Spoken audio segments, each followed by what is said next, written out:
Dear listeners, this channel publishes only full and exclusive audio stories. Please subscribe and like them if you enjoy them.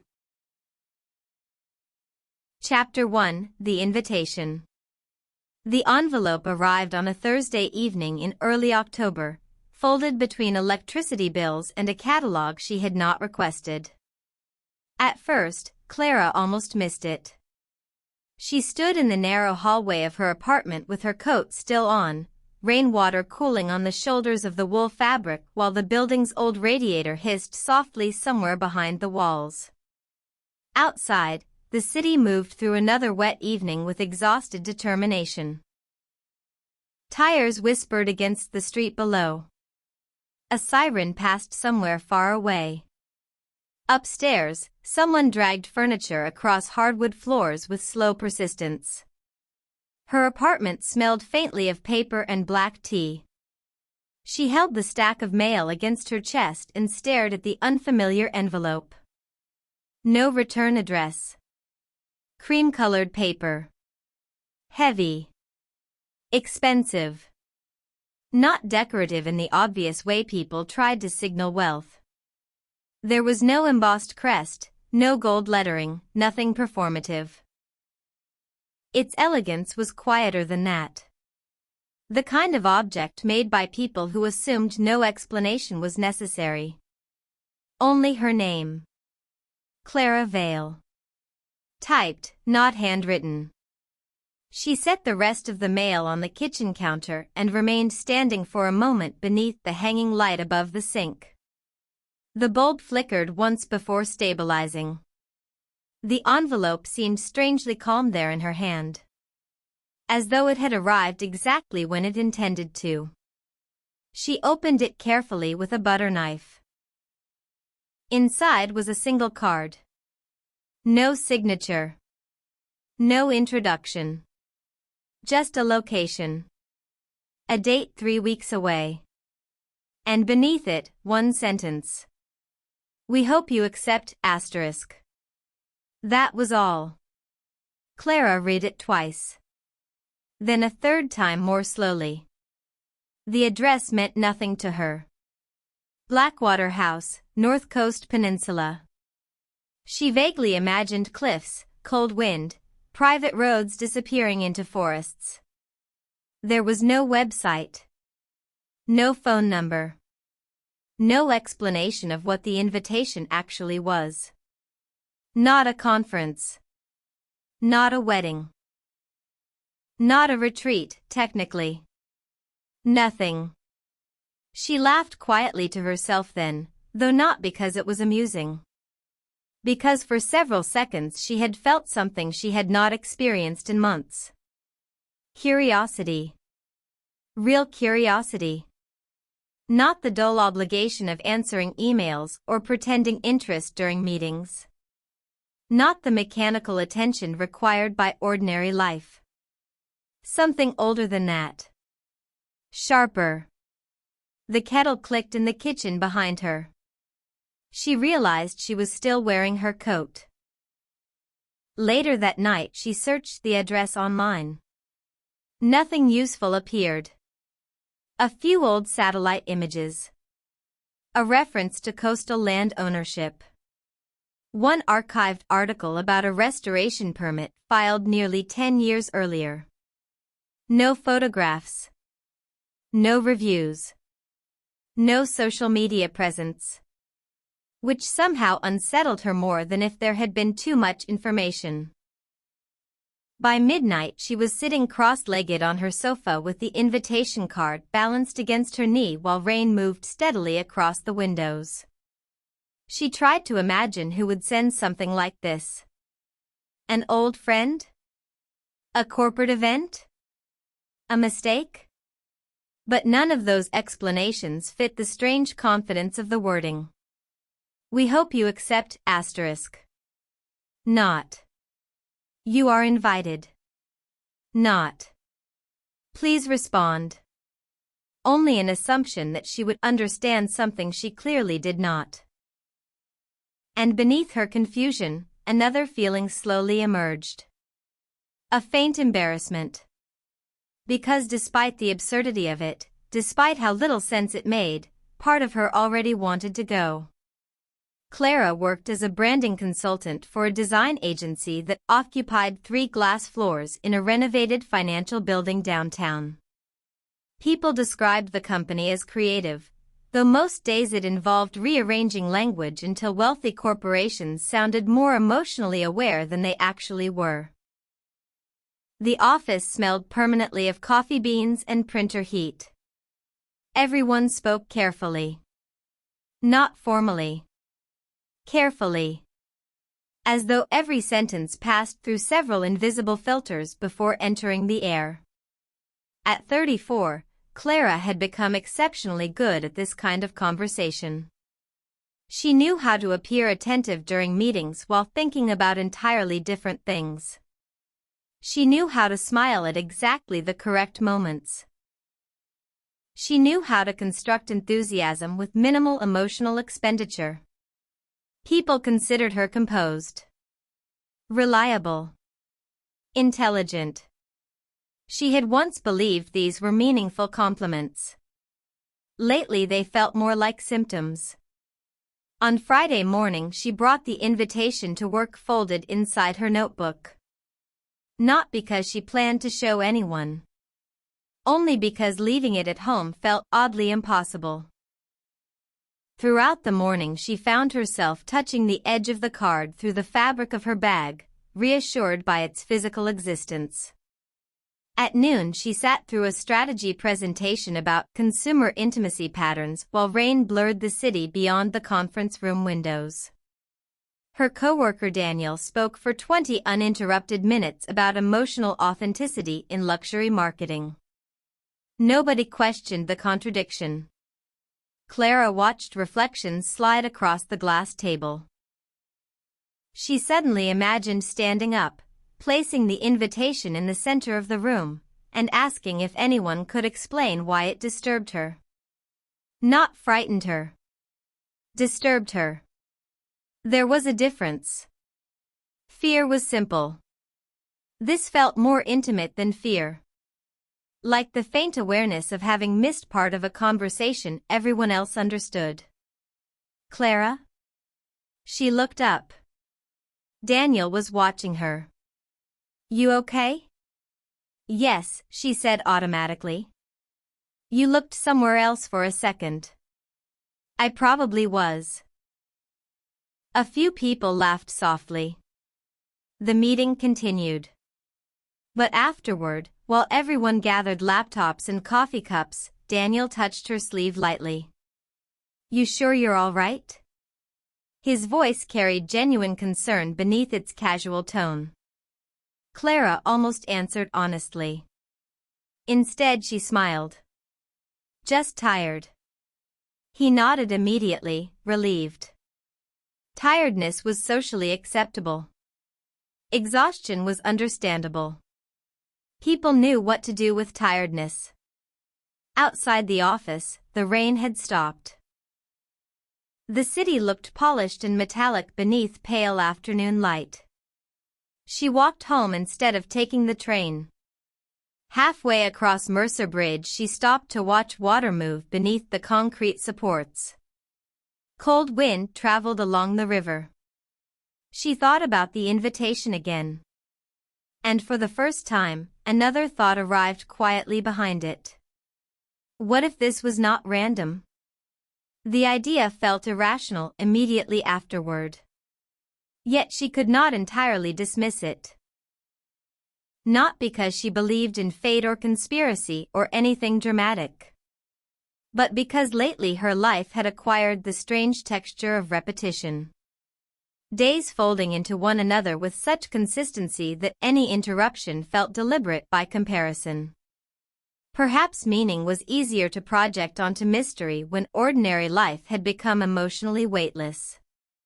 That evening she placed the invitation on her dining table and stared at it while eating soup from a ceramic bowl.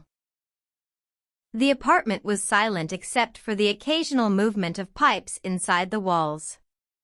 She realized something uncomfortable then. If she disappeared for a week, very few people would truly notice. Her coworkers would adapt quickly. Her mother would call eventually. Two friends might send messages after several days. But there was no one expecting her presence with emotional urgency. The realization did not make her sad exactly.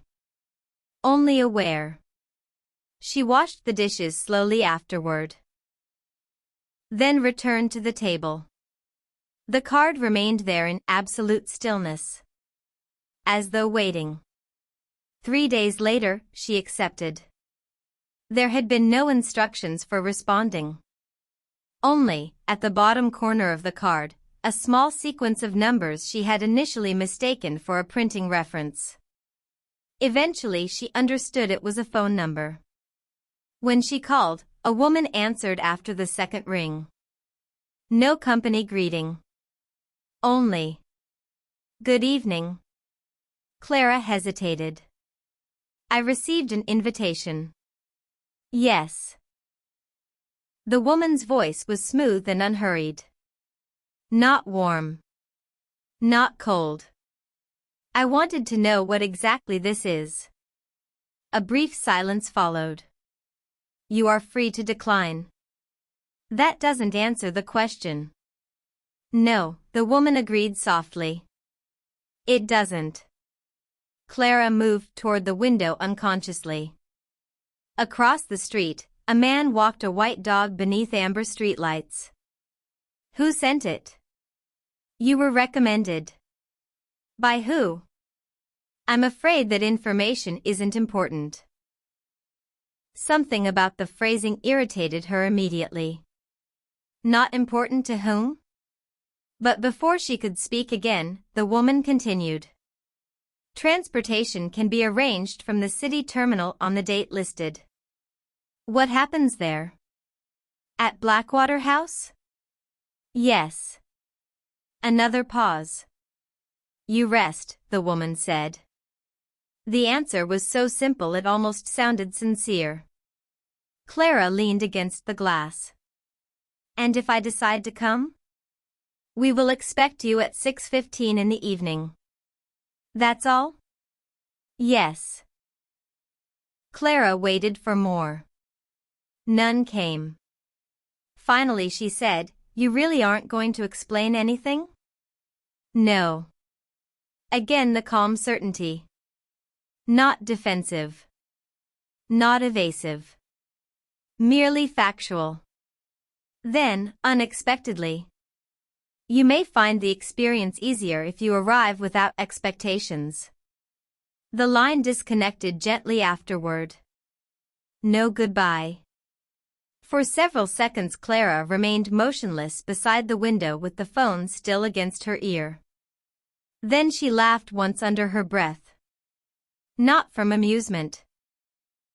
From disbelief at herself. Because despite every reasonable instinct, she already knew she was going. The following weeks passed with strange speed. At work, deadlines multiplied. A client campaign collapsed unexpectedly. 3 presentations had to be rebuilt. People moved through the office with sharpened politeness. Clara noticed how frequently everyone performed calmness for one another. Not actual calmness. The performance of it. Someone always smiling too quickly. Someone insisting they were fine before being asked. Someone speaking in measured tones while their hands tightened invisibly around coffee cups. The invitation remained inside her desk drawer at home. Yet somehow it felt increasingly present. Like an appointment with a version of herself she had not met yet.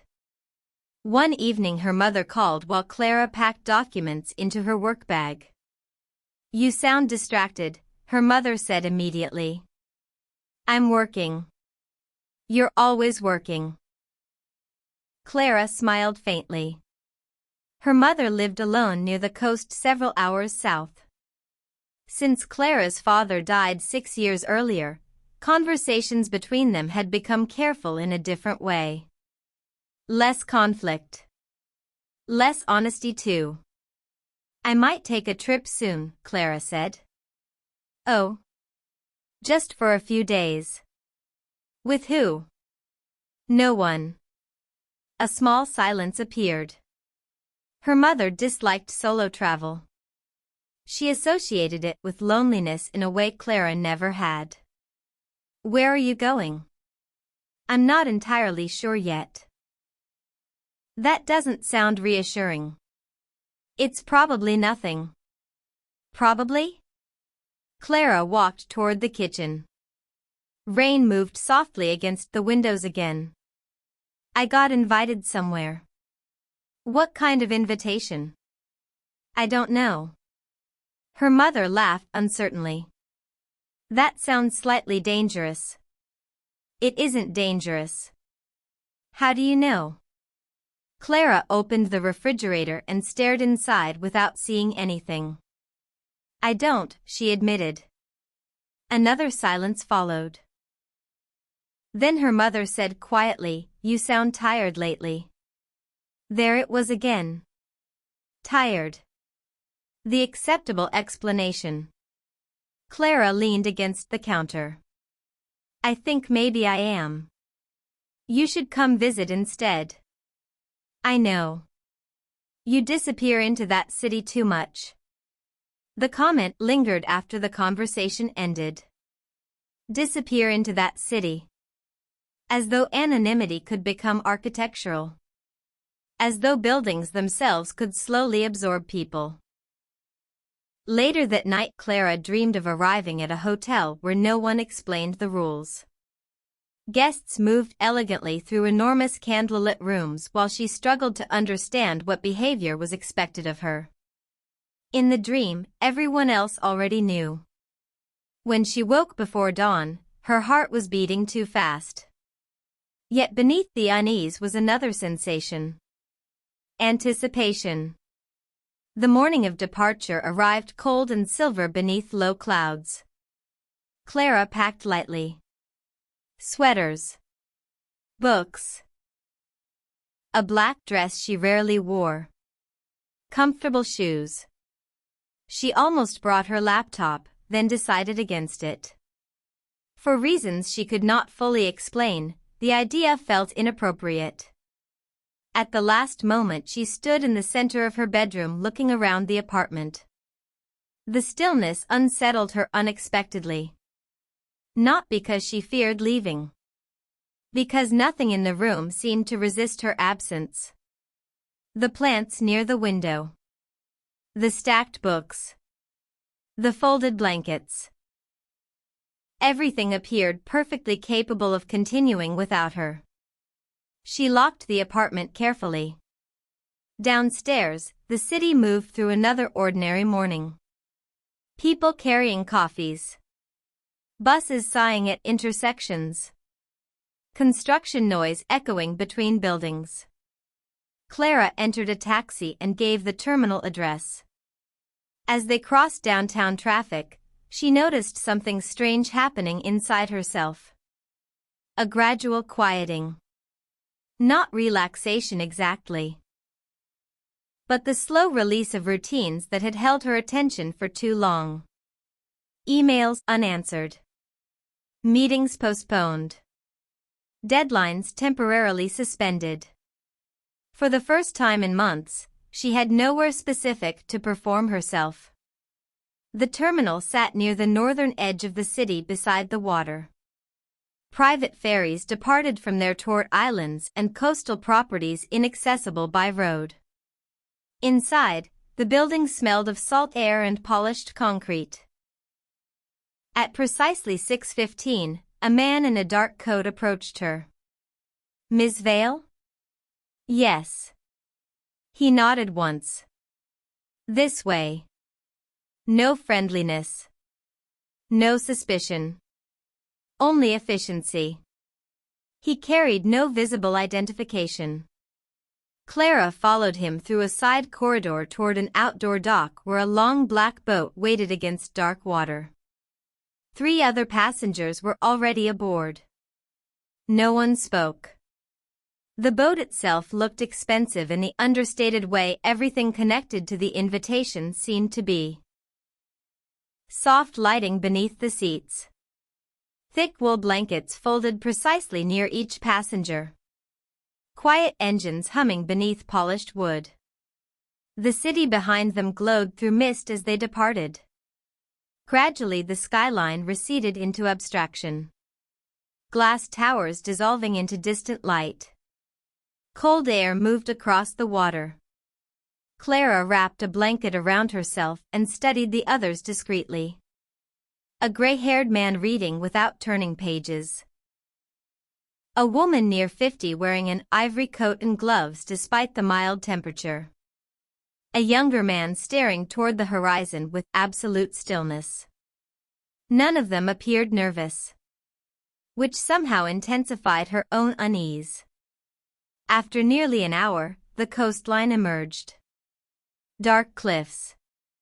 Pine forests. A scattering of lights high above the water. Then finally she saw the estate. Blackwater House stood on elevated ground overlooking the sea, its long illuminated windows glowing softly through the trees. Not a castle. Not modern. Something between eras. Stone and glass and quiet symmetry. The kind of place designed for privacy rather than display. As the boat approached the dock below the cliffs, Clara experienced a sudden, irrational certainty. Someone there already knew her better than she understood. The feeling vanished almost immediately afterward. Yet the echo remained. Above them, beyond the dark trees and silver fog drifting inland from the sea, the house waited in complete stillness. Chapter 2: The Estate Beyond the Water. By the time Clara stepped onto the dock, the city had already begun to feel less like a place she had left than a place she had imagined. The boat rocked softly behind her, its engine quiet now, its black hull touching the water with small, obedient sounds. Above the dock, a stone path climbed through the trees in a series of shallow turns, lit by low lamps hidden among the roots and wet ferns. The air smelled of salt, pine, and rain-soaked earth. Somewhere below, the sea moved heavily against the rocks, not violent, not calm, but patient. No one hurried. That was the first thing Clara noticed. In the city, even stillness carried pressure. People waited impatiently, rested performatively, stood in lines while secretly advancing through messages and obligations. Here, the staff moved as though time had already been arranged on their behalf. A man in a charcoal coat took her suitcase with a slight bow of the head. Another offered his hand, not because the path was difficult, but because assistance here seemed part of a language already agreed upon. "Welcome to Blackwater House, Miss Vale," he said. His voice was low enough not to disturb the water. Clara glanced up the path. The other guests had already begun to ascend. The gray-haired man walked ahead without looking back. The woman in the ivory coat paused briefly to adjust one glove, then continued. The younger man remained nearest Clara, his face turned toward the dark outline of the estate above them. "Have you been here before?" Clara asked him. He looked at her as if he had expected the question. "No," he said. His answer was simple, but something in the timing of it felt practiced. Not dishonest. Prepared. They walked in silence after that. The path rose gradually through tall black pines. The lights along the way did not glare.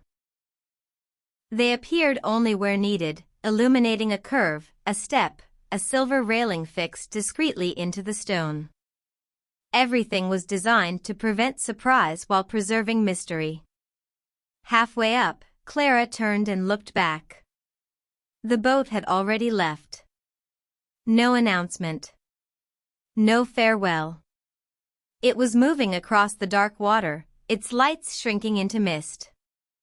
A faint unease passed through her.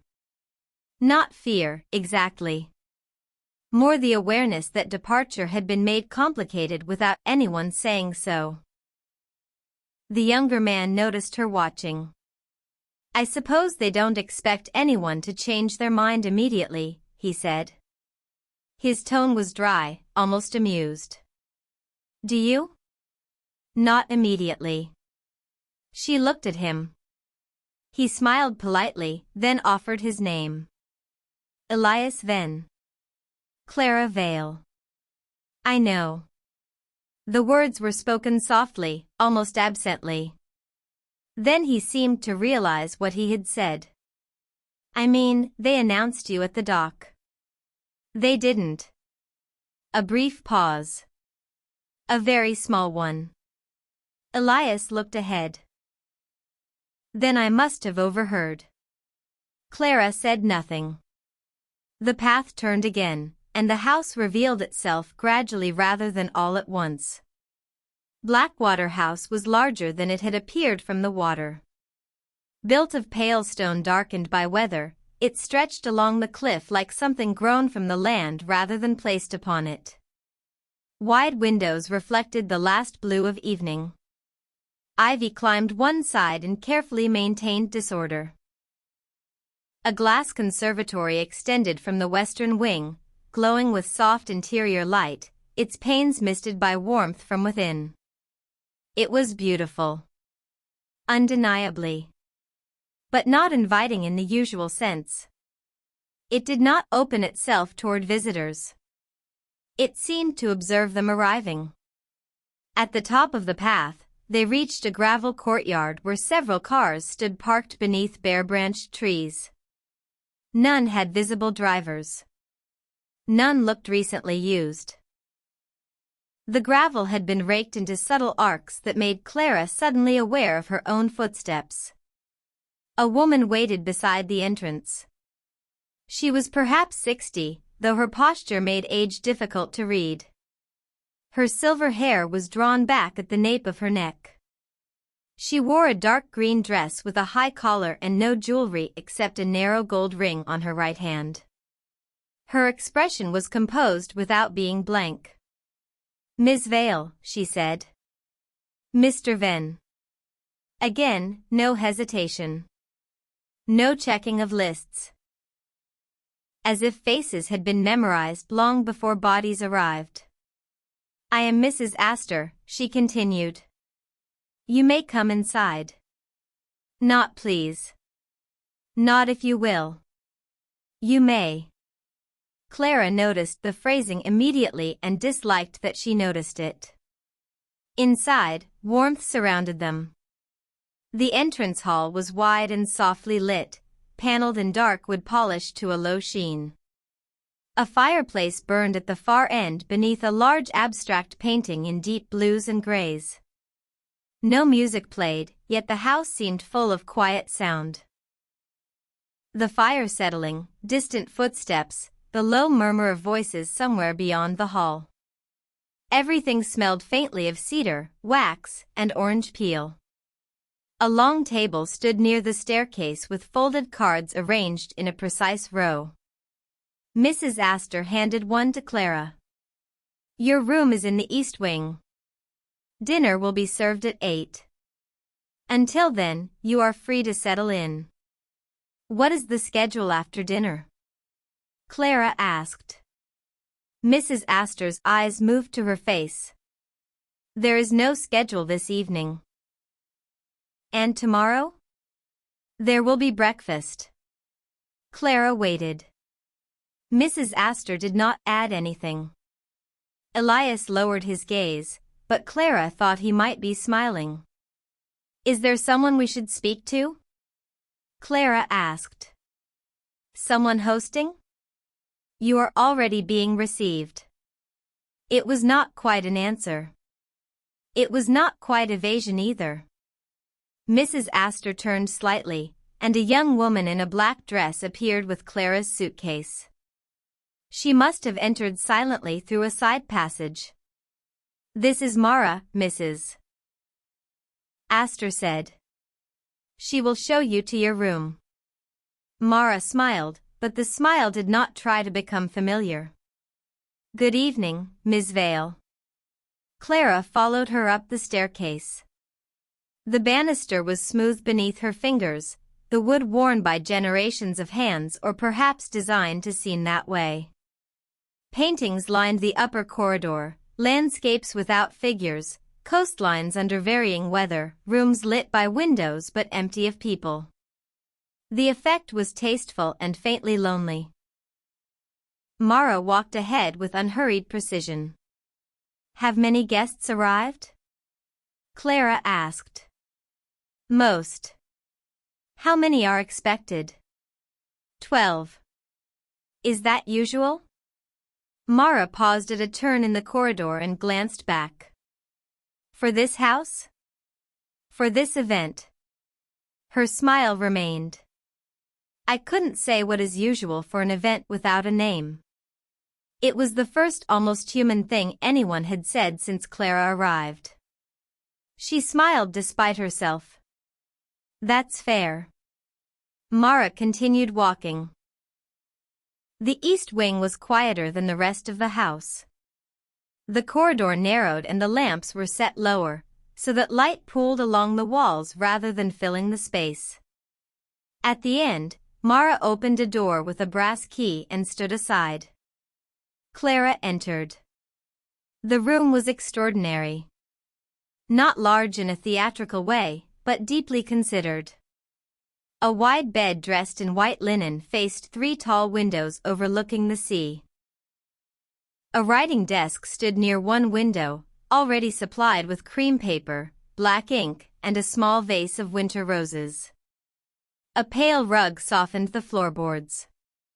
A fire had been lit in a small marble fireplace, and beside it a velvet chair angled toward the view. Her suitcase had already been placed on a stand. On the bedside table was a glass bottle of water, a porcelain cup, and a folded note. Clara crossed to it.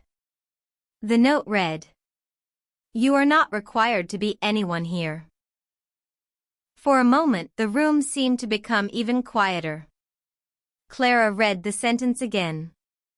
Then she looked toward Mara, who stood near the door with her hands folded. "Is this placed in every room?" Mara's expression did not change. "I don't know." "Did you place it here?" "Yes." "Who wrote it?" "I was asked to place it here." Again, a door closing softly inside a sentence. Clara set the note down. "What happens if I decide not to attend dinner?" "Then dinner can be brought to you." "That's allowed?" "Most things are allowed." "Most?" Mara inclined her head slightly. "Dinner is at 8. She left before Clara could ask another question. The door closed without a click.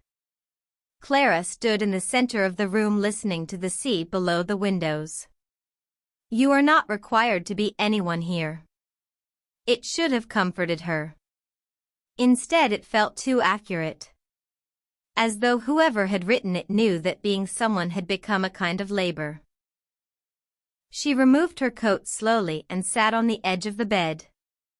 The mattress gave way with expensive softness. Across the room, the fire rearranged itself, sending brief light along the ceiling. For several minutes, she did nothing. Not unpacking. Not checking her phone. Not planning. Only sitting. It was strangely difficult. Her hand moved automatically toward her bag before she remembered she had left her laptop at home. Her phone showed no signal. There was Wi-Fi listed, but no password provided. She wondered if asking for it would reveal something about her. The thought annoyed her. Already she was adjusting herself to imagined rules. She stood abruptly and walked to the windows.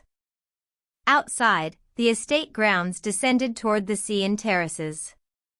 Beyond them, waters stretched into darkness. Along the lower paths, lamps glowed like low stars. To the left, she could see part of the glass conservatory, bright with green shapes inside, palms, ferns, perhaps citrus trees. A figure stood on one of the lower terraces. Still. Facing the house. Clara leaned closer to the glass. It was impossible to tell whether the person was looking at her window specifically, but the angle suggested it.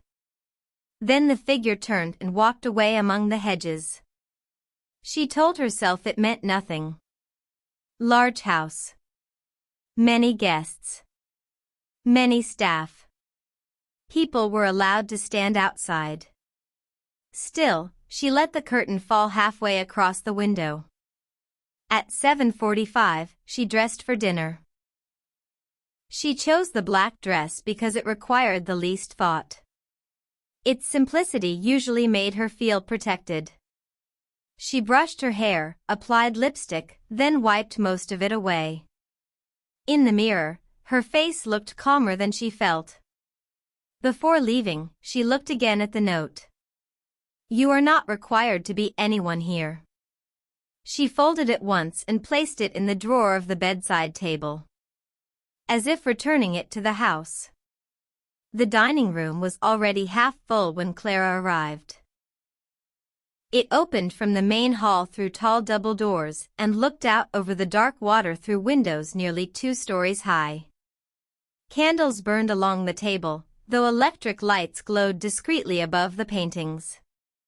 The table itself was long but not absurdly so, set for 12 with white porcelain, silverware, and crystal so thin it seemed almost temporary. The guests stood in small groupings before dinner, holding drinks that appeared as soon as needed and vanished when empty. Conversation floated quietly. No laughter rose too sharply. No voice dominated. Clara paused near the entrance. For one uncomfortable second, no one looked at her. Then several people did, almost simultaneously. Not with surprise. With recognition. Mrs. Astor approached from the side. "Ms. Vale. May I introduce you?" It was phrased as a courtesy, but Clara sensed refusal would be strange. She was led first to the woman in the ivory coat from the boat, now wearing a soft gray dress and pearl earrings. "Helena Moore," Mrs. Astor said. Helena took Clara's hand lightly. "A pleasure." Her voice was warm, though her eyes remained observant. "You came by boat?" Helena asked. "Yes. With you, actually." Helena's smile deepened by half a degree. "Of course." The response seemed natural, but Clara had the distinct impression Helena had not forgotten. Mrs. Astor guided her onward. A retired judge named Alastair Wren. A concert pianist named Sarah Lynn, whose hands were folded as if still resting above invisible keys. A historian, Dr. Naveen Rao. A textile designer called Miriam Bell. A former diplomat named Theo March. Elias Venn, again, who gave her a small acknowledging nod from beside the fireplace. The names entered Clara's mind like pieces laid out on a board. Everyone seemed accomplished, articulate, self-contained. Not celebrities. Something subtler. People who had lived in rooms where restraint was rewarded. Finally Mrs. Astor introduced her to a woman standing slightly apart near the windows. Vivian Hart. Vivian was in her early 40s, perhaps, with dark cropped hair and an expression that suggested she noticed more than she intended to reveal. Her dress was navy, severe but elegant. Unlike the others, she did not immediately smile. "Clara," she said. "You look exactly as I expected." Clara's attention sharpened. "Did you expect me?" Vivian looked toward Mrs. Astor, but the older woman had already turned away. "Not personally," Vivian said after a moment. "I mean the invitation suggests a certain kind of person." "What kind?" Vivian studied her. Someone tired of explanations, but still offended when they are withheld. Clara almost laughed. It was too precise. And you? She asked. Vivian's mouth softened. I came because I dislike being left out. It was the most honest answer Clara had heard all evening. Before she could respond, a soft chime sounded from somewhere beyond the room. Not a bell exactly. More like glass touched gently with metal. Everyone turned toward the table. No one announced dinner. No one instructed them where to sit. Yet each guest moved toward a specific chair as though the arrangement had already been communicated. Clara remained still for half a second too long. Then she noticed a small card beside one place setting near the center. Her name. Of course. She sat between Dr. Rao and Sarah Lynn. Across from her sat Elias. At the head of the table, no one. At the opposite end, no one. The two empty chairs seemed intentional. Servants entered silently with the first course, a pale soup poured from silver vessels into shallow bowls. The smell was delicate, earthy, with something like fennel beneath it. Conversation resumed. At first it was ordinary. Travel. Weather. The difficulty of sleeping in unfamiliar rooms. The sea. Dr. Rao spoke gently about coastal monasteries. Sarah mentioned a concert hall in Lisbon where the backstage corridors were painted blue. Elias contributed very little, though when he did, people listened. Clara found herself relaxing in spite of herself. The food was excellent. The room was warm. The voices around her were intelligent and low. Nothing was wrong. That was almost the problem. Everything was too well managed to allow discomfort an obvious place to attach. Then Miriam Bell, seated farther down the table, said something Clara did not understand. I thought the first evening would feel more difficult. No one asked what she meant. No one said, difficult how? Instead, Helena replied, it depends how much one brings in. Alastair Wren nodded slightly. And how willing one is to set it down. Clara looked across at Elias. He was watching his glass. Dr. Rao continued eating as though the exchange had been perfectly clear. Clara waited for someone to explain. No one did. A small chill moved through her, though the room remained warm. After a while, Sarah turned to Clara. Do you often accept invitations without knowing their purpose? The question was gentle enough to pass as conversation. No, Clara said. This is my first.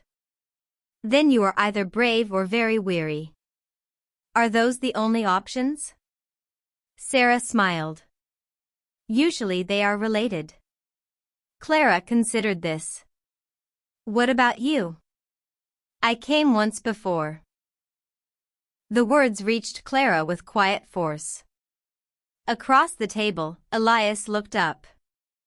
Dr. Rao's spoon paused briefly, then continued. Clara kept her voice even. You've been here before? Sarah lowered her gaze to her bowl. Not exactly here. What does that mean? Before Sarah could answer, Mrs. Astor entered the dining room. She did not interrupt. She did not need to. The conversation subtly rearranged itself around her presence. She moved to the empty chair at one end of the table but did not sit. I hope the rooms are suitable, she said. Several guests murmured polite assent. Then she looked along the table, not at anyone in particular. This evening is only arrival. Nothing is asked of you yet. Yet. Clara felt the word settle in the room. Mrs. Astor continued. You may walk the grounds after dinner. The library remains open. The West Gallery is closed tonight. Breakfast is available from 7. There are no obligations before 10. Helena asked, and after 10? Mrs. Astor's gaze rested on her. After 10, you will be received. By whom? Clara asked before deciding whether she should. The room became very still. Not dramatically. Socially. Like a group of people collectively choosing not to assist her. Mrs. Astor looked at Clara with almost maternal patience. By the house, she said. A faint smile touched Vivian's mouth from down the table. Clara sat back slowly. The house. No one laughed. No one objected. No one looked confused. Mrs. Astor inclined her head and left the room. Conversation resumed after a few seconds, but something had changed. Or perhaps Clara had. She understood then that the strangeness of Blackwater House did not lie in hidden doors or locked rooms or whispered threats. It lay in the way ambiguity was treated as etiquette. Questions were permitted, but answers were not guaranteed. Ignorance was allowed, but discomfort was observed. After dinner, guests drifted toward the hall in pairs and small groups. Coffee was served near the fireplace. Brandy appeared for those who wanted it. Rain began softly against the windows, barely audible beneath the fire. Clara found herself beside Vivian again. For a while they watched the others without speaking. Then Vivian said, "You asked the wrong question." Clara turned to her. "Which one? By whom? What should I have asked?" Vivian's eyes remained on the room. Why everyone understood the answer. Clara felt a slow tightening inside her chest. "Did you?" Vivian lifted her glass but did not drink. "I understood enough to know I disliked it." "That's not reassuring." "It wasn't meant to be." Across the hall, Elias spoke quietly with Helena. Their faces were composed, but Helena's hand rested too tightly around her glass. Clara noticed because she had begun noticing everything. The slight pauses before answers. The careful redirection of conversation. The way people reacted not only to words, but to omissions. Blackwater House had changed the scale of attention. Small things had become loud. At 10, Clara returned to her room. The corridor lamps had been lowered. The house seemed larger at night, its silence deepening behind each closed door. As she passed a window overlooking the courtyard, she saw rain shining on the gravel and the dark shapes of trees bending slightly in wind. In her room, the fire had been refreshed. Her bed had been turned down. A small ceramic dish sat on the bedside table containing 3 sugared almonds. Beside it was another note. Clara stared at it for several seconds before unfolding it. "Sleep before you decide what this place is." She read the sentence once. Then again. This time the unease was sharper. Because she had not told anyone she was trying to decide. She walked to the door and opened it quickly. The corridor was empty. No footsteps. No movement. Only the low breathing silence of the house. She returned to the bedside table, picked up the note, and turned it over. Blank. The handwriting was not handwriting at all. It was printed in the same elegant type as the invitation. For the first time since arriving, Clara considered leaving. Not because anything terrible had happened. Because nothing could be named clearly enough to accuse. The thought followed her as she changed into her night clothes, washed her face, and stood before the mirror watching water gather along her jaw. She looked like herself. But removed from context, herself seemed less certain. Her job was not here. Her apartment was not here.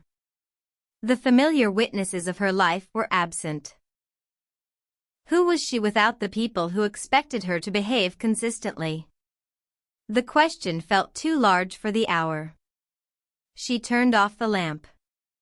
For a while, she lay awake listening to rain move across the windows and the sea below answering in darker intervals.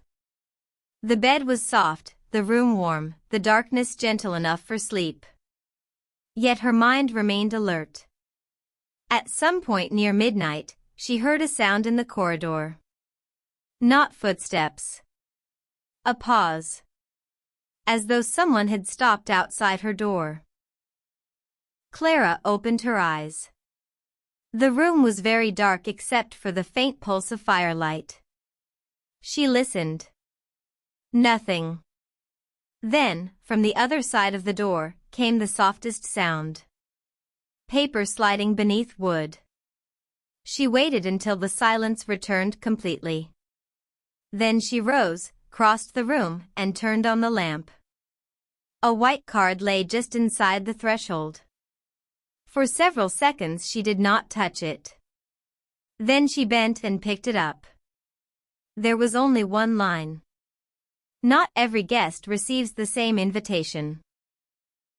Clara stood barefoot in the warm, quiet room, holding the card between her fingers while the rain continued calmly against the glass.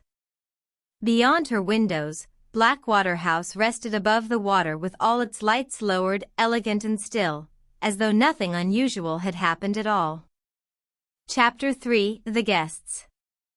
By morning, the card beneath the door had begun to feel less like a message than a test. Clara woke before sunrise with the room still blue around her, the fire reduced to a dark arrangement of ash and faint red points. Rain had stopped sometime during the night. Beyond the tall windows, the sea moved under a pale, unfinished sky, its surface dull silver where the first light touched it. The curtains shifted slightly in a draft she could not locate. For a few seconds she did not remember where she was. Then she saw the card on the bedside table. Not every guest receives the same invitation. The sentence waited there with perfect patience. She had read it too many times in the night, each reading changing its weight. At first it had seemed like a warning. Then like a reassurance. Then like something colder, a reminder that even confusion could be individualized. She rose quietly and washed her face in the marble bathroom, where the water warmed instantly and the towels smelled faintly of lavender. Everything in the room had been arranged to suggest comfort without intimacy. Nothing was personal, yet nothing was careless. Even the soap dish looked selected rather than purchased. When she returned to the bedroom, she placed the card in the drawer beside the first note. 2 messages now. One telling her she did not have to be anyone. One telling her not everyone had been called in the same way. Together, they formed no answer. At 7:30, Clara went downstairs. The house in daylight was both less mysterious and more unsettling. Night had allowed it to become theatrical. Morning revealed how deliberate it truly was.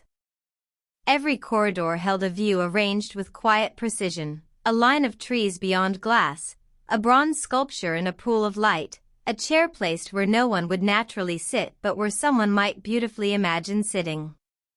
The staff moved silently through the edges of rooms. No one seemed surprised to see her awake. Breakfast was served in a smaller room facing the gardens.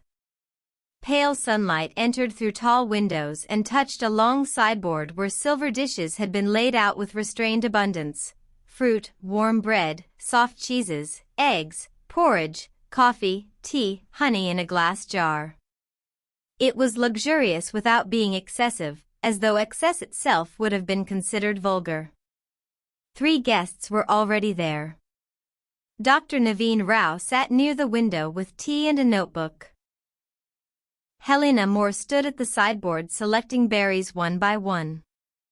The retired judge, Alastair Wren, read a newspaper folded so neatly it looked untouched. Clara paused at the entrance. Helena looked up first. "Good morning," she said. "You slept?" It was phrased almost like a question of moral importance. "Eventually." Helena smiled as though she understood more than the answer contained. First nights in unfamiliar houses are rarely honest. Clara moved to the sideboard. "That's an unusual way to put it. Most true things sound unusual before breakfast." Alastair lowered his paper slightly. "Helena believes breakfast improves philosophy." "Only bad philosophy," Helena replied. Their exchange was light, civilized, almost charming. Yet Clara sensed that nothing said here was entirely casual. Even humor seemed to arrive dressed for dinner. She poured coffee and chose toast because choosing anything more elaborate felt like committing to the room. Dr. Rao glanced up from his notebook. "Did you walk this morning?" "No." "You should. The eastern path is especially beautiful before 10. "Before 10? "Yes." He returned to his notebook, as if he had not said anything suggestive. Clara sat across from him. "Is it less beautiful afterward?" His pen stopped. Then he looked at her with gentle amusement. "No. Only less private." Helena carried her plate to the table and sat beside Clara without asking. Up close, she looked older than she had the night before, though not less elegant. There were fine lines around her eyes and mouth, not hidden but carefully integrated into her face. Her beauty had the quality of discipline rather than youth. "You received something last night," Helena said quietly. Clara's hand stilled around her cup. Across the table, Dr. Rao continued writing, though Clara suspected he was listening. "What makes you say that?" Helena spread a little butter on her toast. "Because you came to breakfast with the expression of someone deciding whether to ask the wrong person the wrong question." Clara studied her. "Did you receive something?" Helena lifted her eyes. "Everyone receives something." "That isn't what the card said." A very small silence followed. Alastair folded his newspaper. "Not abruptly." "Precisely." Helena's expression did not change, but Clara saw something sharpen behind it. "What did yours say?" Helena asked. Clara considered lying. The house seemed to encourage truth by making secrecy feel childish. But perhaps that was part of its design. Instead, she said, it said not every guest receives the same invitation. Dr. Rao closed his notebook. Alastair looked toward the windows.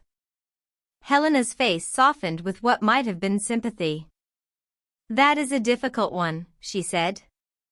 "Meaning yours was different." "Yes." "What did it say?" Helena looked down at her breakfast. "My first one?" Clara noticed the word. "First." Before she could respond, a quiet movement at the doorway interrupted them. Vivian Hart entered the room wearing a charcoal sweater and loose dark trousers, her hair damp as though she had already been outside. She surveyed the breakfast room with the calm of someone entering a scene already in progress and understanding it immediately. "Have we reached the stage of comparing messages?" she asked. Helena smiled faintly. "It appears so." "Dangerous stage." "For whom?" For those still hoping, the messages are special. Vivian poured herself coffee. Clara watched her carefully. You received one too? Vivian turned. Yes. And I disliked how accurate it was. She sat near the end of the table, not close enough to join them fully, not far enough to avoid participation. Clara waited. Vivian drank her coffee. Eventually she said, Mine told me I confuse being understood with being managed. No one laughed. It was too intimate. The sentence seemed to hang in the bright breakfast room like a private object placed on public linen. Clara felt the discomfort of hearing something that should not have been offered so casually. Yet Vivian looked neither embarrassed nor brave. She looked irritated. With respect, Clara said, How would anyone here know that? That is the question they prefer us to ask. They? Vivian tilted her head toward the house in general. The hosts. The organizers. The architects of whatever this is. There are hosts? Clara asked. Alistair spoke for the first time since folding his paper. There are always hosts. His voice was dry, carefully aged by authority. Even absence can host a room. Clara looked at him. That sounds like something a judge would say. It is something a man says after being a judge too long. Dr. Rao smiled into his tea. The conversation might have softened then, but something in Clara resisted being absorbed by elegance.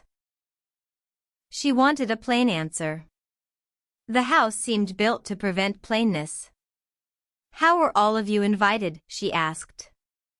This time no one answered quickly. That interested her more than any reply could have. Helena placed her knife on the edge of her plate. By card, she said. Like mine? Probably not like yours. Why probably? Because mine contained a name. Clara waited. Helena did not continue. Vivian leaned back slightly. Mine came through my lawyer. Alistair looked at her. I didn't know that. There are many things you don't know. And many I am relieved not to know. Vivian's mouth almost smiled. Dr. Rao said, Mine was delivered to a hotel in Athens. Clara turned to him. You live in Athens? No. That was what made it interesting. And you came anyway? He touched the cover of his notebook. At my age, unexplained things become rarer. One should not waste them. It was said gently, but Clara heard loneliness beneath it. Not obvious loneliness. Cultivated loneliness. The kind belonging to people who had built rich inner lives because the outer one had become difficult to enter. At that moment Elias appeared at the doorway. He wore a navy sweater over a white shirt, his hair still slightly disordered from sleep. He paused when he saw the group, and Clara noticed his eyes move from face to face before settling briefly on her. Good morning, he said. Vivian lifted her cup. We are exposing ourselves in small portions. Join us. Elias looked amused but cautious. How early in the day for that? The house appears to approve, Vivian said. He crossed to the sideboard. Clara watched him pour coffee. He moved with the careful economy of someone accustomed to being observed. Not vain. Guarded. Did you receive a card last night? Clara asked. The question was abrupt enough that Helena glanced at her. Elias turned, holding the coffee pot. Yes. What did it say? He set the pot down. For a moment she thought he would refuse. Then he said, it said I should stop mistaking control for dignity. Again, the room changed. Only slightly. But Clara felt it. Each message, when spoken aloud, rearranged the person who had received it. A sentence could become a portrait if placed correctly. Elias sat across from Clara, beside Dr. Rao. "And yours?" he asked. She told him. His expression shifted, but she could not read how. "That seems less personal," he said. "Does it?" "Yes." "I'm not sure it is." Before he could answer, Mrs. Astor entered the breakfast room. She wore the same dark green as the evening before, though Clara suspected it was a different dress, identical by intention. She stood just inside the doorway, hands folded. "Good morning." The guests turned toward her with a collective ease that annoyed Clara. "At 10, Mrs. Astor said, you will gather in the west drawing room. Until then, the grounds are open. The west gallery remains closed. Please do not enter the lower boathouse without staff present." "Why?" Vivian asked. Mrs. Astor looked at her. "Because it is unsafe alone." "What is unsafe about it?" "The sea." It was impossible to argue with an answer so obvious and so incomplete. Mrs. Astor continued, "There is no need to bring anything with you at 10. "No need," Clara said, "or not allowed." Mrs. Astor's gaze moved to her. "No need." The distinction, Clara realized, would matter here. After Mrs. Astor left, no one immediately spoke. Then Helena folded her napkin. "I recommend the eastern path." "Before 10? Clara asked. Helena smiled. "Before 10. The eastern path began beyond the conservatory and curved through a garden that seemed less maintained than composed. Low hedges framed beds of silver-green herbs. Wet gravel whispered beneath Clara's shoes. The air had cleared after the rain, and the sky held a pale brightness that made the sea appear almost metallic. She walked alone at first. Ahead, the land sloped toward a line of cypress trees. Beyond them, the cliffs dropped steeply to black water. Somewhere unseen, gulls called once and then went silent.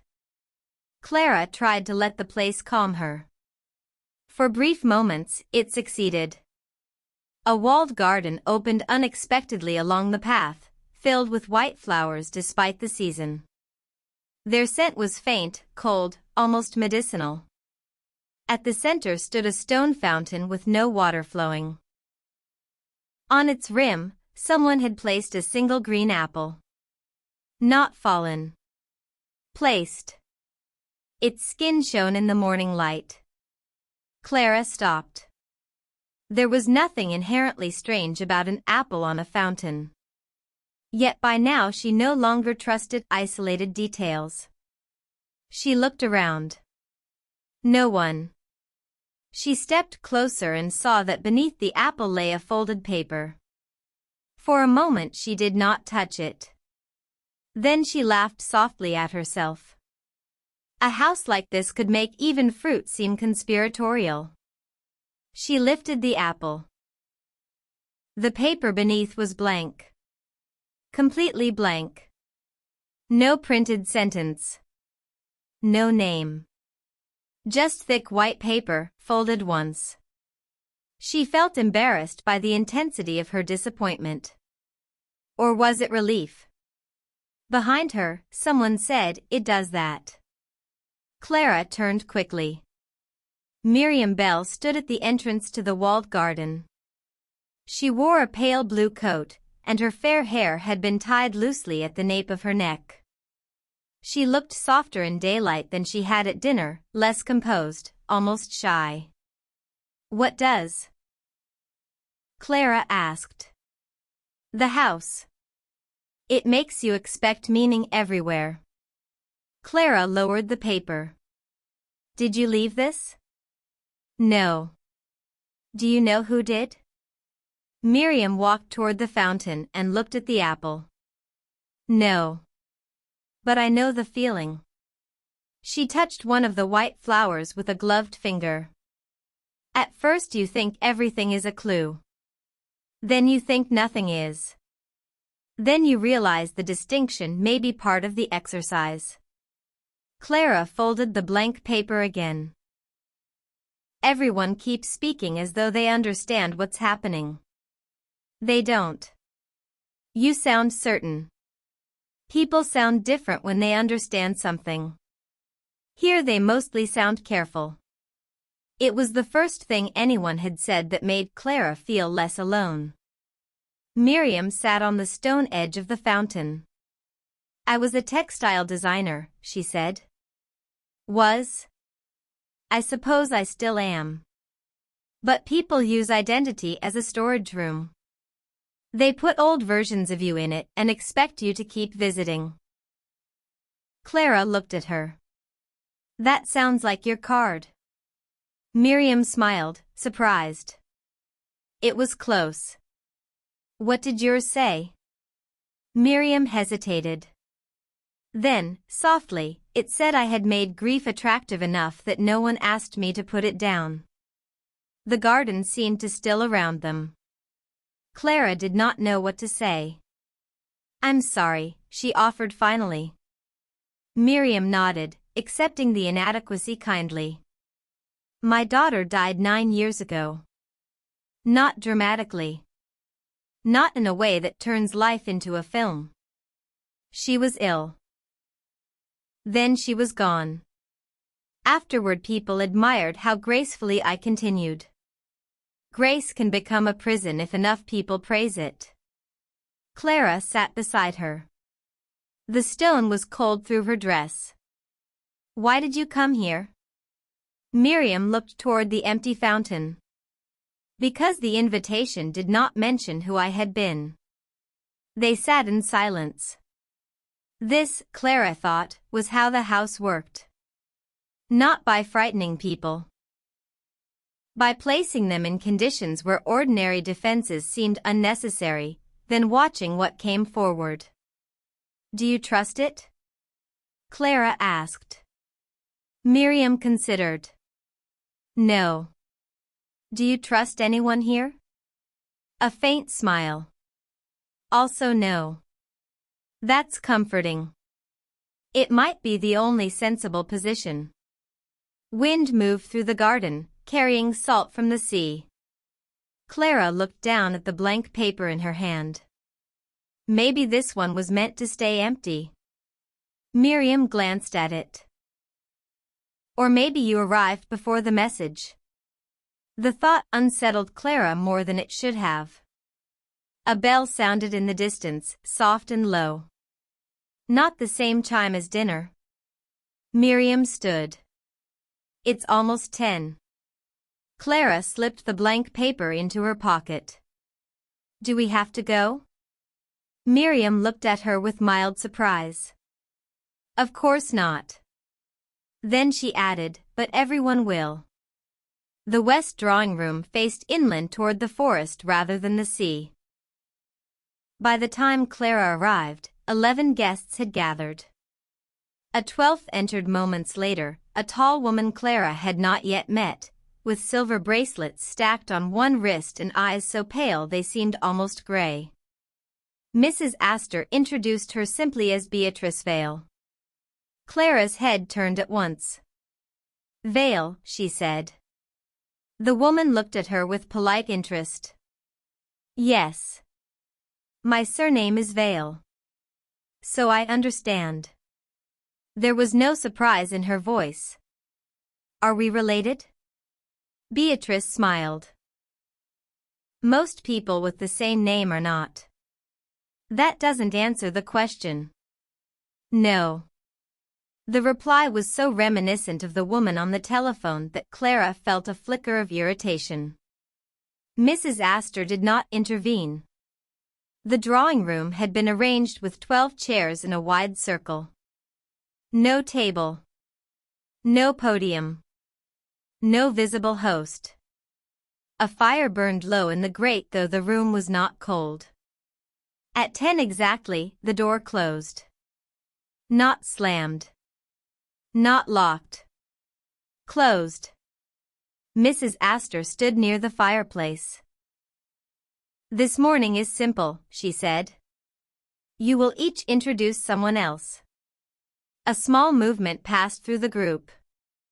Not confusion. Recognition among some, surprise among others. "You have had less than a day together," Mrs. Astor continued. "That is sufficient for a first portrait. Accuracy is not the aim. Attention is."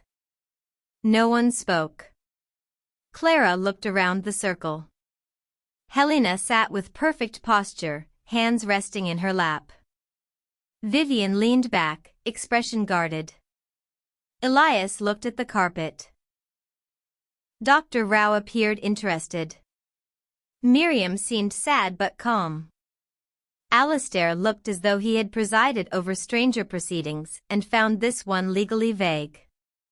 Mrs. Astor turned to Clara. "Miss Vale, you may begin." Clara felt every face move toward her. "Who am I introducing?" "Choose." "Of course. Choice disguised as freedom, freedom disguised as exposure." Clara's mouth went dry. She considered choosing Miriam, because they had spoken honestly. Then Helena, because she seemed prepared for everything. Then Elias, because he had said too little. Instead, for reasons she did not understand, she looked at Vivian. "I'll introduce Vivian Hart." Vivian's eyebrows lifted slightly. Clara stood, though no one had instructed her to. "Vivian Hart," she began, and heard the artificiality of the format immediately. She stopped, then tried again. "Vivian seems like someone who distrusts any room that asks to be trusted. She notices how people arrange themselves. She dislikes emotional theater, but that does not mean she lacks feeling.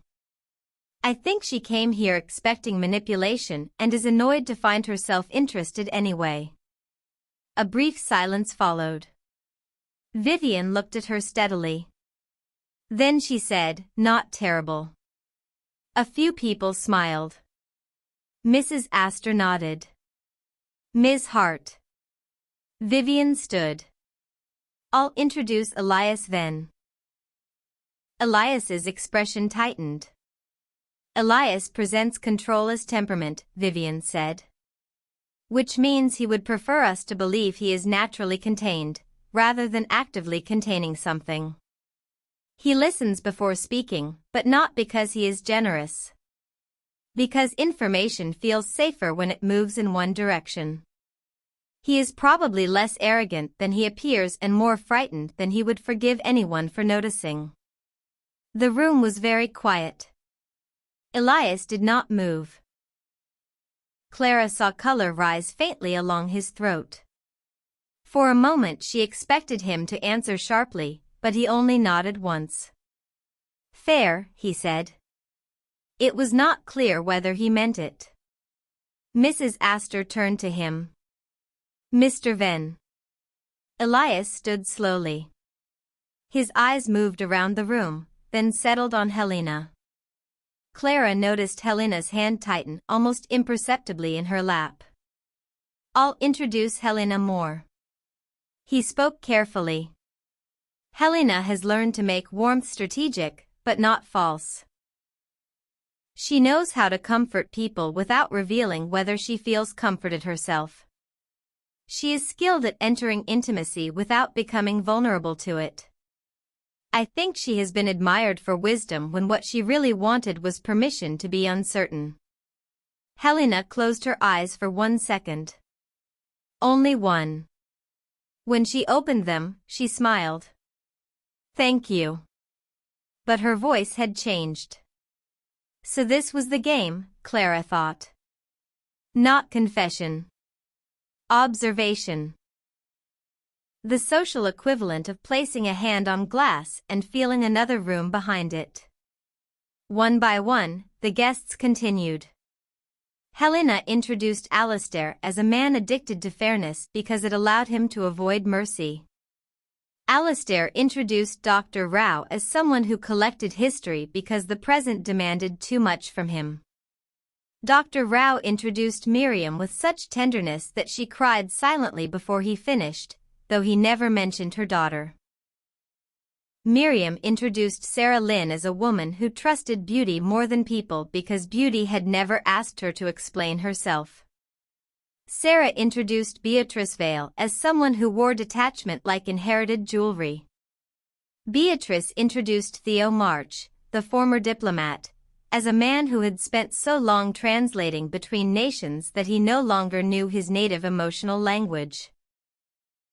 Theo introduced the gray-haired man from the boat, whose name Clara finally learned was Peter Lorne, a mathematician who had left academia under circumstances no one specified. Theo described him as someone who trusted systems because individuals had disappointed him.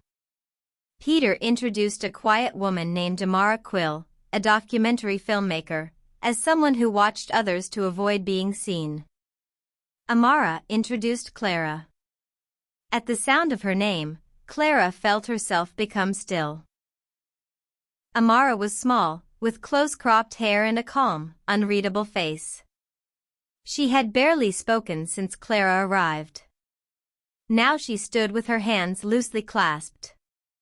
Clara Vale, she said, is still deciding whether she has been invited here by mistake. She believes caution makes her independent, but she is more influenced by the emotional temperature of a room than she wants to admit. She has spent years becoming easy to respect and difficult to know. I think she is lonely in a way that embarrasses her, because she has mistaken being functional for being whole. The words entered Clara quietly. Not like an insult. Worse. Like recognition. The room seemed to recede around her. She looked at Amara, searching for cruelty, triumph, even apology. There was none. Only attention. Clara wanted to reject it. To say this stranger knew nothing. To smile with sophistication and let the observation pass harmlessly through the room. Instead, she felt something open beneath her ribs. Not dramatically. Just enough to make breathing different. Mrs. Astor allowed the silence to remain. That was perhaps the most manipulative part. No one rescued her from being seen. Finally, Clara nodded.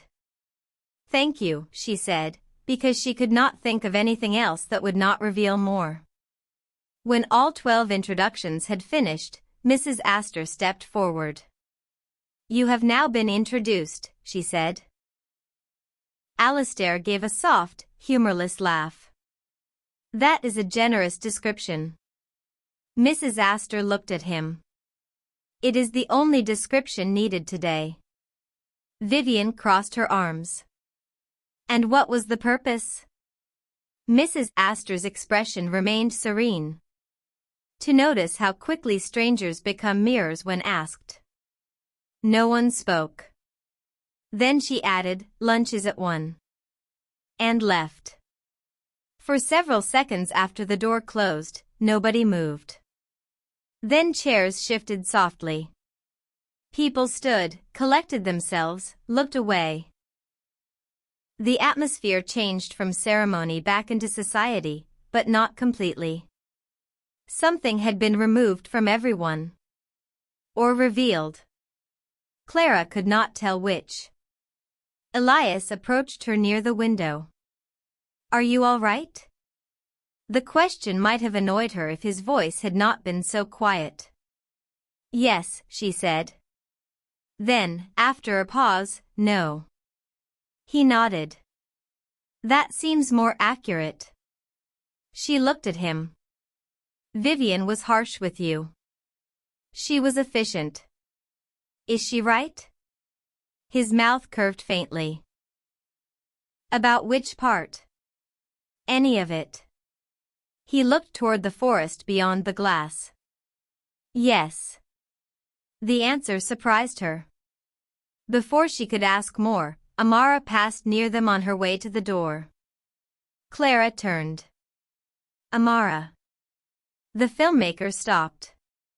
Her expression was composed, but not cold. How did you know those things? Amara considered the question carefully. I didn't know. I observed. That isn't enough. It often is. You barely spoke to me. No. Then what did you observe? Amara's gaze did not move away. You entered every room as though you were prepared to apologize for either wanting too much or not enough. You listened for shifts in approval. You hide intelligence behind politeness when you are uncertain whether intelligence is welcome. And when Mrs. Astor says something vague, you become angry, but only after checking whether anyone else appears angry first. Clara felt exposed again, but this time irritation protected her. That still sounds like knowing. No, Amara said. Knowing is what people do when they are tired of paying attention. Then she left. Clara stood by the window, suddenly aware of Elias beside her, the fire behind her, the house around her. You asked how, he said softly. Yes. She told you. Clara looked at him. Do you believe that? That attention explains all of this? Elias did not answer immediately. From somewhere deeper in the house came the sound of a door closing. Then another. Farther away. I believe attention can become invasive when it is organized, he said. The phrase stayed with her. Attention can become invasive when it is organized. At lunch, the seating had changed. No place cards were visible, but somehow everyone hesitated before sitting, as though expecting to be corrected. No one was. This absence of instruction made the room more anxious than any rule might have done. Clara sat beside Miriam and across from Beatrice Vale. The shared surname hovered between them like an object placed deliberately on the table. For a while conversation moved around safer subjects. Food. Weather. The architecture of old coastal houses. Dr. Rao spoke about estates designed to impress visitors approaching from water rather than road. Alistair commented on how power often preferred to be seen from below. Beatrice listened more than she spoke. Clara studied her discreetly. There was no obvious resemblance between them. Beatrice was taller, paler, sharper in feature. Yet something in the shape of her eyes seemed briefly familiar when she turned toward the light. Finally Clara said, "Have you ever known another Vale?" Beatrice lifted her wine glass. Yes. Many? Enough. Are you being deliberately difficult? Beatrice's smile was mild. I am being deliberately accurate. Miriam looked down at her plate. Clara leaned back. Did they place us across from each other? No one placed us. You chose this seat? Yes. Why? Beatrice looked at her fully. Because you would have wondered if I avoided it. Clara almost smiled despite herself. You're right. I often am in ways that make people dislike me. There was no vanity in the statement. Only data. What did your invitation say? Clara asked. Miriam shifted slightly beside her. Beatrice set down her glass. It said, "There is still time to disappoint the dead." The table noise around Clara seemed to dim. For once, Beatrice's composure looked less like superiority and more like armor polished thin from use. That's cruel, Clara said. Yes. Why come? Because cruelty is not always inaccurate. Clara had no answer to that. Across the table, Beatrice watched her with sudden intensity. And yours? Clara told her. Beatrice absorbed the sentence. Then she said something Clara did not expect. That means they are warning you not to assume equality. Equality? Of experience. Of knowledge. Of purpose. Clara glanced down the table at the others. You think some people know more? I know some people know more. Are you one of them? Beatrice's smile returned, but this time it carried fatigue. Not enough to be useful. Too much to be innocent. Before Clara could press further, Mrs. Astor entered the dining room. Again, the room adjusted itself. It was becoming familiar now, that subtle collective recalibration. Conversations did not stop. They lowered. Faces did not turn at once. They became more aware of where they were facing. Mrs. Astor moved to the sideboard and spoke to a staff member. Nothing was announced. Still, Clara sensed that her entrance mattered. Beatrice looked away. Miriam touched Clara's wrist lightly beneath the table, a gesture so brief it might have been accidental. Do not ask now. Or perhaps Clara only imagined the warning. After lunch, the afternoon was left open. That was how Mrs. Astor phrased it. Left open. As if emptiness were another room prepared for them. Some guests went to the library. Others walked. Sarah disappeared toward a music room where, an hour later, Clara heard piano notes drifting through the hall. The piece was slow and spare, more space than melody. It made the house feel larger. Clara found the library by following the sound of turning pages. It occupied 2 levels connected by a narrow iron staircase. Shelves rose to the ceiling. A fire burned beneath a mantel carved with waves. Tall windows looked toward the forest, where afternoon light had begun to fade. Peter Lorne sat at a table covered with books but read none of them. Vivian stood near a shelf labeled Ethics. Clara entered quietly. Vivian did not turn. There are no books newer than 5 years ago, she said. Clara looked around. You checked? Of course. Why does that matter? It may not. But you noticed. I dislike curated timelessness. It usually means someone removed the present on purpose. Peter looked up. The present is overrated. Vivian glanced at him. Spoken like a man hiding from it. He seemed pleased rather than offended. Clara walked along the shelves. Philosophy, psychology, architecture, memoir, travel, poetry. No popular fiction. No thrillers. No books with bright covers. Nothing disposable. On a central table lay a leather-bound guest book. Clara opened it. The pages were blank. All of them. Not unused, exactly. The paper showed faint impressions where writing might once have been pressed onto previous pages and removed. Or perhaps she was imagining texture because the house had trained her to seek absence. Vivian appeared beside her. Interesting. It's blank. Blankness here is rarely empty. Clara almost told her about the paper beneath the apple, then decided not to. The decision itself interested her. Already she was keeping small secrets, though no one had asked her to. Peter spoke from the table. Do either of you know why we are 12? Vivian turned. Do you? No. But you have a theory. I have several. None elegant enough. Clara closed the guest book. Does everything need a theory? Peter looked at her with mild surprise. Only things designed to produce one. His answer seemed to settle over the room.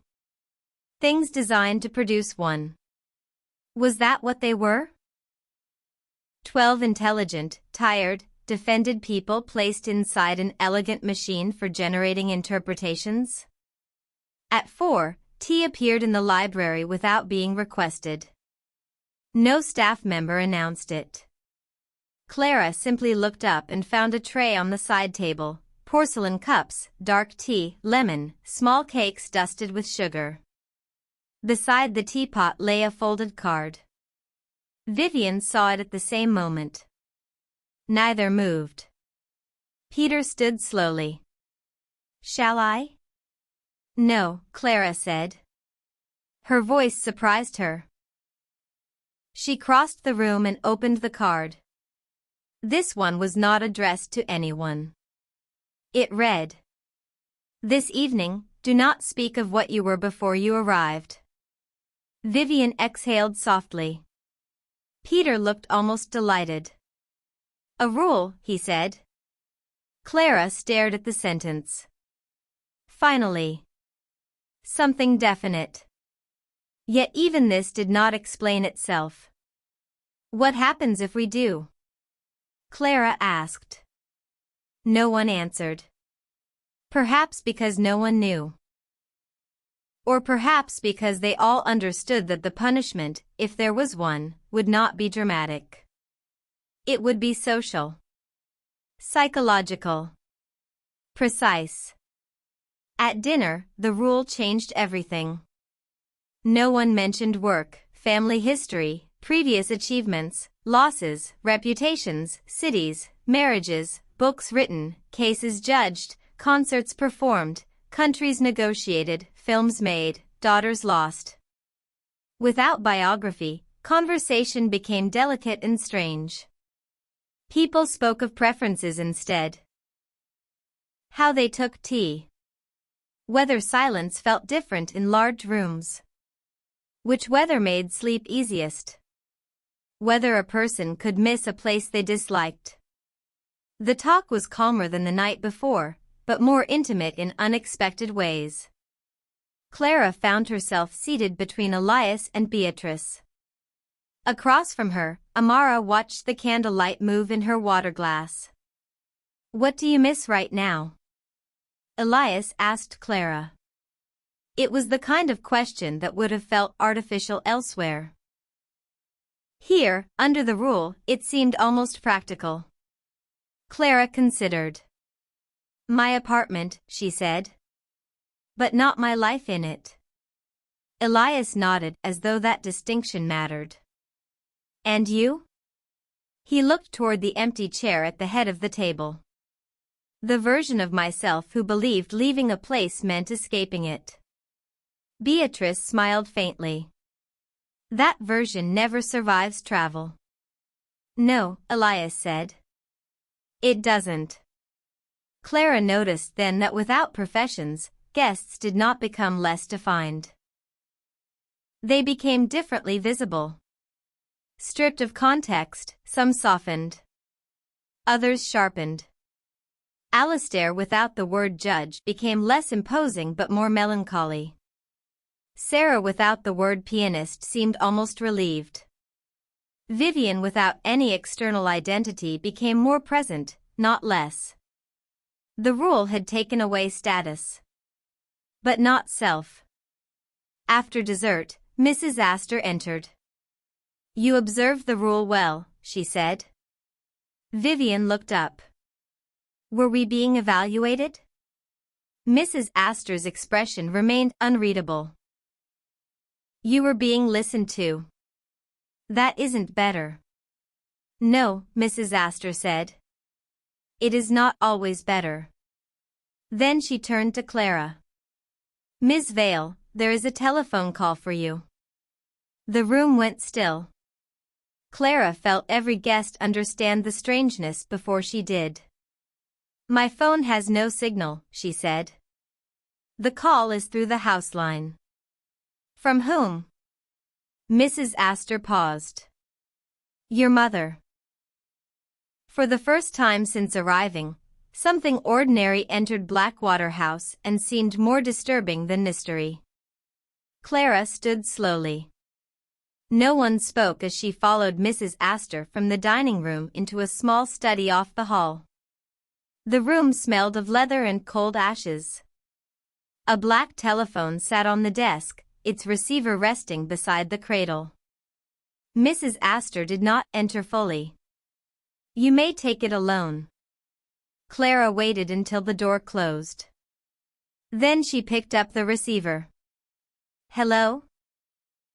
For a moment there was only static. Then her mother's voice, faint and familiar. Clara? Yes. I'm here. Oh, good. I wasn't sure this number would work. Clara's fingers tightened around the receiver. What number? The one you left me. Clara felt the room tilt almost imperceptibly. I didn't leave you a number. A pause. Her mother laughed uncertainly. Well, someone did. I found it written on the pad beside the kitchen phone. I thought perhaps you'd called before leaving. Clara said nothing. Are you all right? Her mother asked. The acceptable answer waited automatically. Yes. Fine. Just tired. Instead, Clara looked toward the closed door. I don't know, she said quietly. Her mother's voice changed. What does that mean? I'm safe. Are you sure? Clara glanced around the study, the polished desk, the dark shelves, the rain beginning again against the window. Was she safe? Nothing had harmed her. Nothing had even touched her. And yet the house had reached into her mother's kitchen. Or someone had. I think so, she said. That is not a reassuring sentence. I know. Come home, Clara. The words struck her more deeply than expected. Come home. So simple. So available. For one brief moment she imagined doing exactly that. Asking for the boat. Returning through mist and water. Unlocking her apartment. Making tea. Placing the invitation in a drawer and allowing ordinary life to close around her again. But the thought brought no relief. Only a strange grief. As though leaving now would preserve safety while confirming something unbearable, that she would always retreat from the threshold of change the moment it became unclear. I can't yet, she said. Her mother was silent. Then, softer, why? Clara looked at the black telephone cord curling across the desk. Because I think I came here for a reason. You said you didn't know the reason. I don't. That is exactly what worries me. Clara closed her eyes. I'll call when I can. The line crackled. Clara? Yes? Who invited you? She opened her eyes. Beyond the study window, the dark glass reflected her face over the rain. I wish I knew, she said. After she hung up, she remained in the study for several minutes. When she finally opened the door, Mrs. Astor was waiting in the hall. Not close. Not intruding. Waiting. Clara looked at her. How did my mother get this number? Mrs. Astor did not answer immediately. Then she said, people often leave more behind than they remember. No. The word came sharper than Clara intended. Mrs. Astor accepted it without reaction. I did not give your mother the number. Who did? I don't know. For once, Clara believed her. That made it worse. When she returned to the dining room, conversation had resumed too smoothly. No one asked about the call. No one even looked at her for too long. Only Vivian met her eyes. And Clara understood then that the guests were not merely being observed by the house. They were beginning to observe one another on its behalf. That night, back in her room, she found no card by the bed. No note under the door. No message hidden beneath fruit or folded beside tea. Only the blank paper from the garden, still in her pocket. She placed it on the writing desk and sat before it for a long time. Outside, rain traveled across the windows in thin, silver lines. The sea below was invisible now, but she could hear it. Slow. Dark. Persistent. At last Clara took the pen from the desk and wrote one sentence on the blank paper. I do not know why I am still here. She expected nothing to happen. Nothing did. Yet as she looked at the words, she understood they were not entirely true. A more honest sentence moved quietly beneath them. She did not know why she was still here. But some part of her was afraid to leave before finding out. Chapter 4: Conversations that felt strange. By the third morning, Clara had begun to understand that Blackwater House did not reveal itself through events. It revealed itself through tone. A pause held too long. A glance withdrawn too quickly. A question answered from the side rather than directly. A kindness offered before anyone had asked for it. Nothing dramatic happened. No one shouted. No door was locked. No figure appeared at the end of a corridor in the middle of the night. And yet Clara woke with the sense that something had continued while she slept. The room looked unchanged. The curtains hung motionless beside the tall windows. The bed linens were cool and white, folded around her with almost ceremonial care. Outside, early fog softened the sea until water and sky became one pale surface. Her own handwriting remained on the blank card at the desk. I do not know why I am still here. She had expected to regret writing it in the morning. Instead, the sentence seemed incomplete. Not false. Incomplete. She dressed slowly, choosing dark trousers and a cream sweater, then stood before the mirror longer than necessary. Her reflection looked rested, which felt unfair. Blackwater House was giving her excellent sleep, excellent food, excellent rooms, and an increasing sense of psychological exposure. The combination felt indecent. When she opened her bedroom door, a small tray stood on the floor outside. No note this time. Only a cup of tea, still warm, and a single slice of lemon on a porcelain dish. Clara looked down the corridor. Empty. She crouched and touched the cup. The tea had been placed recently. She did not drink it.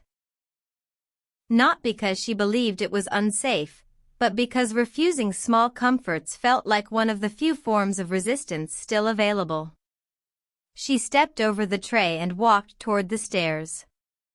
Halfway down the east corridor, she heard voices coming from an open sitting room.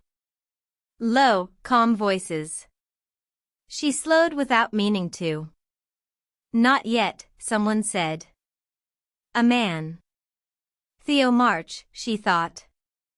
Then Helena's voice. She is beginning to notice sequence.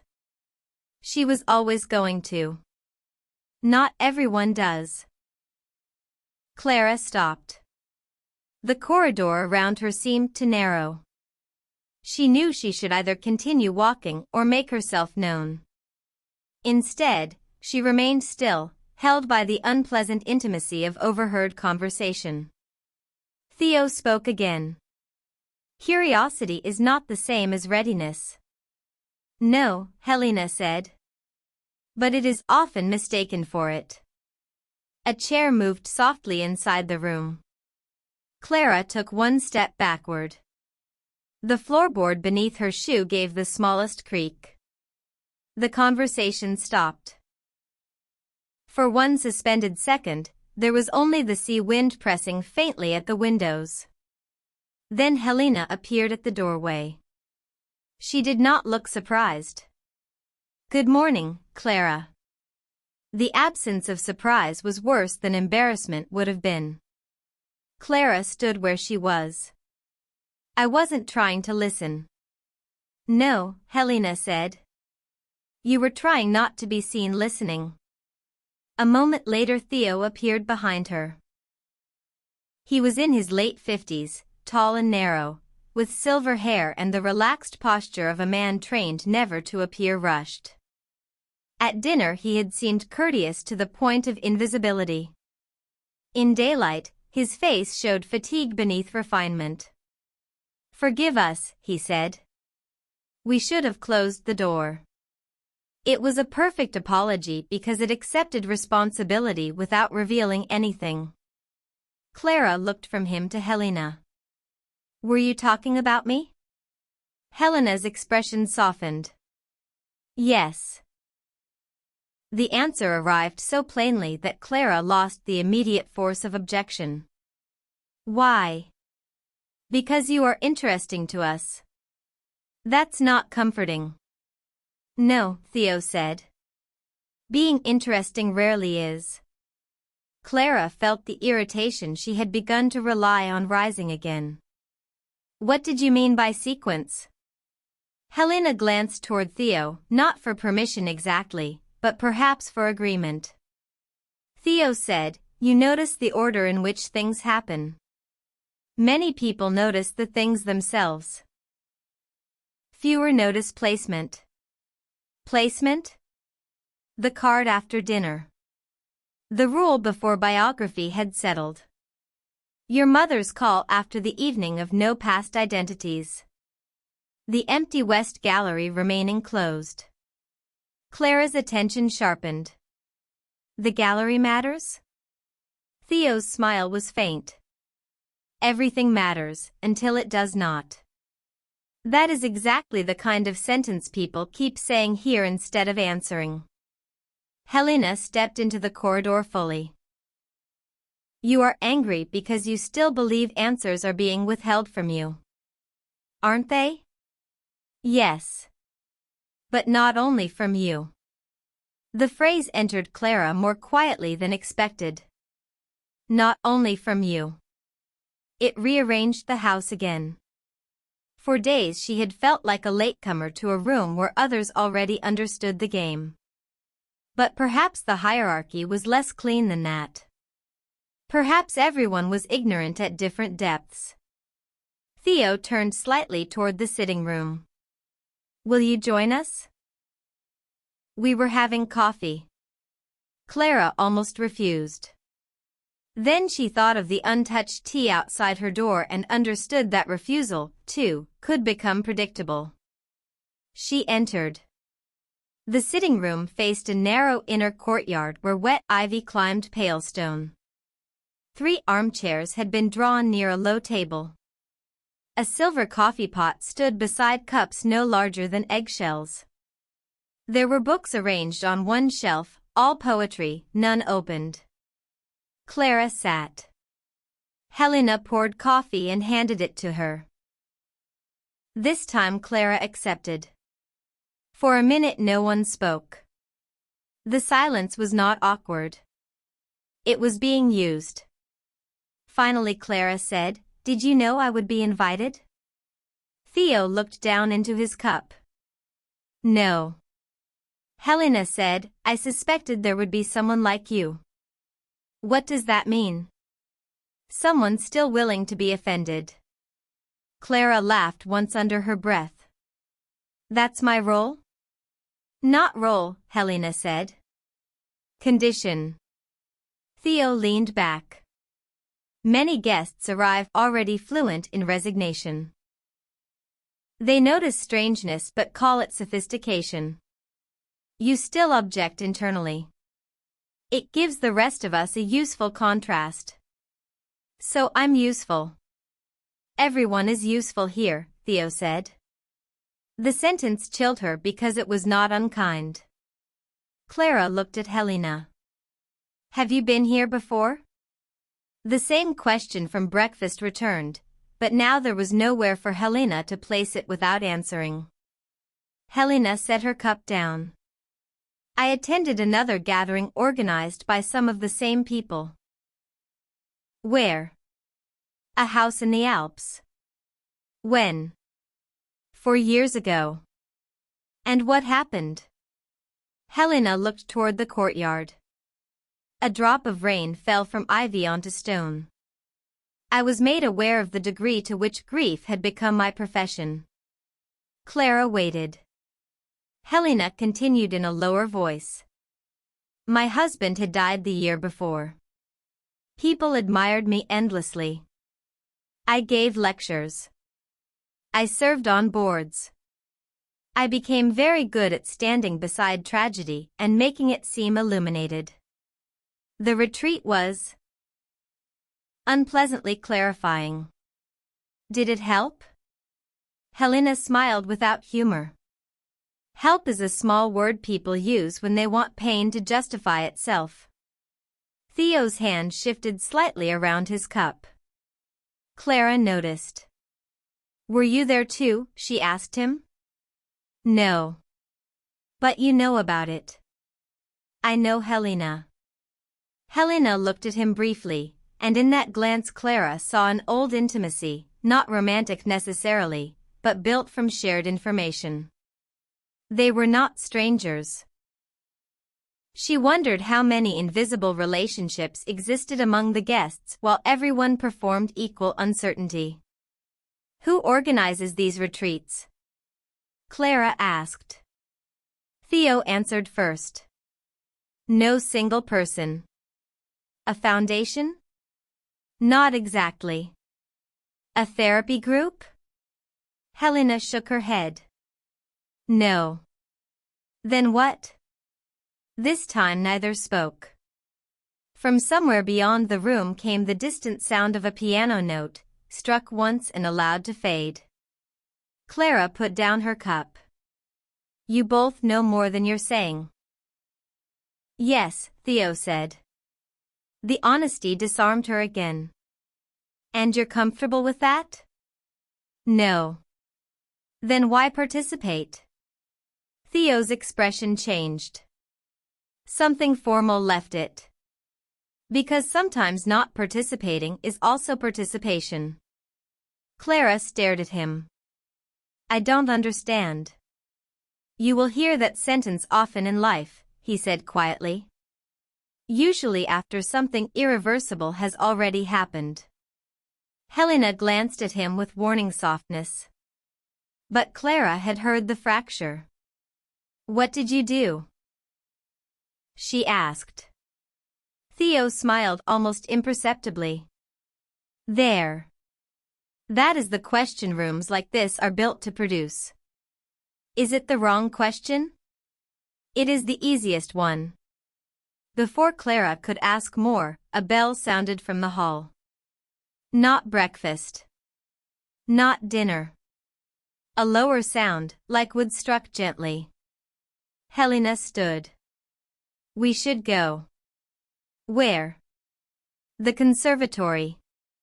Did someone tell us that? Theo moved toward the door. No. But that bell means gathering. Clara remained seated for 1 second longer. Of course there were signals no one had explained. Of course others recognized them. She followed.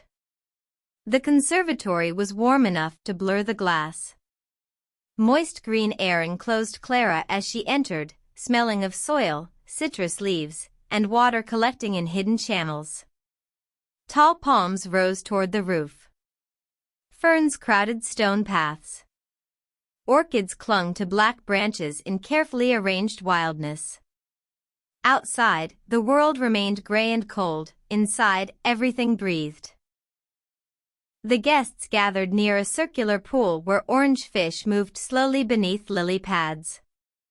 Mrs. Astor stood beside a small table holding 12 sealed envelopes. Clara felt the room register them. A new stage. A new uncertainty. "Good morning," Mrs. Astor said. "Today you will each receive a question. You may answer it to someone else before sunset, or you may keep it unanswered." Vivian, standing beside a palm, crossed her arms. "And what happens if we keep it unanswered?" "Then it remains with you." "That already happens with most questions." "Yes." Mrs. Astor began handing out envelopes. Each was cream-colored, like the original invitation, but smaller. Clara accepted hers and noticed that her name was not written anywhere. Still, Mrs. Astor had given it without hesitation. No one opened theirs immediately. That interested Clara. The guests had learned caution around paper. Mrs. Astor stepped back. "There will be no formal gathering until dinner." Sarah Lynn, who stood nearest the pool, said, "Must the answer be truthful?" Mrs. Astor looked at her. "It would be difficult to answer otherwise." Sarah lowered her gaze. Mrs. Astor left. For a few seconds, the conservatory held only water sounds and breathing leaves. Then Peter Lorne opened his envelope first. Of course he did. His face remained unreadable. Vivian watched him. "Well?" He folded the paper once. "No." "No, you won't tell us?" "No, I will not satisfy the first appetite of the room." He walked away down the path between the palms. One by one, the others opened their envelopes. Some reacted visibly. Miriam closed her eyes. Alistair's mouth tightened. Beatrice smiled in a way that suggested displeasure. Theo placed his question in his jacket pocket without looking around. Clara opened hers last. Inside was a single line. "What would you become if no one rewarded your restraint?" She read it once. Then again. The conservatory seemed too warm. The question was not cruel in the manner of Beatrice's invitation, nor intimate in the same way as Amara's observations. It was worse because it felt less like a statement than a door. She folded it carefully. When she looked up, Elias was watching her from across the pool. He looked away at once. That was how the day began to divide itself into conversations. Not organized ones. Not scheduled. But inevitable. The question in each envelope turned every encounter into possible confession. It was almost impossible to speak normally when both people knew the other carried something private and sharp. At 11, Clara found Sarah in the music room. She had not meant to enter. The door was open, and the notes drew her in, a slow progression, delicate and unresolved, played on a grand piano beside tall windows overlooking the sea. Sarah sat very straight, her dark hair falling forward slightly as she played. The room itself was spare. No portraits. No audience chairs except 3 placed along the wall. A vase of bare branches stood on the piano lid. Clara sat quietly. Sarah did not stop. The music continued for several minutes, then ended not with a final chord but with a withdrawal. Sarah lifted her hands. "Do you play?" she asked without turning. "No." "Lucky." Clara smiled faintly. "That's not what people usually say. People confuse talent with freedom." Sarah turned on the bench. In daylight she looked younger than Clara had first thought, perhaps late 30s, though her composure gave her an ageless quality. Her hands rested in her lap, long-fingered and still. "Did your question upset you?" Sarah asked. "Yes. That may mean it was well chosen." "Do you think they are chosen individually?" Sarah looked toward the windows. "Don't you?" Clara did. That was the problem. "What was yours?" Clara asked. Sarah's expression did not change, but something in the room seemed to become more fragile. It asked what silence had protected me from hearing. Clara said nothing. Sarah looked down at her hands. "I thought I came here because I was exhausted by sound." Applause, mainly. People think applause is generous, but it is often a demand made beautifully. She touched one piano key softly, not enough to make a full note. "I stopped performing last winter. Publicly, they called it rest. Privately, everyone asked when I would return, as if I had stepped away from my own body and inconvenienced them." "And will you return?" "Yes." Sarah smiled faintly. "I don't know. That is the first honest answer I have had in months." Clara felt a quiet recognition. The luxury of not knowing. Perhaps that was part of Blackwater House's seduction. It made uncertainty feel like a furnished room rather than a failure. Sarah studied her. "And yours?" Clara hesitated, then handed her the slip. Sarah read it. Her face softened. "What would you become?" she asked. "I don't know." "That may be why you were invited." Clara took the paper back. "People keep saying things like that. Because none of us knows enough to say anything better." Sarah turned again toward the piano. After a moment she added, "Restraint is praised because it makes other people comfortable. When a restrained person changes, everyone calls it instability."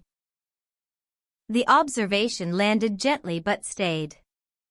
Clara thought of her office, her mother, Daniel asking if she was okay. She thought of all the times she had translated distress into tiredness because it was easier for others to receive. "What would happen if you didn't return to performing?" Clara asked. Sarah pressed one key, then another. "People would eventually stop asking." "That sounds peaceful." "It sounds like disappearance." The notes faded. Clara left the music room with the question folded in her palm. At lunch, everyone behaved with exquisite abnormality. The questions were not mentioned directly, which made them more present. People spoke in fragments, as though full sentences risked accidental exposure. Peter asked whether anyone believed sincerity could exist in groups. Vivian replied that sincerity in groups usually became performance by the third sentence. Dr. Rao said performance was not always false.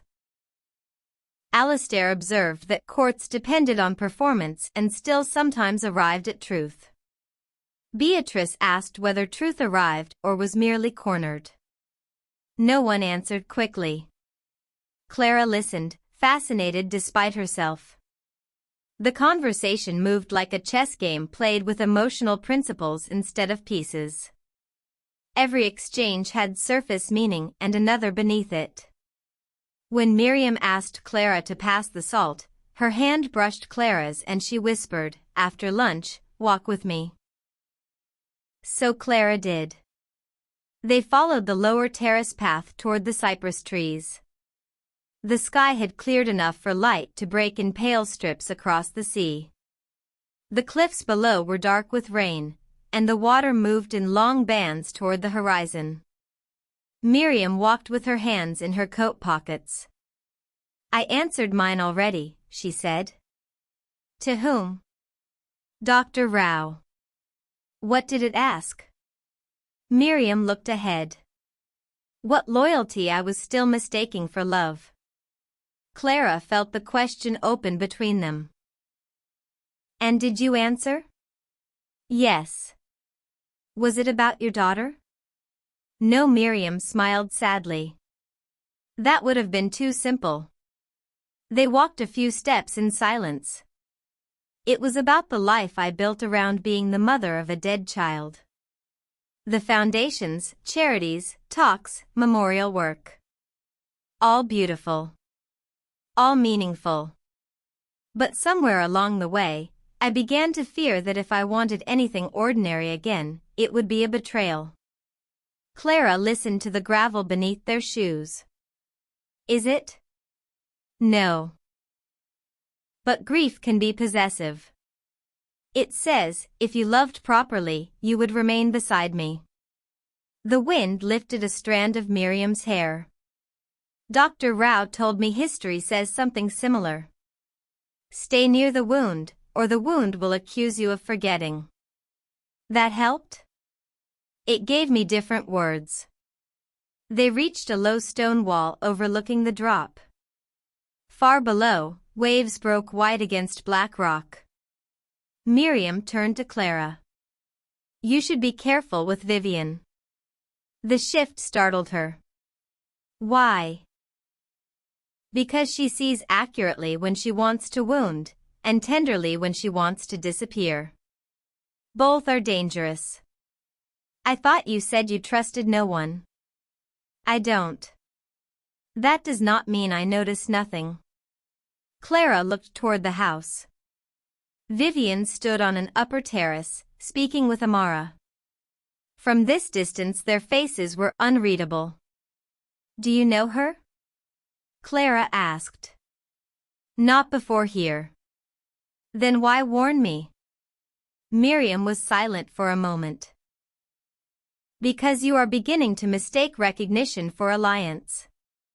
The sentence struck too close. Clara remembered Vivian's dry honesty, her refusal to soften discomfort. It had felt trustworthy compared with Helena's elegance, Theo's ambiguity, Mrs. Astor's serene control. But perhaps bluntness was merely another form of style. Is everyone here manipulating everyone? Clara asked. Miriam's expression held sadness and amusement together. Probably. Most people do. Here we are simply deprived of the comfort of pretending otherwise. They began walking back. Near the conservatory, Clara noticed Peter standing alone beside a hedge, looking not at the gardens but at one of the second-floor windows. His stillness was so complete it looked intentional. When he saw them approaching, he gave a polite nod and walked away. Miriam watched him go. He is enjoying this too much, she said. Peter? He likes systems. The house flatters that. What do you think his question was? I'm sure he will tell someone once he has made it unbearable enough. At the terrace doors, Miriam touched Clara's sleeve. What was yours? Clara told her. Miriam's eyes filled with warmth. Oh, she said softly. Clara almost stepped back from the sympathy. What? That is not a question for this week only. No. Clara had known that too. In the afternoon, Clara went looking for the West Gallery. Not because she intended to enter. At least, that was what she told herself. The gallery had been mentioned twice as closed, which made it more present than rooms left unnamed. She found the corridor leading to it beyond the main staircase, past a row of landscapes and a narrow table holding a porcelain bowl filled with smooth black stones. A velvet rope had been placed across the entrance. Not locked. Not guarded. A small sign read, "Closed today." The simplicity irritated her. Behind the rope, the corridor extended toward tall doors at the far end. Light showed beneath them. Not much. Enough to prove the room beyond was not dark. Clara stood before the rope. Nothing prevented her from stepping over it. That, she realized, was the true boundary. A locked door would have made obedience meaningless. This required participation. She moved closer. From behind the doors came a murmur. Voices. She held her breath. Not words exactly. More like recorded speech played too low to understand. Several voices overlapping. A woman. A man. Another woman. Then silence. Clara stepped back. Are you going in? She turned. Vivian stood behind her, hands in the pockets of her trousers. Clara exhaled. You move quietly. I was already here. No, you weren't. Vivian smiled. Then I move quietly. They looked at the rope together. Have you gone in? Clara asked. No. Why not?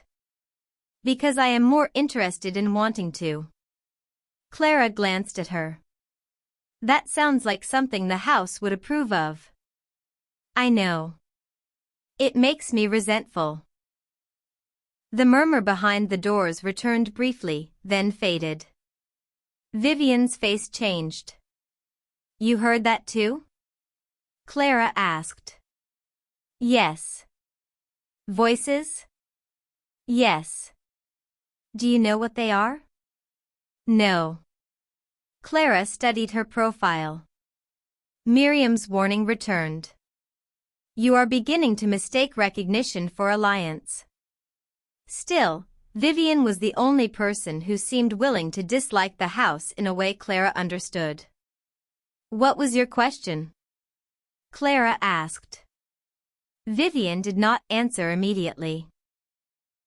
Then she reached into her pocket and handed Clara the folded slip. Clara opened it.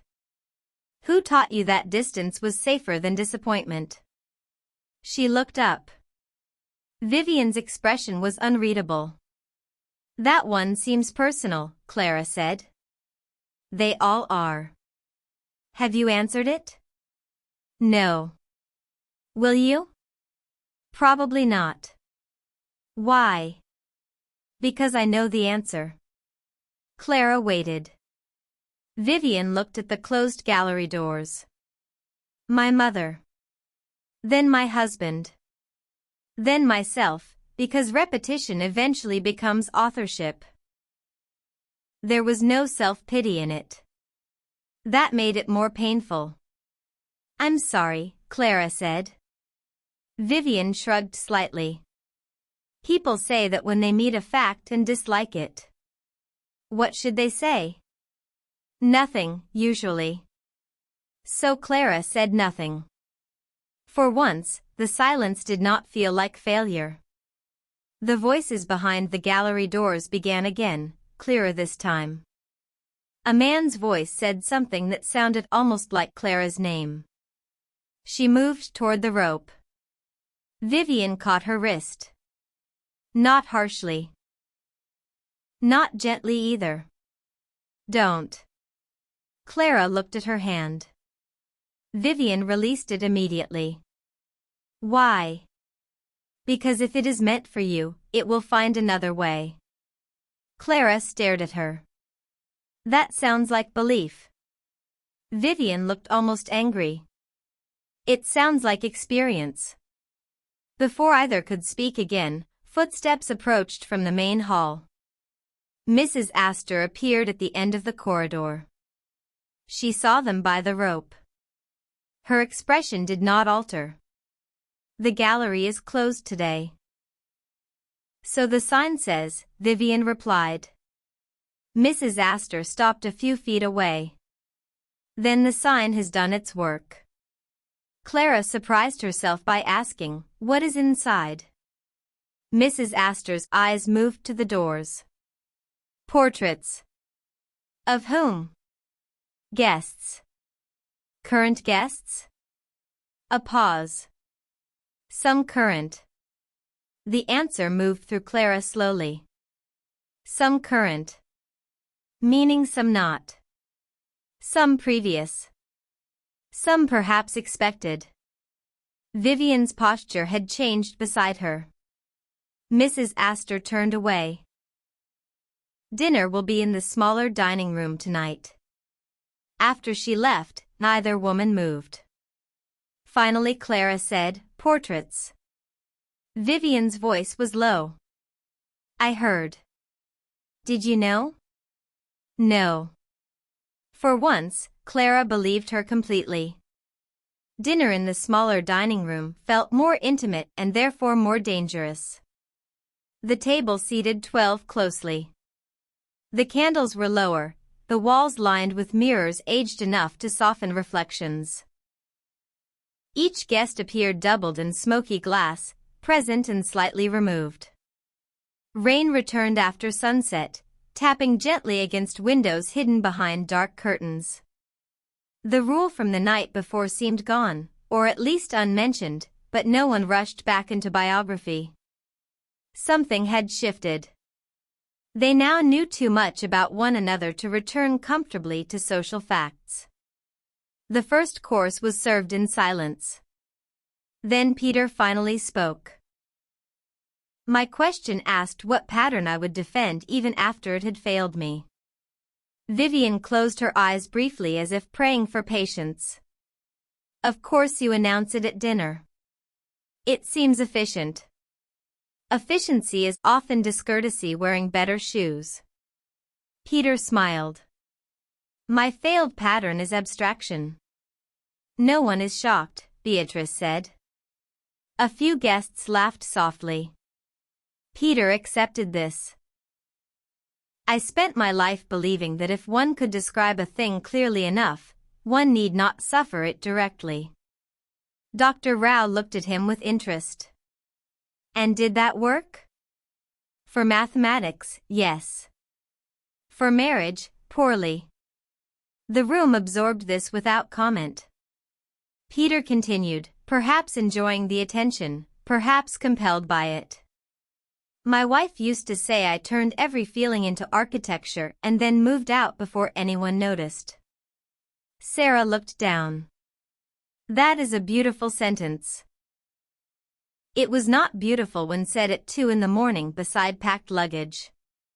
For the first time, Clara saw him as more than a clever man fascinated by structure. Beneath the elegance of his thought lay something blunt and ordinary. Someone had left him, and he had understood too late the difference between explanation and presence. The conversation opened after that. Not chaotically. Not sentimentally. But one by one, fragments surfaced. Alistair's question had asked when fairness had become cowardice. Amara's had asked whom she watched so she would not have to miss them. Theo refused to share his. Helena also refused, though with more grace. Beatrice said hers was unnecessarily theatrical and left it at that. When attention turned to Clara, she felt the room waiting. Not demanding. Waiting. She could refuse. That was important. But refusal would also speak. "My question asked what I would become if no one rewarded my restraint," she said. No one immediately replied. Then Alistair said, "And?" Clara smiled faintly. "That sounds like a courtroom question." "It is an old habit." "I don't know the answer." "Do you know what restraint has earned you?" Dr. Rao asked. The question was kind, which made it harder. Clara looked at her glass. "Respect, I suppose." "Is that what you wanted?"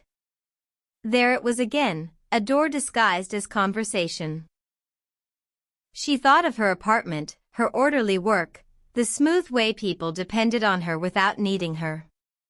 She thought of how often she had mistaken being easy to rely on for being loved. "No," she said quietly. The word felt enormous. The table remained still. What did you want? Miriam asked. Clara could have said rest, change, freedom, recognition.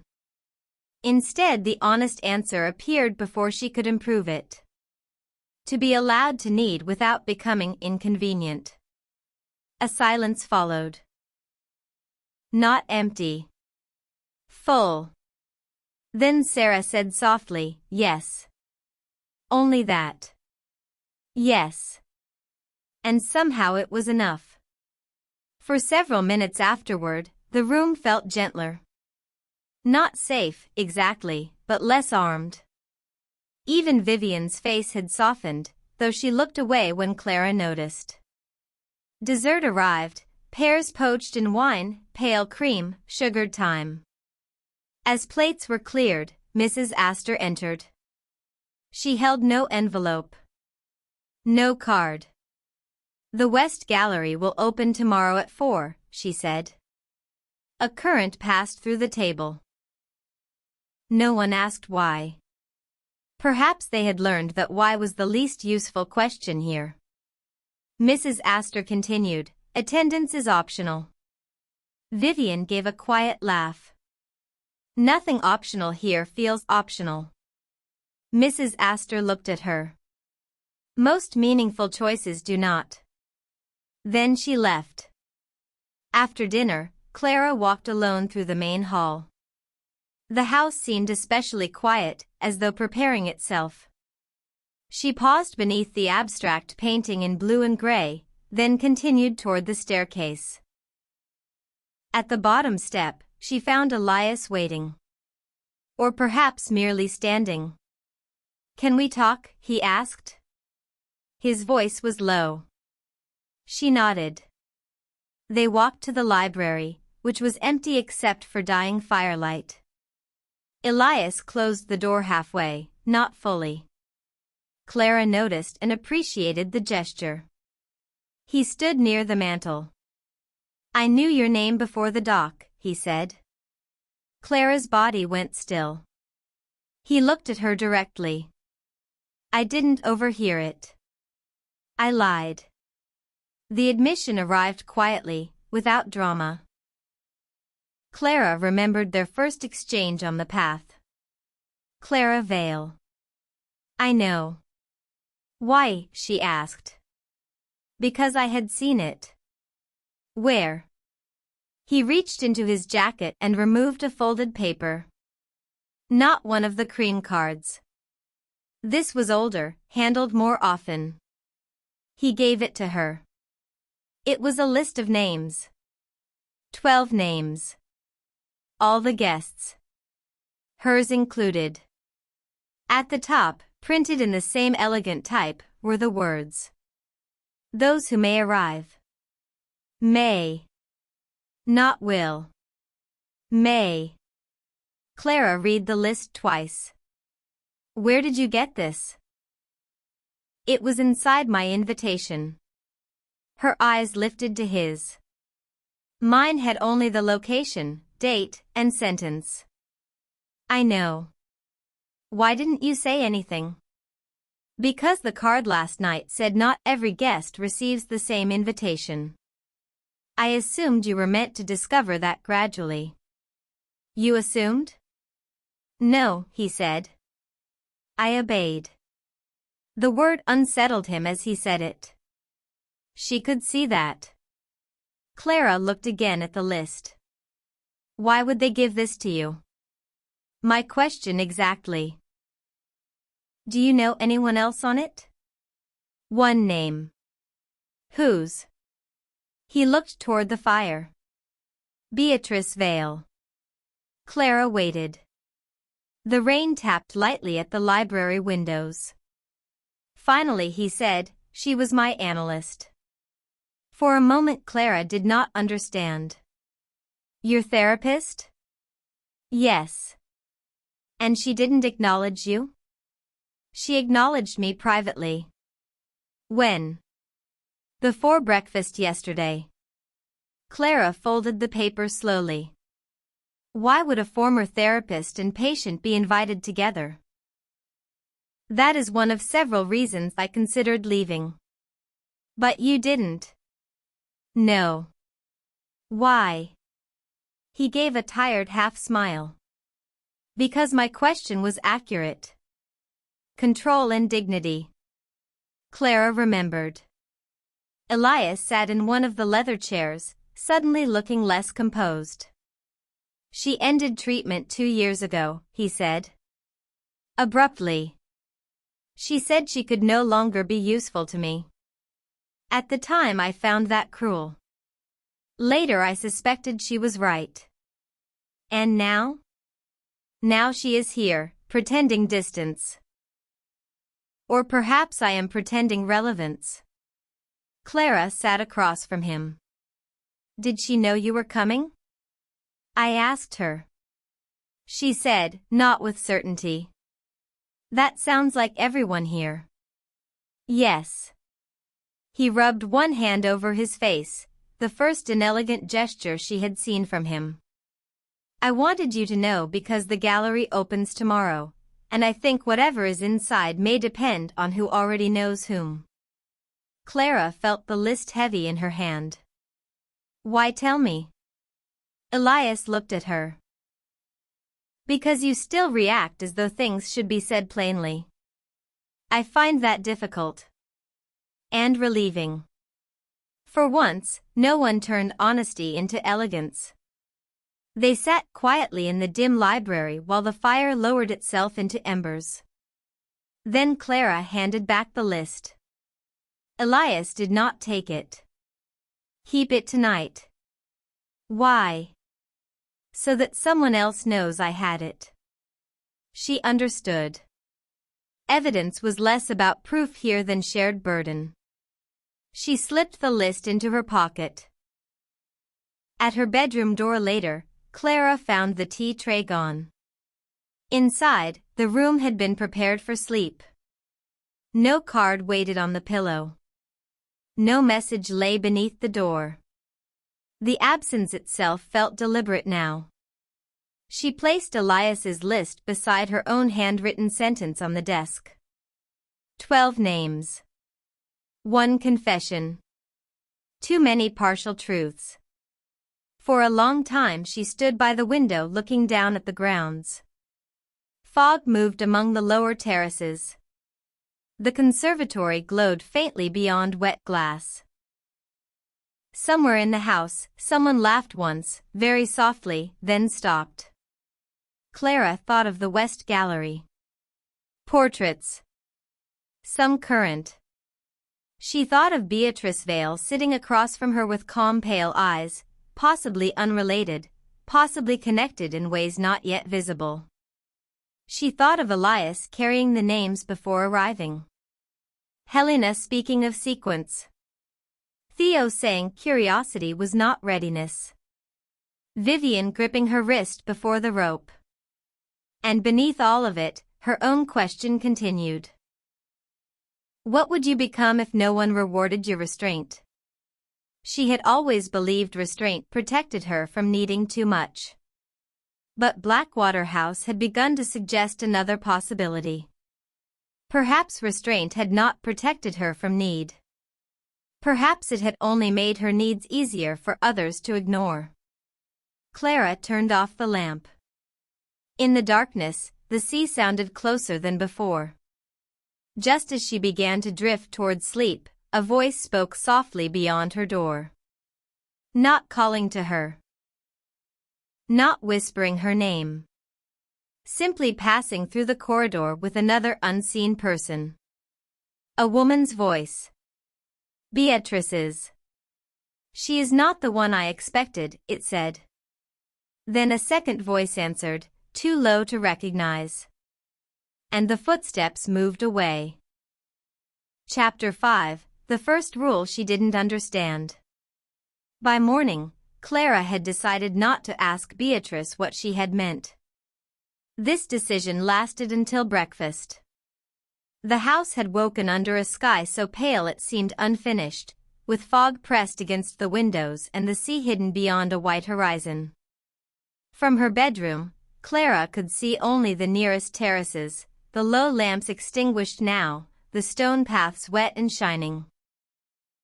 The estate seemed suspended outside ordinary weather, not stormy, not calm, but held in a soft, watchful pause. She had slept badly. Not because of the voice in the corridor, though it had followed her into sleep. Not because of the gallery, though the thought of portraits waiting behind closed doors had entered every dream in altered form. She had slept badly because Elias's list lay on the writing desk beside her own sentence, and together they had made the room feel less private. 12 names. Those who may arrive. May. The uncertainty of that word troubled her more than she wanted to admit. It suggested selection without certainty, invitation without control. It suggested that even the organizers, whoever they were, had not known who would accept. Or perhaps it suggested something more elegant and worse, that refusal, too, had been part of the design. Before leaving the room, she folded the list and placed it inside the lining pocket of her suitcase. Then she unfolded it again. That felt too much like hiding. She finally slipped it into the back of the book she had brought but not opened, a slim novel she had thought might comfort her. The book now seemed like a civilian object in a diplomatic crisis. At breakfast, the table had been set with white flowers.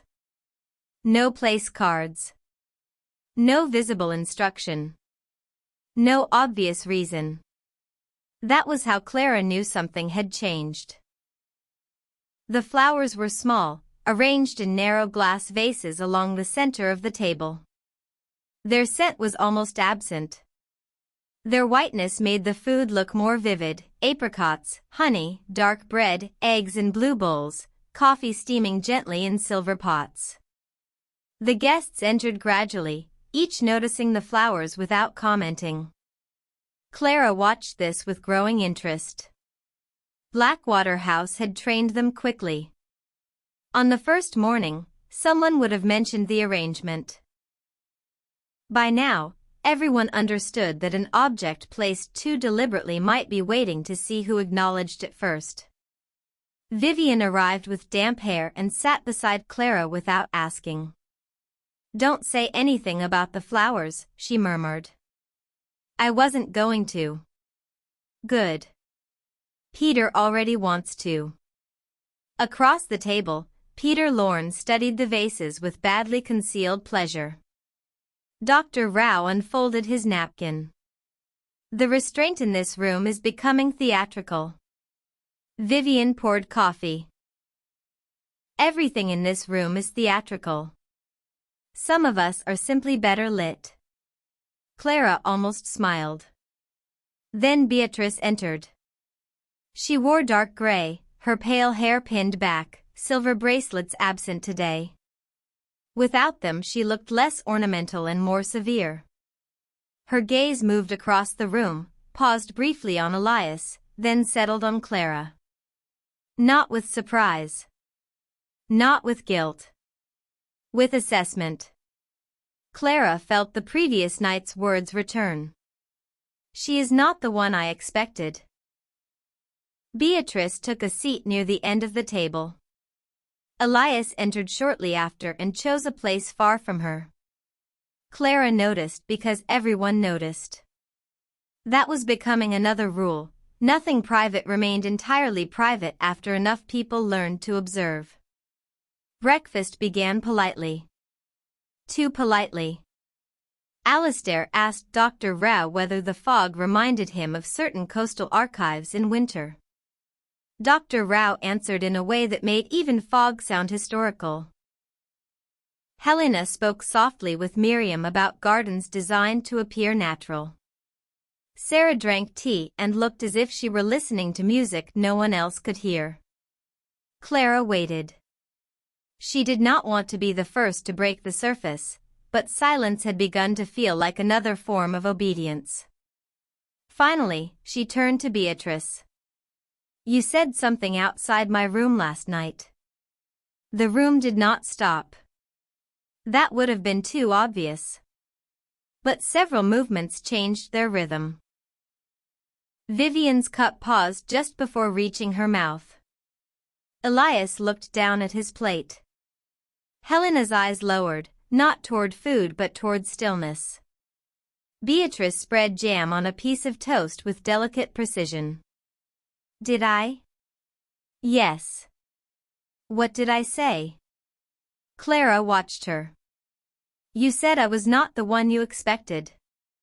Beatrice placed the knife beside her plate. Then I was indiscreet. That isn't an answer. No. It is a regret. Were you talking about me? Yes. The honesty was abrupt enough to silence the nearest end of the table. Beatrice looked at Clara fully now. I thought your arrival would clarify something. It complicated it instead. What? Beatrice glanced toward Mrs. Astor, who had just entered the breakfast room so quietly Clara had not heard the door. The timing was impossible to ignore. Mrs. Astor stood near the sideboard. After breakfast, she said, please remain in the house until noon. The grounds will be closed temporarily. Peter looked pleased. A closed house. How literary. Vivian did not look amused. Why are the grounds closed? Maintenance. What kind? Necessary. That is not a kind. Mrs. Astor's gaze rested on Vivian with the patience of deep water. It is the only kind relevant to guests. Clara expected the usual frustration, the usual elegant evasion. But something else happened. Theo, who had been silent all morning, looked up. Is this about the lower path? Mrs. Astor turned toward him. A small pause. Too small for anyone who had not learned the house's language. Yes. Theo's expression changed almost imperceptibly. Helena saw it. So did Clara. What happened on the lower path? Clara asked. Mrs. Astor did not answer her. Instead, she said, the West Gallery opens at 4. Until then, the library, music room, conservatory, and morning rooms are available. And the West Gallery? Peter asked. Still closed until 4? Yes. Firmly? Mrs. Astor looked at him. The rope remains. It was a perfect answer because it acknowledged the weakness of the boundary while leaving responsibility with them. After she left, the room remained quiet. Then Vivian said, I hate it when maintenance sounds like theology. Clara turned to Theo. What lower path? He took longer than necessary to fold his napkin. There is a path below the cliff garden. It leads toward the old boathouse. The one we were told not to enter alone? Yes. Why did you ask about it? Theo's face resumed its diplomatic stillness. Because I walked there yesterday. With staff? No. Across the table, Helena closed her eyes briefly. Clara understood then that Theo had broken a rule. Or at least a boundary. The first clear violation anyone had admitted. What happened? She asked. Theo looked at her. For once, the controlled elegance of his voice seemed tired rather than polished. I found a bench facing the water. On it was a coat. Whose? I don't know. Was anyone nearby? No. Vivian leaned forward. What kind of coat? A woman's raincoat. Pale blue. Miriam's hand moved to her throat. Her coat yesterday had been pale blue. Everyone looked at her before they could stop themselves. Miriam went very still. My coat is in my room, she said. Her voice was calm, but too quiet. Theo nodded. I did not think it was yours. Did you touch it? No. Why didn't you mention this yesterday? Vivian asked. Because it might have been nothing. And now? Theo looked toward the window, where fog pressed against glass. Now the grounds are closed. The breakfast room changed around that fact. No violence. No obvious danger. No explanation. Only a coat on a bench where no coat should have been, and a path suddenly unavailable. Clara realized that the retreat did not need horror to create dread. It needed only objects slightly displaced from certainty. At 10, with the grounds closed and the gallery still waiting, the guests dispersed through the house like people avoiding the same thought. Clara went to the conservatory. She wanted warmth, green air, something growing without needing to interpret itself. But even there the plants seemed arranged with unnerving intelligence. Drops of water collected on leaves and fell at irregular intervals into hidden soil. The orange fish moved beneath the circular pool like thoughts too slow to escape. Sarah sat on a bench near the citrus trees. She held a folded paper in both hands. Not one of the printed cards. This one was handwritten. Clara hesitated. I can go. No, Sarah said. Stay. Clara sat beside her, leaving a respectful space between them. For a while they listened to the water.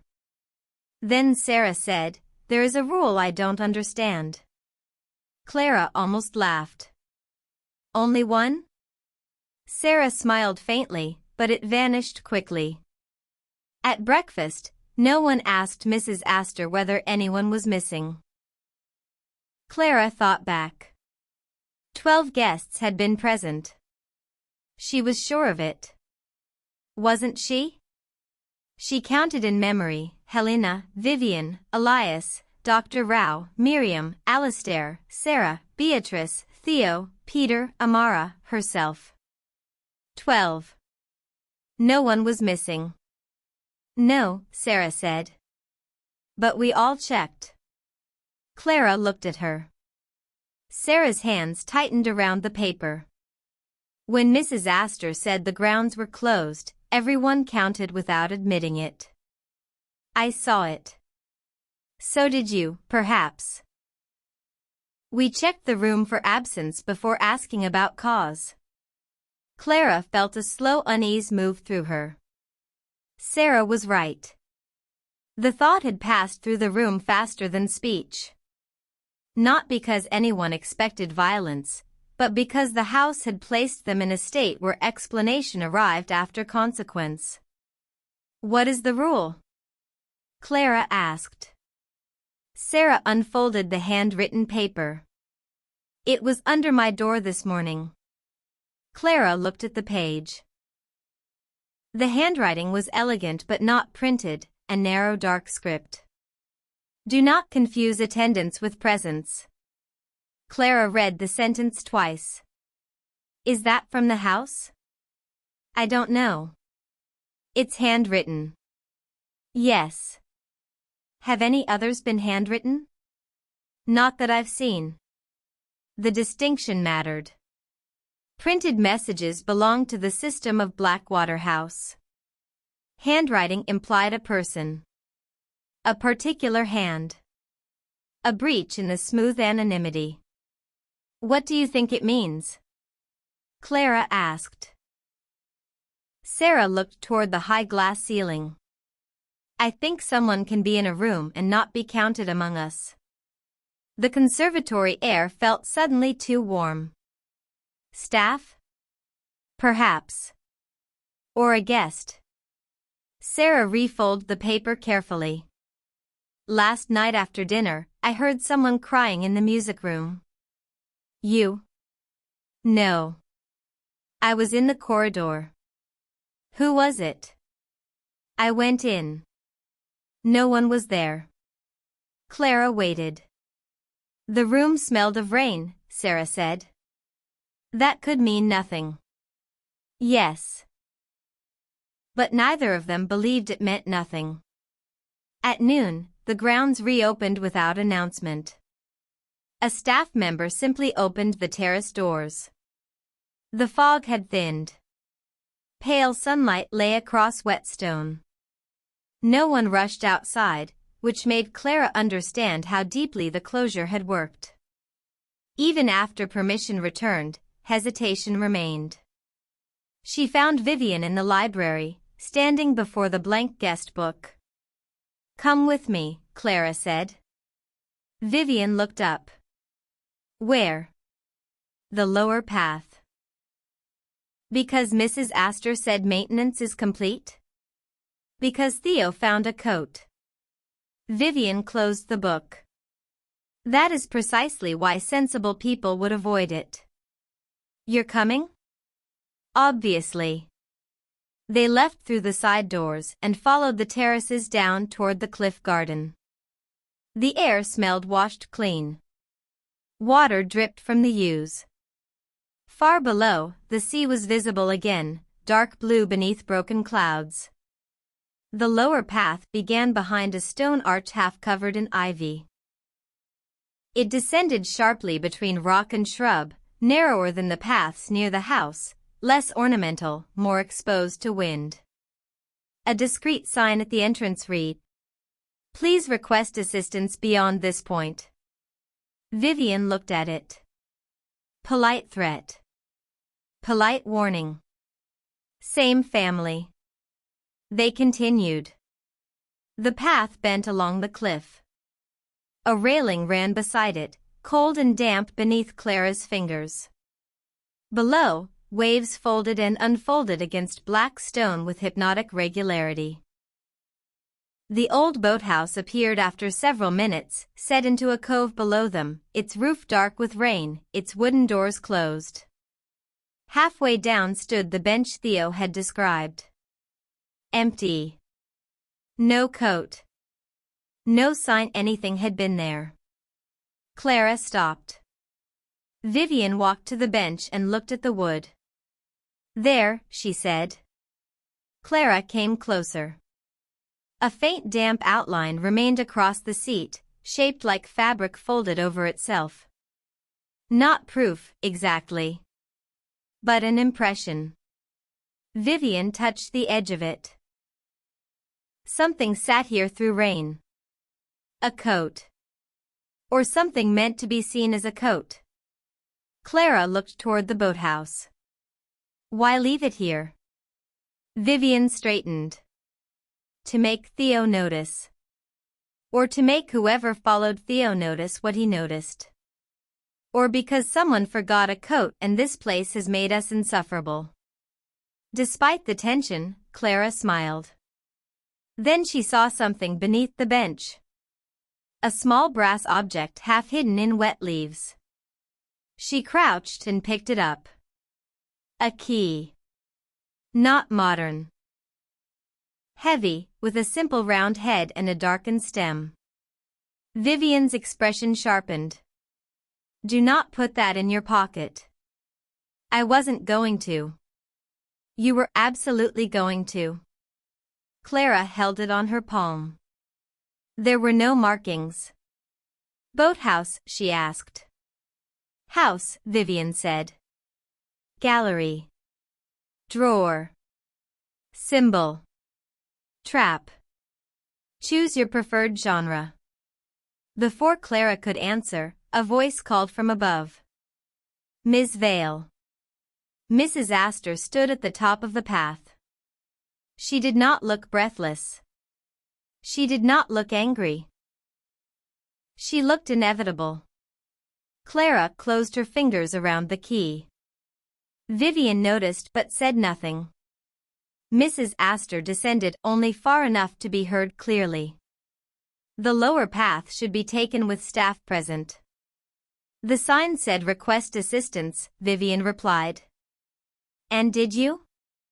"No." "Then the request was not made." Clara felt absurdly like a child caught in a technical violation. Mrs. Astor's gaze moved to her closed hand.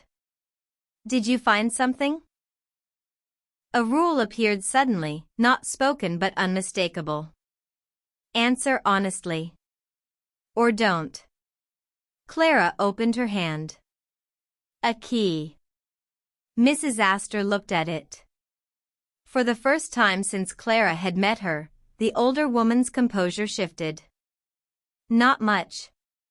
But enough. I will take that." Clara did not immediately give it to her. "What does it open?" Mrs. Astor stepped closer. "That depends on who uses it." Vivian laughed softly. "Wonderful. Even the keys have identity politics." Mrs. Astor ignored her. "Ms. Vale." Clara placed the key in Mrs. Astor's hand. Their fingers touched. Mrs. Astor's skin was cold. "Thank you," she said. "Was it supposed to be there?" "No." The answer startled Clara. A plain answer. Mrs. Astor turned to walk back up the path. Then paused. "Not everything you find has been placed for you." She continued upward. Clara and Vivian remained beside the bench. Wind moved against the cliff. Vivian was the first to speak. That was almost useful. She was worried. "Yes." "About the key?" "About you having it." Clara looked toward the boathouse again. For several seconds she imagined taking the path downward, trying the doors, discovering whether the sea was truly the only danger. Instead she turned back. "Let's go." Vivian studied her. "Restraint? Possibly judgment. Careful. That can become a habit." They climbed in silence.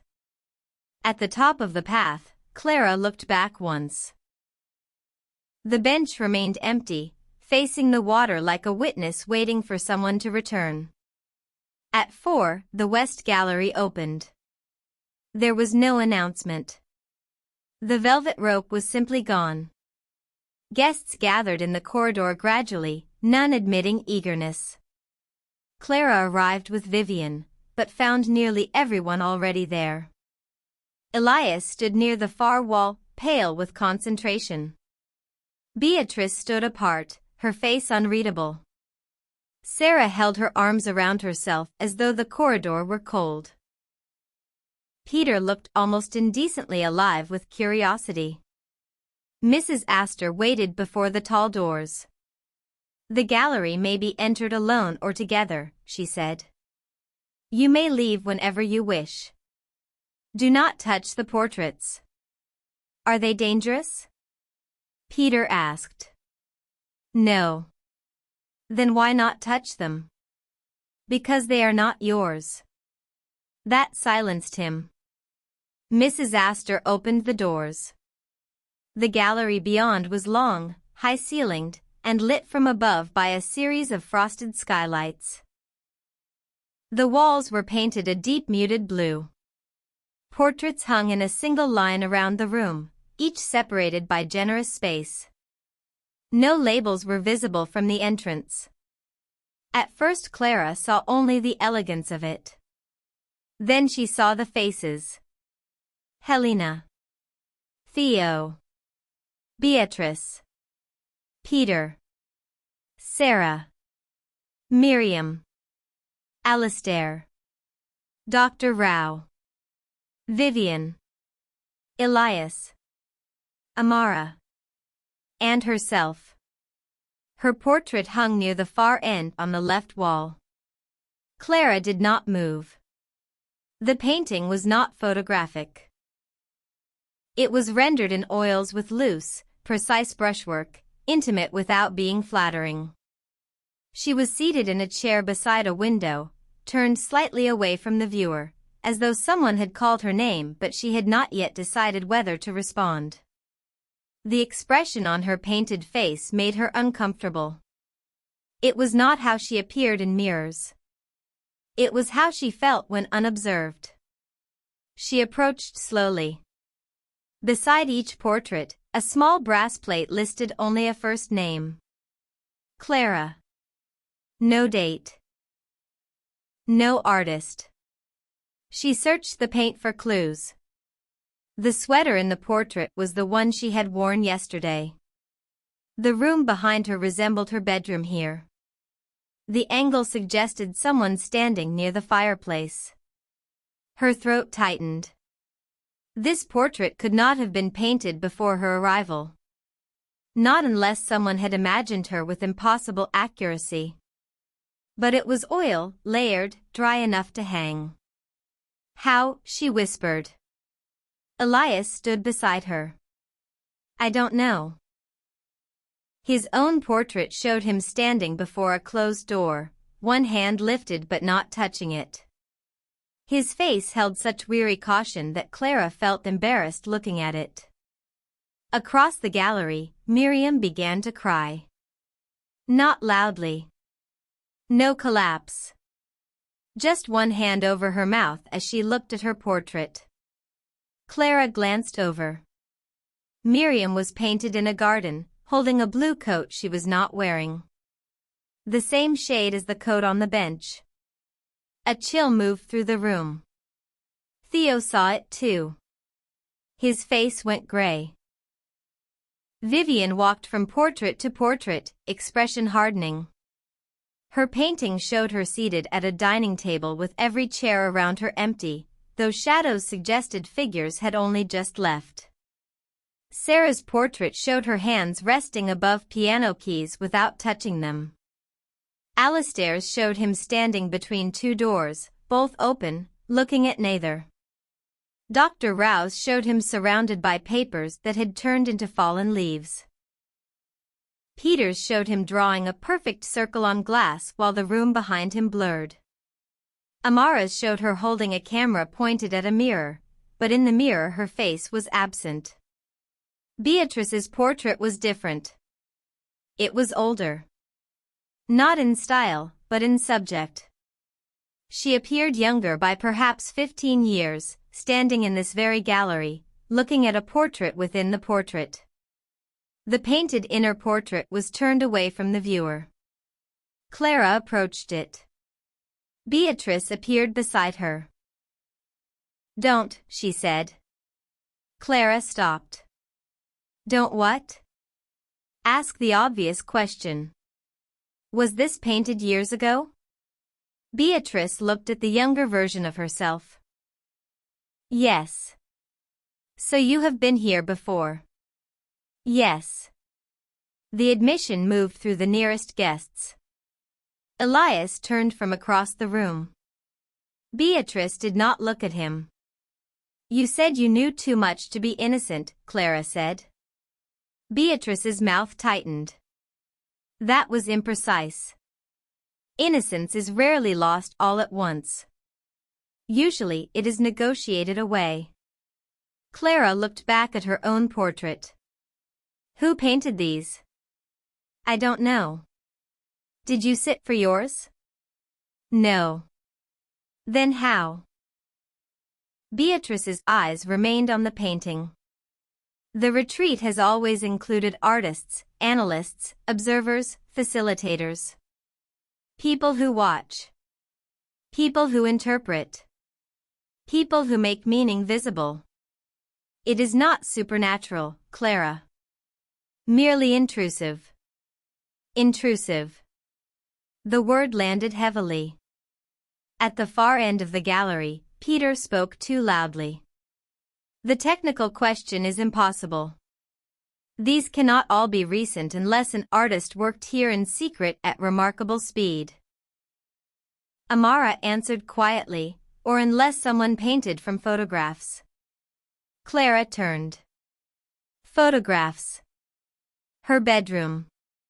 The corridors. The conservatory. The dining room.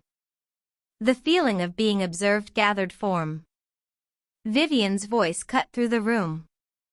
Were we photographed without consent?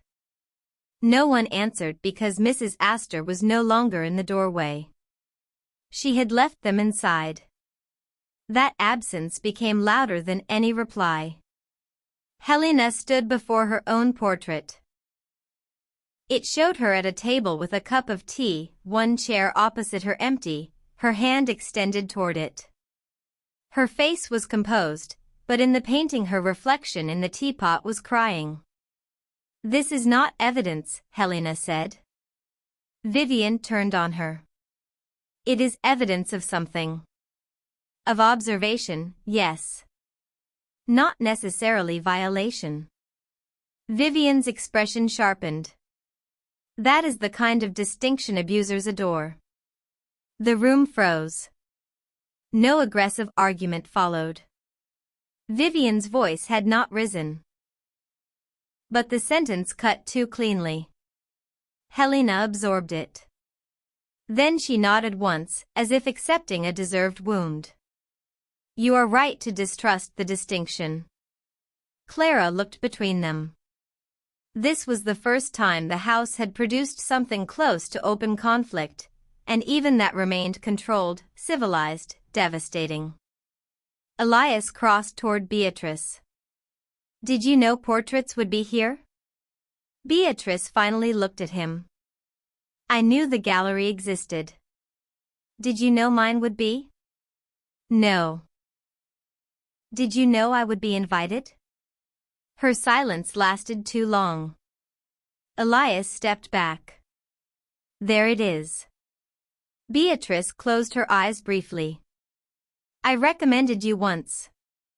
The word seemed to strike him physically. "For this?" "No. Not specifically." "What does that mean?" "It means names are gathered over time. People thought to be responsive to certain conditions." "Responsive," he repeated. His voice was soft with disbelief. Clara felt the room listening.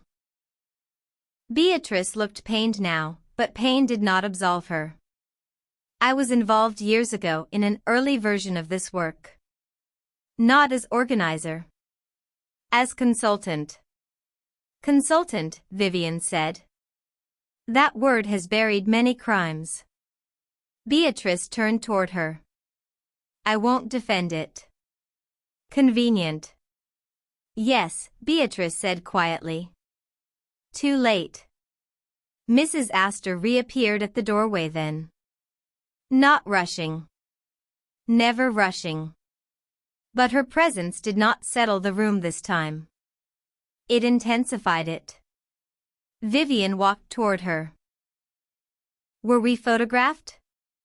Mrs. Astor looked around the gallery, at faces living and painted. "You were observed." "That is not the same question." "No." "Answer the question." Mrs. Astor's gaze moved to Clara for 1 second, then back to Vivian. "Yes." The word entered the gallery with extraordinary simplicity. Clara felt her stomach drop. "When?" Vivian asked. "In public areas." "My portrait is at a dining table," Vivian said. "That is not the issue." "My portrait is in my room," Clara said. Her voice sounded unfamiliar to herself. Mrs. Astor turned to her. "Yes." "Was there a camera in my room?" "No." "Then how?" "The portrait was not made from a photograph taken here." Clara stared at her. "What does that mean?" Mrs. Astor looked toward Clara's painting. "It was commissioned before your arrival." The statement made no sense, yet it rearranged every possibility. Before arrival. Then the sweater, the room, the expression, the posture. Impossible details were not recorded. They were anticipated. Or constructed afterward to resemble what had happened. Clara stepped closer to the painting. The sweater might have been generalized. The room could have been painted later. The expression could be interpretation. But the effect was too precise. You said not everything we find has been placed for us, Clara said. Yes. Was this placed for me? The gallery is for all guests. That isn't an answer. Mrs. Astor inclined her head. No. The room had begun to fracture into private reactions. Miriam stood near Dr. Rao, trembling but composed. Peter examined frames as if facts might save him. Sarah had moved away from her own hands painted in stillness. Theo looked not at his portrait but at Miriam's blue coat. Beatrice stood alone. Elias stood even more alone. Clara realized she needed air. She walked out of the gallery. No one stopped her. The corridor outside felt too bright.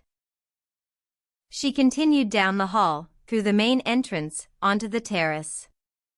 Cold air struck her face. The sea wind moved through her hair. For a moment she simply breathed. Footsteps followed. Vivian. I know, Vivian said before Clara spoke. You want to leave and you don't. Clara laughed, but it nearly broke. I should leave. Yes. Are you leaving? No. Why not? Vivian looked toward the darkening sea. Because leaving now would return me to a life where I can explain everything except why I am unhappy. The sentence entered Clara quietly. There it was again. The terrible seduction. Blackwater House violated and clarified in the same breath. It unsettled them, manipulated them, perhaps exposed them without consent.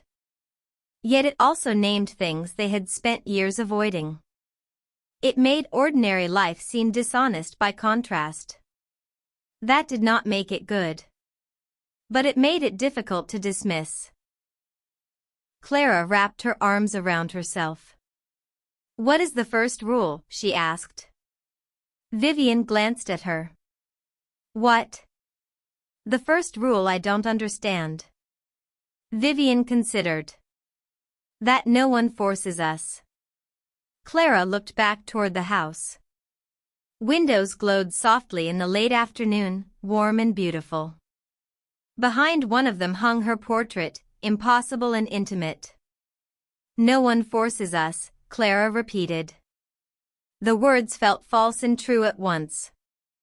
The boat had left. The rules were optional. The ropes could be stepped over. The questions could remain unanswered. The gallery could be entered or avoided. The invitations could have been declined. And yet everyone stayed. Perhaps that was the first rule of Blackwater House. Not obedience. Consent made uncertain by need. At dinner, no one spoke of the gallery for nearly 20 minutes. The silence was not peaceful. It had weight, shape, temperature. Every guest carried a portrait inwardly now. Even those who disliked interpretation could not help becoming interpretable. Finally, Alistair set down his glass. In law, he said, consent given under incomplete information is complicated. Peter sighed. Must law enter even here? Yes, Alistair said. Especially here. Vivian looked at him with something close to respect. Beatrice sat very still. Alistair continued, we accepted invitations without knowing the nature of the experience. That was our choice. But choices can be engineered. Everything can be engineered, Peter said. Not everything should be. The sentence quieted him. Helena looked toward Mrs. Astor's empty place near the sideboard, though Mrs. Astor was not there. What do you propose? She asked. Alistair folded his hands. That we ask collectively what this retreat is, and refuse the next exercise until we receive a meaningful answer. The room responded before anyone spoke. A collective intake. A subtle straightening. A fear of becoming group before understanding what group meant. Theo looked wary. Collective refusal may itself be part of the design. Then let the design adapt, Vivian said. Clara looked at her. Vivian's face was calm, but her eyes were bright. For the first time, they were not merely reacting. They were forming intention. At that moment Mrs. Astor entered. The timing was so exact that no one even pretended not to notice. She carried a tray with one folded card. Not 12. 1. She placed it at the center of the table. No one touched it. Mrs. Astor looked around at them. Before any collective request is made, she said, you should read this. Alistair's face hardened. Were you listening? Yes. Again, a plain answer. The room went cold. Mrs. Astor did not apologize. Public rooms are not private. Vivian stood. My God. No, Mrs. Astor said gently. Only architecture. Alistair reached for the card. He opened it. His expression changed. Then he passed it to Vivian, who read it and went very still. One by one, the card moved around the table. When it reached Clara, she unfolded it with hands she willed not to shake. It read, the first rule is that you may leave after you understand why you wanted to stay. Beneath it, in smaller type, transportation is available at dawn for anyone who requests it before midnight. Clara read the words 3 times. There it was. The door. Not locked. Not hidden. Not denied. Available. And yet the condition before it was not practical but psychological. You may leave after you understand why you wanted to stay. Of course, they could leave without understanding. The card said transportation was available. No threat prevented departure. But the sentence had already done its work. It placed leaving inside a frame of incompletion. To go now would be possible. But it would mean choosing not to know. And every person at that table had been invited because not knowing had become intolerable. At midnight, Clara was still awake. She had not requested transport. Neither, she suspected, had anyone else. The house was quiet. Her room was warm. The portrait in the gallery seemed to exist behind her eyelids whenever she closed them. On the desk, beside Elias's list, lay the notes she had gathered, the invitation sentence, the room note, the card under the door, her own handwritten confession. She added the new sentence from memory. You may leave after you understand why you wanted to stay. Then she sat back and looked at all of them together. They no longer felt like clues to an external mystery. They felt like a slow rearrangement of attention. At 10 minutes past midnight, a soft knock came at her door. Clara rose carefully. When she opened it, Elias stood in the corridor. He looked exhausted. I went to request the dawn boat, he said. Her heart moved strangely. And? I reached the hall. Mrs. Astor was there with the request book. Request book? He nodded. 3 names were already written. Clara stared at him. Who? Peter. Amara. Sarah. The names startled her in different ways. And you? I held the pen. But didn't sign. No. Why? Elias looked past her toward the dark window. Because Beatrice was standing on the staircase. She didn't stop me. She didn't speak. She only watched me make the choice. Clara understood. Sometimes being watched became pressure even when no command was given. "Do you think the others will leave?" she asked. "I don't know." The corridor was silent around them. Then Elias said, "I came because I wanted someone to know I almost did." It was such a small confession that Clara trusted it more than the larger ones. She nodded. "I know." He started to turn away, then stopped. "Clara?" "Yes?" "What would you become?" The question from her envelope. She did not answer quickly. Somewhere far below, the sea moved against the rocks with endless patience. "I think," she said slowly, "I might become less agreeable." Elias smiled for the first time in a way that looked unprepared. "That seems promising." After he left, Clara closed the door and leaned against it. The house had not explained itself. Not really. But something had shifted. The first rule had been named, and still she did not understand it. No one forced them. No one freed them either. At dawn, perhaps 3 people would leave. Perhaps none. Perhaps the boat would wait at the dock in cold morning light, engine humming softly, offering escape to guests who now understood that departure could be another kind of answer. Clara returned to bed but did not sleep for a long time.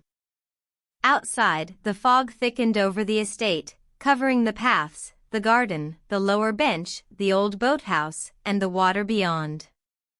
Blackwater House disappeared by degrees into whiteness. But from within, every window glowed faintly. Like a thought refusing to go out. Chapter 6, Watching Everyone Else. At dawn, the boat came. Clara did not see it arrive, but she heard it. A low engine under the fog.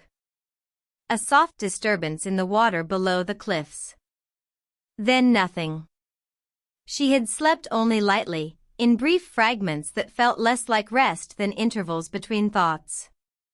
When she opened her eyes, the room was gray, the fire unlit, the windows covered in a whiteness so complete that the sea might have vanished entirely during the night.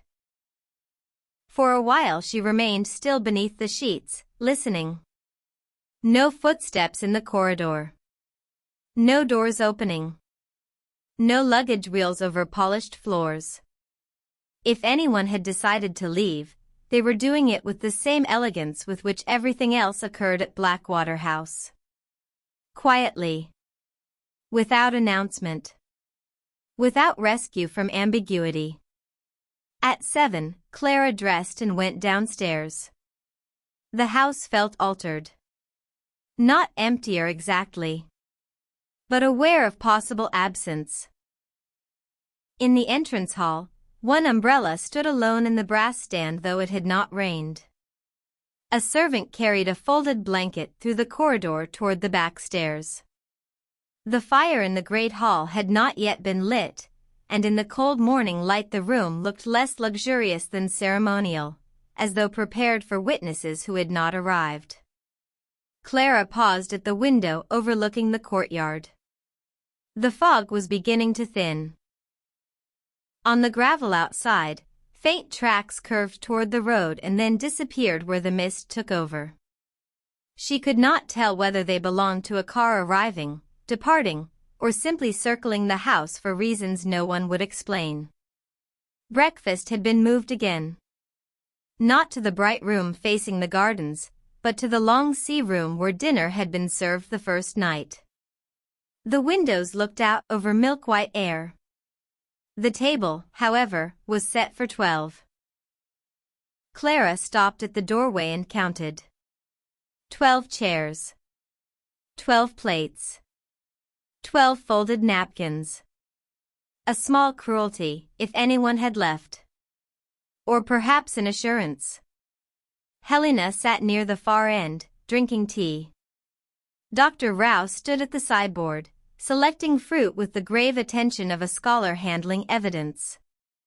Alistair was already seated, hands folded beside his plate, not reading. Vivian stood by the windows with her back to the room. Elias arrived moments after Clara, hair damp, face pale but composed. He looked at the table. Then at her. Neither spoke. One by one, the others entered. Miriam.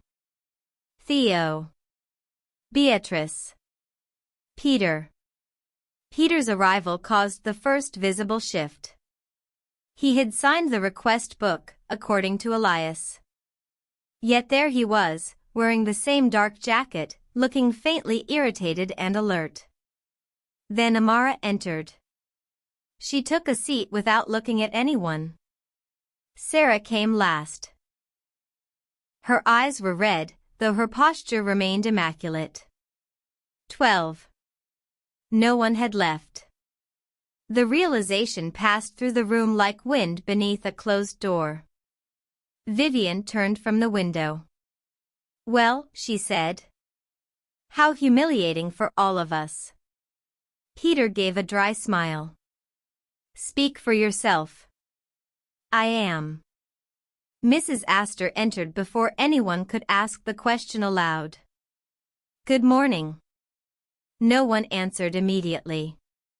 Then Alistair said, was transportation available? Yes. Did anyone request it? Yes. Did anyone use it? No. Why? Mrs. Astor looked around the table. That is not my answer to give. Vivian sat. Convenient as ever. Mrs. Astor accepted this as she accepted everything, without defense, which somehow prevented accusation from landing fully. Breakfast began. For several minutes, the only sounds were the soft contact of silverware, the pouring of coffee, the delicate movements of people trying not to reveal too much about what had happened before dawn. Clara watched everyone. Not openly. Carefully.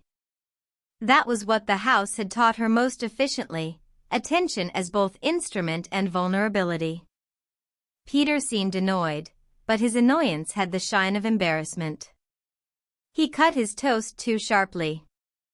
When Dr. Rao asked whether he had slept, Peter said, adequately, in a tone that meant no one should ask again. Amara appeared calm, almost absent. She ate little. Her gaze moved from person to person, not collecting expressions but perhaps confirming them. Clara wondered what it meant for someone who watched others professionally to become watched so completely. Sarah looked fragile in a way that seemed new. Until then, her composure had felt musical, structured around restraint and internal rhythm. This morning it seemed held together by effort. She stared often at her hands. Elias avoided Beatrice entirely. Beatrice did not avoid him. That distinction mattered. She looked toward him several times, never long enough to be rude, but long enough to make looking away seem chosen rather than accidental. Clara had begun to understand that in Blackwater House, the most revealing gestures were often those that could be plausibly denied. A glance. A seat chosen. A question not asked. After breakfast, Mrs. Astor remained standing near the door. Today will be unstructured until evening. Vivian laughed once. That sounds ominous. It may be restful. No one here believes that anymore. Mrs. Astor's expression remained mild. At 6, there will be a listening exercise in the library. Peter leaned back. Listening to what? To one another.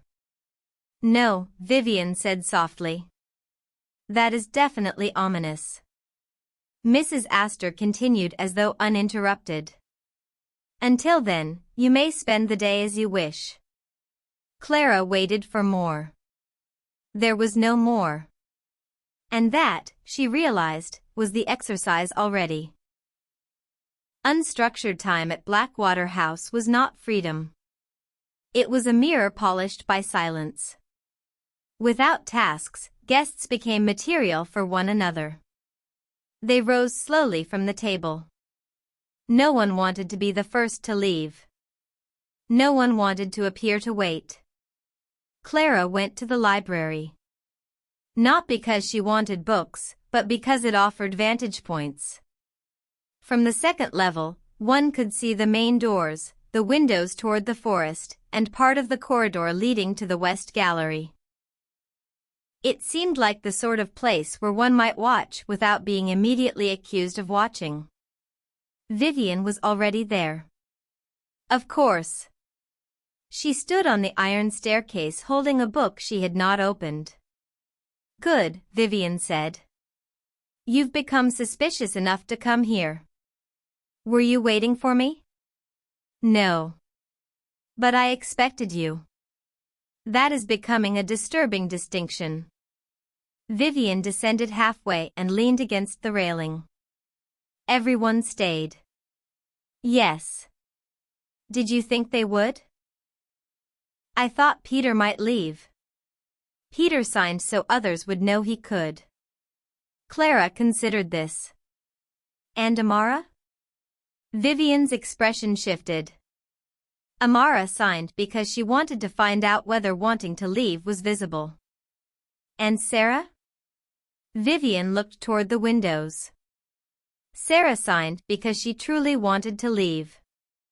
The softness in her voice surprised Clara. Why didn't she? Ask her. I'm asking you.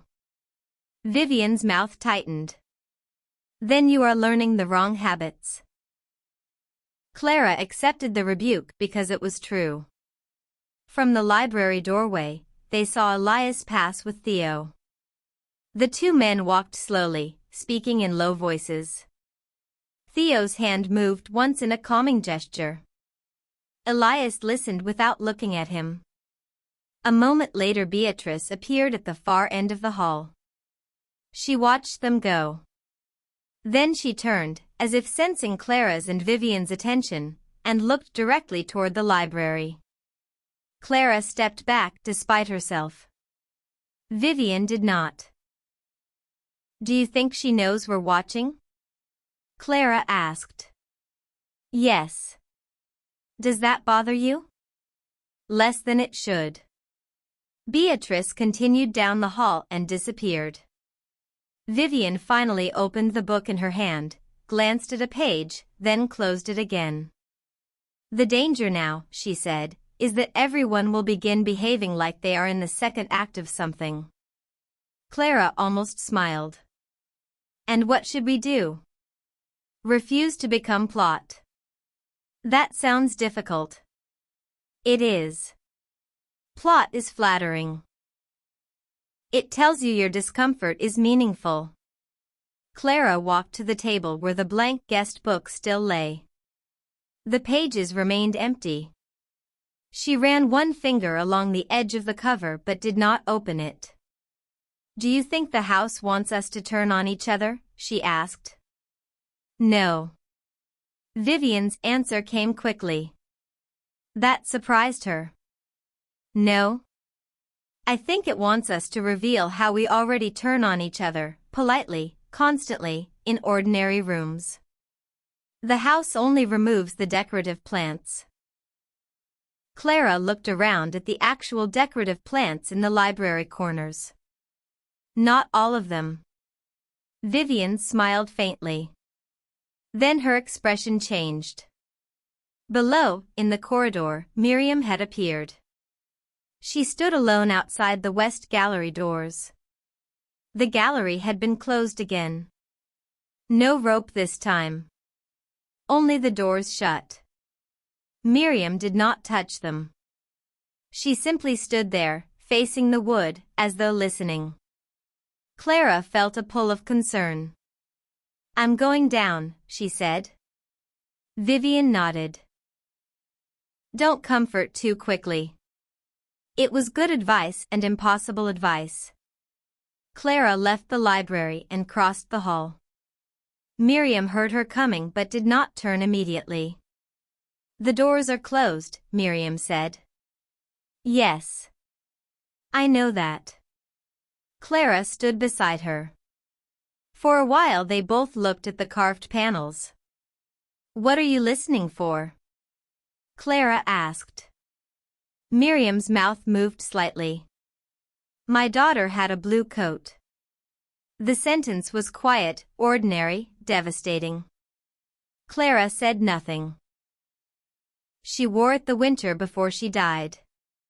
It had wooden buttons shaped like little moons. I hated that coat by the end because it was always on the back of a chair, always damp, always smelling of outside. After she died, I kept it in a box. I took it out every year and then less often. Eventually I gave it away." Miriam touched the gallery door with 2 fingers, then withdrew as though remembering the rule. "In my portrait, I was holding it." "The coat Theo saw?"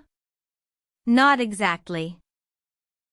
But close enough for the house to be cruel, or accurate, or both." Clara felt the pressure of Vivian's warning against quick comfort. So she asked, "Do you think the house knew?" Miriam looked at her then. "That she had a coat?" "Yes. I think someone knew enough to make me complete the image myself."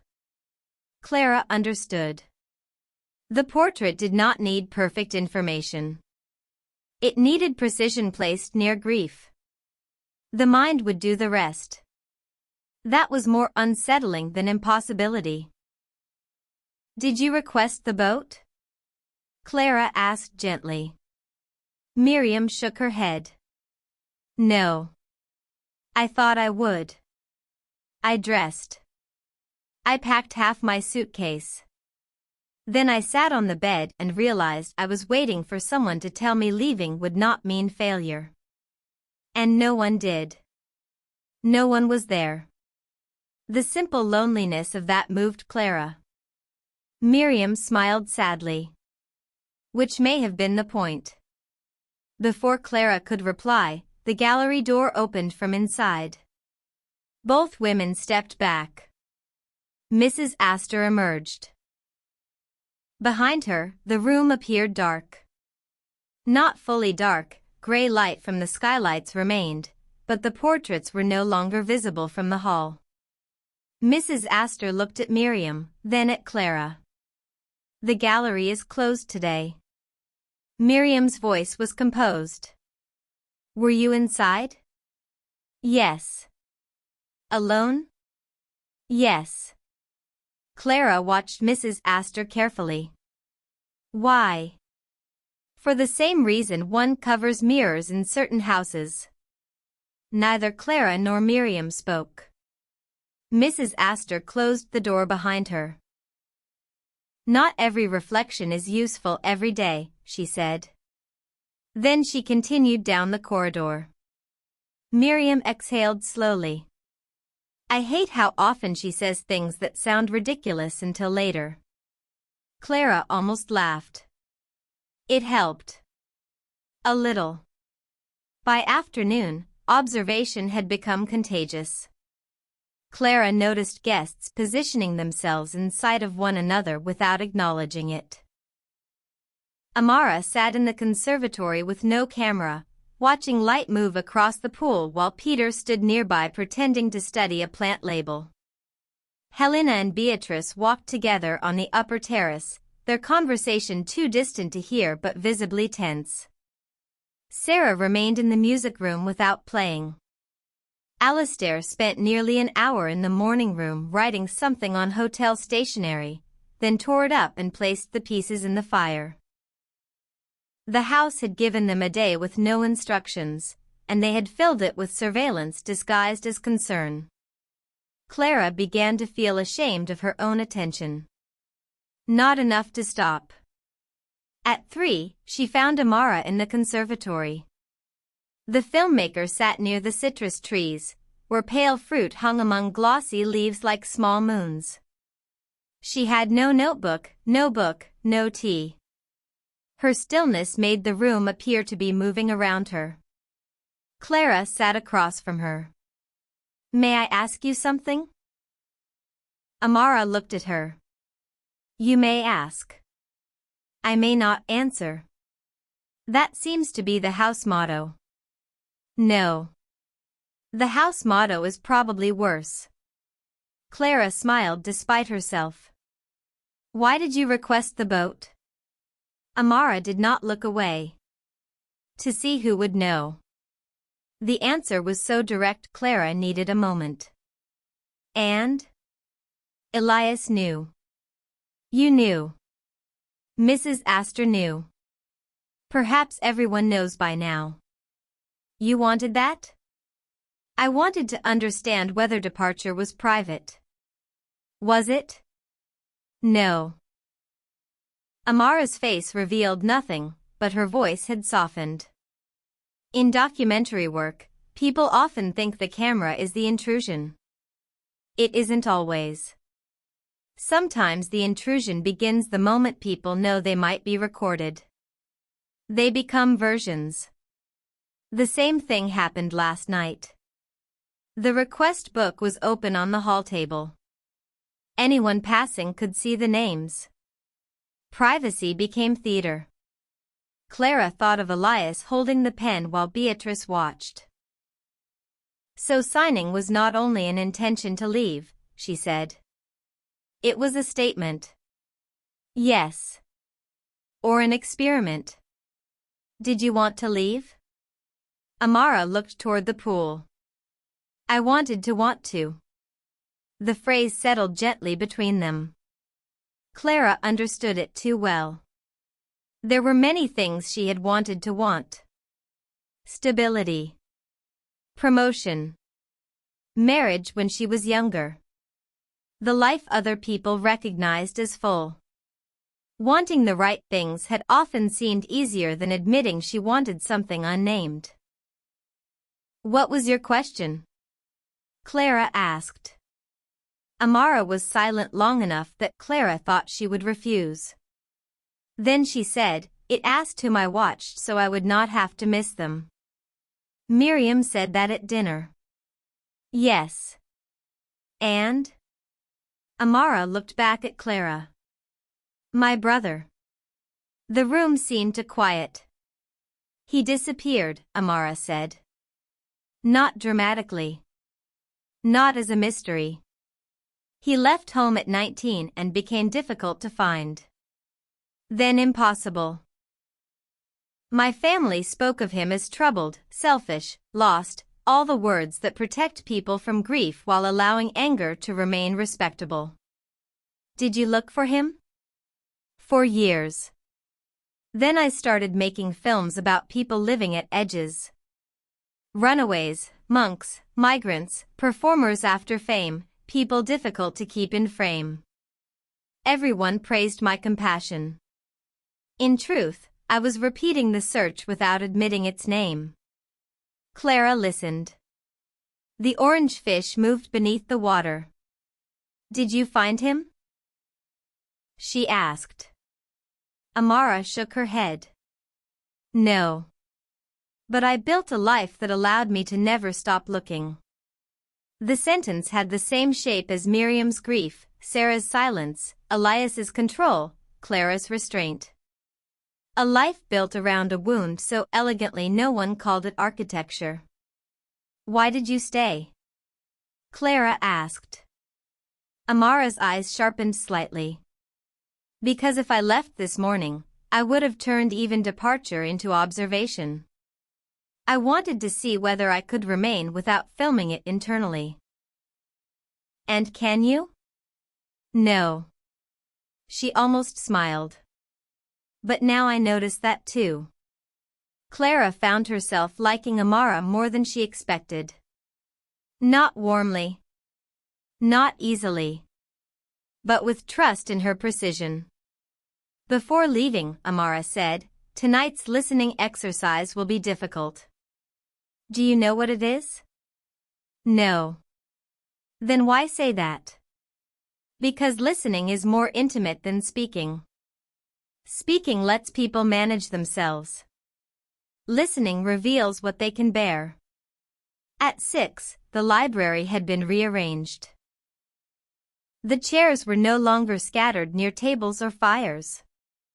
They had been placed in pairs around the room, each pair facing another at a slight angle, close enough for conversation but too far for easy privacy. Lamps burned low. The fire had been lit. The second level of shelves disappeared into shadow. On a central table stood a box of folded papers. Mrs. Astor waited beside it. The guests entered with the subdued air of people attending a ritual they had not consented to but had dressed for anyway. Clara chose no chair. No one did. They waited to be told, or to learn that waiting itself was wrong. Mrs. Astor spoke. "This evening, you will listen in pairs. One person speaks for 7 minutes. The other may not interrupt, question, comfort, advise, contradict, or react deliberately. Then you will exchange roles." Peter frowned. "React deliberately?" "If you know you are making a face in order to influence the speaker, do not." Vivian looked almost pleased despite herself. A ban on therapeutic nodding. Finally, Mrs. Astor continued. "The topic will be drawn from the box. You may speak truthfully, or you may sit in silence. Both will be heard." "What is the purpose?" Alastair asked. Mrs. Astor looked at him. "To discover whether attention can be given without being used." The phrase moved through Clara with uncomfortable force. Attention could comfort, control, seduce, interrogate, judge, rescue, possess. Could it simply be given? Mrs. Astor began pairing them. Not randomly, Clara was certain. Helena with Miriam. Alastair with Peter. Theo with Dr. Rao. Sarah with Amara. Vivian with Beatrice. Clara with Elias. She felt Elias's reaction before she looked at him. A faint stillness. Not displeasure. Recognition. They sat near the window overlooking the forest. Outside, evening had turned the trees into layered black shapes against a dim blue sky. Mrs. Astor brought the box. Clara drew first. The paper read, "Speak about a room where you learn to become careful." She looked at the sentence for a long moment. 7 minutes suddenly seemed enormous.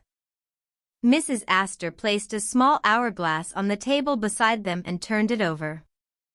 Sand began to fall. Clara looked at Elias. He sat still, hands resting loosely, eyes on her face but not demanding. No nodding. No comforting smile. No performance of receptivity. Only attention. At first, nothing came. Then she began. "There was a room in my childhood house where my father kept his books."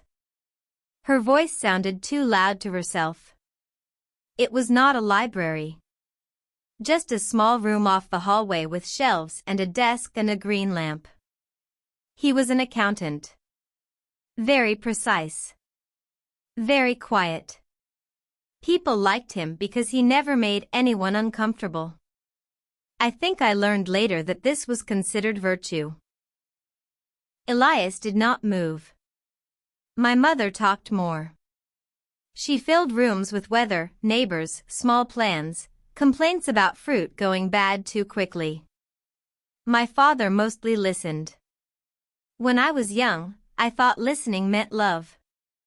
Later I realized it can also mean absence. The sand continued its soft descent. When he was displeased, he did not shout. He became quieter. The whole house adjusted. My mother would speak brightly. I would become useful. I learned to read cups in the sink, shoes near the door, how firmly a newspaper had been folded. I learned that if I was easy enough, no one would withdraw from me. She had not planned to say this. The words arrived with the calm inevitability of water finding lower ground. When I was older, people praised me for being mature. Teachers, relatives, employers. They said I was composed, dependable, low maintenance. She smiled faintly, but Elias did not respond, and without reaction the smile faded and used. I think carefulness became a way of asking not to be abandoned without admitting I was asking for anything. Something loosened in her chest, painful and quiet. My father died after a stroke when I was 28. In the hospital, everyone said I was strong. My mother fell apart in socially understandable ways, and I handled paperwork, doctors, insurance, funeral arrangements. I remember standing in a corridor with a clipboard, thinking someone should stop me and say, "You don't have to be this useful right now." Her voice lowered. No one did. The sand was nearly gone. So perhaps the room where I learned to become careful was not only his study. It was every room afterward where carefulness was rewarded because it spared others the effort of asking what I needed. The last grains fell. Elias remained silent. For a moment Clara wanted desperately for him to speak. To say something tender or intelligent or insufficient. Anything to release her from the exposure. But the rule held. He only looked at her. And because he did not rush to comfort her, she felt the strange dignity of her own words remaining intact. Mrs. Astor turned the hourglass. Elias drew his paper. He read it and closed his eyes briefly. Then he began. The topic asks me to speak about the last time I mistook control for safety. Clara listened. No nodding. No rescuing. No expression arranged to guide him. Elias kept his gaze lowered at first. I was not a difficult child. That is important only because difficult children often receive attention honestly. I was impressive instead. Quiet, intelligent, self-contained. My parents loved my composure because it reassured them they had not damaged me. His mouth tightened. My mother suffered from periods of depression, though no one called it that then. My father responded by making the house efficient. Meals, schedules, school, appearances. Everything functioned. If the ship was polished enough, no one needed to ask whether it was sinking. Clara felt the echo of her own story but did not react. I learned control as a family language. Later I turned it into personality. Then into success. People trust controlled men. They project depth onto silence and leadership onto emotional withholding. He glanced briefly at Clara, then away. I began analysis because a woman I loved told me I had made intimacy feel like an interview conducted from behind glass. I thought therapy would help me understand her accusation. Instead, I used it to become more articulate about why she was wrong. His voice grew quieter. Beatrice was my analyst. She saw through this quickly. I admired and resented her for it. When she ended our work, she said I had learned to describe vulnerability without risking it. I told myself she had failed professionally. That was easier than considering she had refused to collaborate with my defenses. The fire cracked softly across the room. The last time I mistook control for safety was not before coming here. It was this morning. I stood in the hall with the request book open and the pen in my hand. I thought if I chose to leave, the choice would belong to me. Then I saw Beatrice on the stairs, and the old structure returned. Not my desire. Her witness.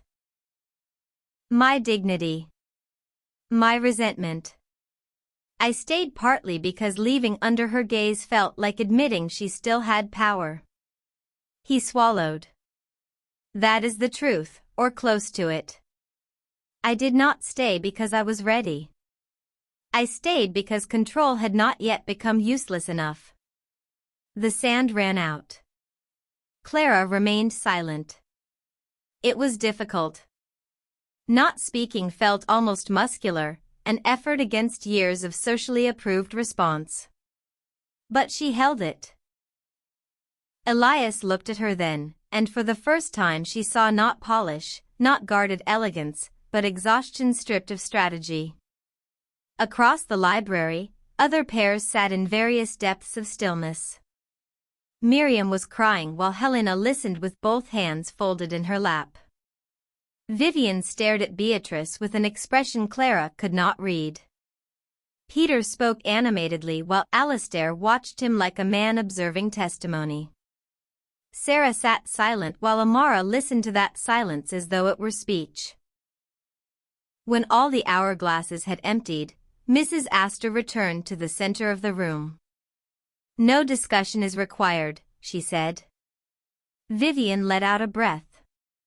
Mercy at last. But her voice was rough. Mrs. Astor looked around the room. You may stay here as long as you wish. Dinner will be informal.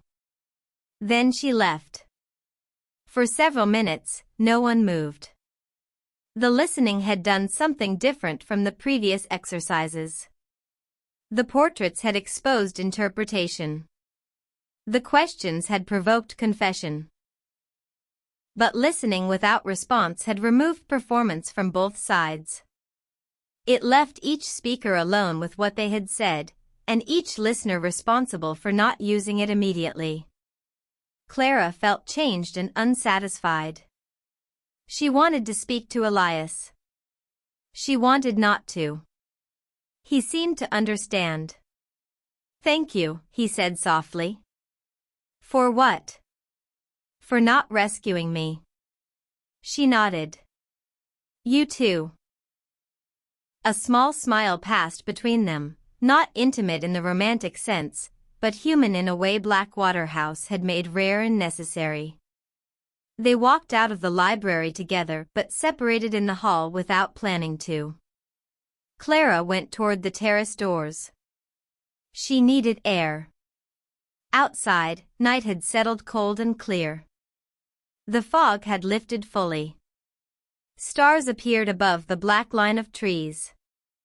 The sea below reflected nothing but darkness. Helena stood near the balustrade.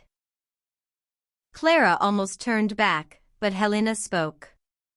I heard part of what you said. Were you listening? We all were, despite the pairings. The room carried voices. Clara joined her at the stone railing. I'm not sure I liked that exercise. No one honest would like it. Helena's face looked softer in starlight. Miriam told me about her daughter's coat, she said. Not because I asked. Because silence made asking unnecessary. Clara leaned against the cold stone. Do you think this place helps people? Helena considered. I think it interrupts them. That's different. Yes. Help requires care.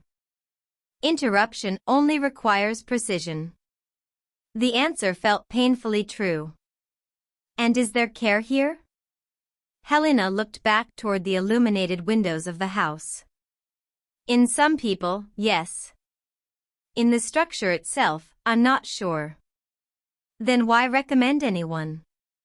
Helena's gaze shifted to Clara. Clara realized what she had implied too late. Helena did not deny it. You recommended someone? Clara asked. I wrote a name once. Whose? Helena looked toward the sea. Not yours. That is not what I asked. No. Clara felt anger rise, but it had changed since her arrival. It no longer rushed to become sharp. It waited to understand its target. How many of you were involved before? She asked. Helena's silence answered before she did. More than one. Beatrice. You. Theo knew of it through me. Dr. Rao was consulted for an earlier program but declined to participate. Alistair reviewed legal language years ago, I believe, though perhaps he did not know its full use. Clara stared at her.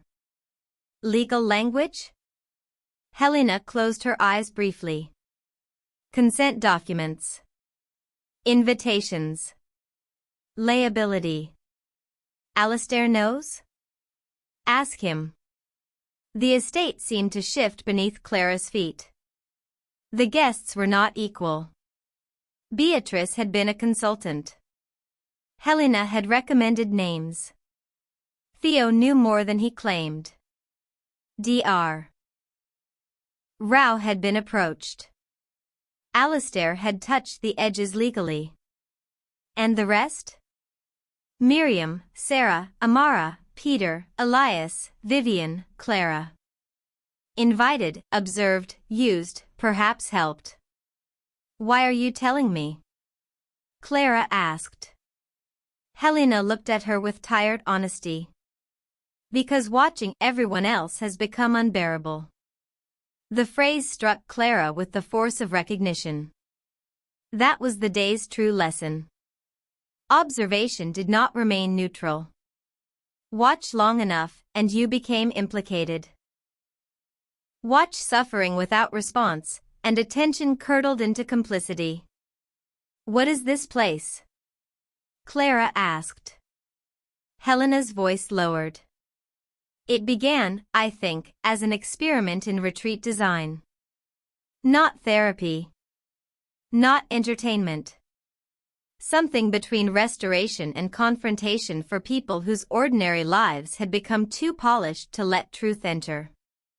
Wealthy people at first. Public people. People surrounded by managers, admirers, employees, families invested in their stability. And now? Now I don't know. These things develop appetites. Clara felt cold despite her coat. Who runs it? Helena did not answer.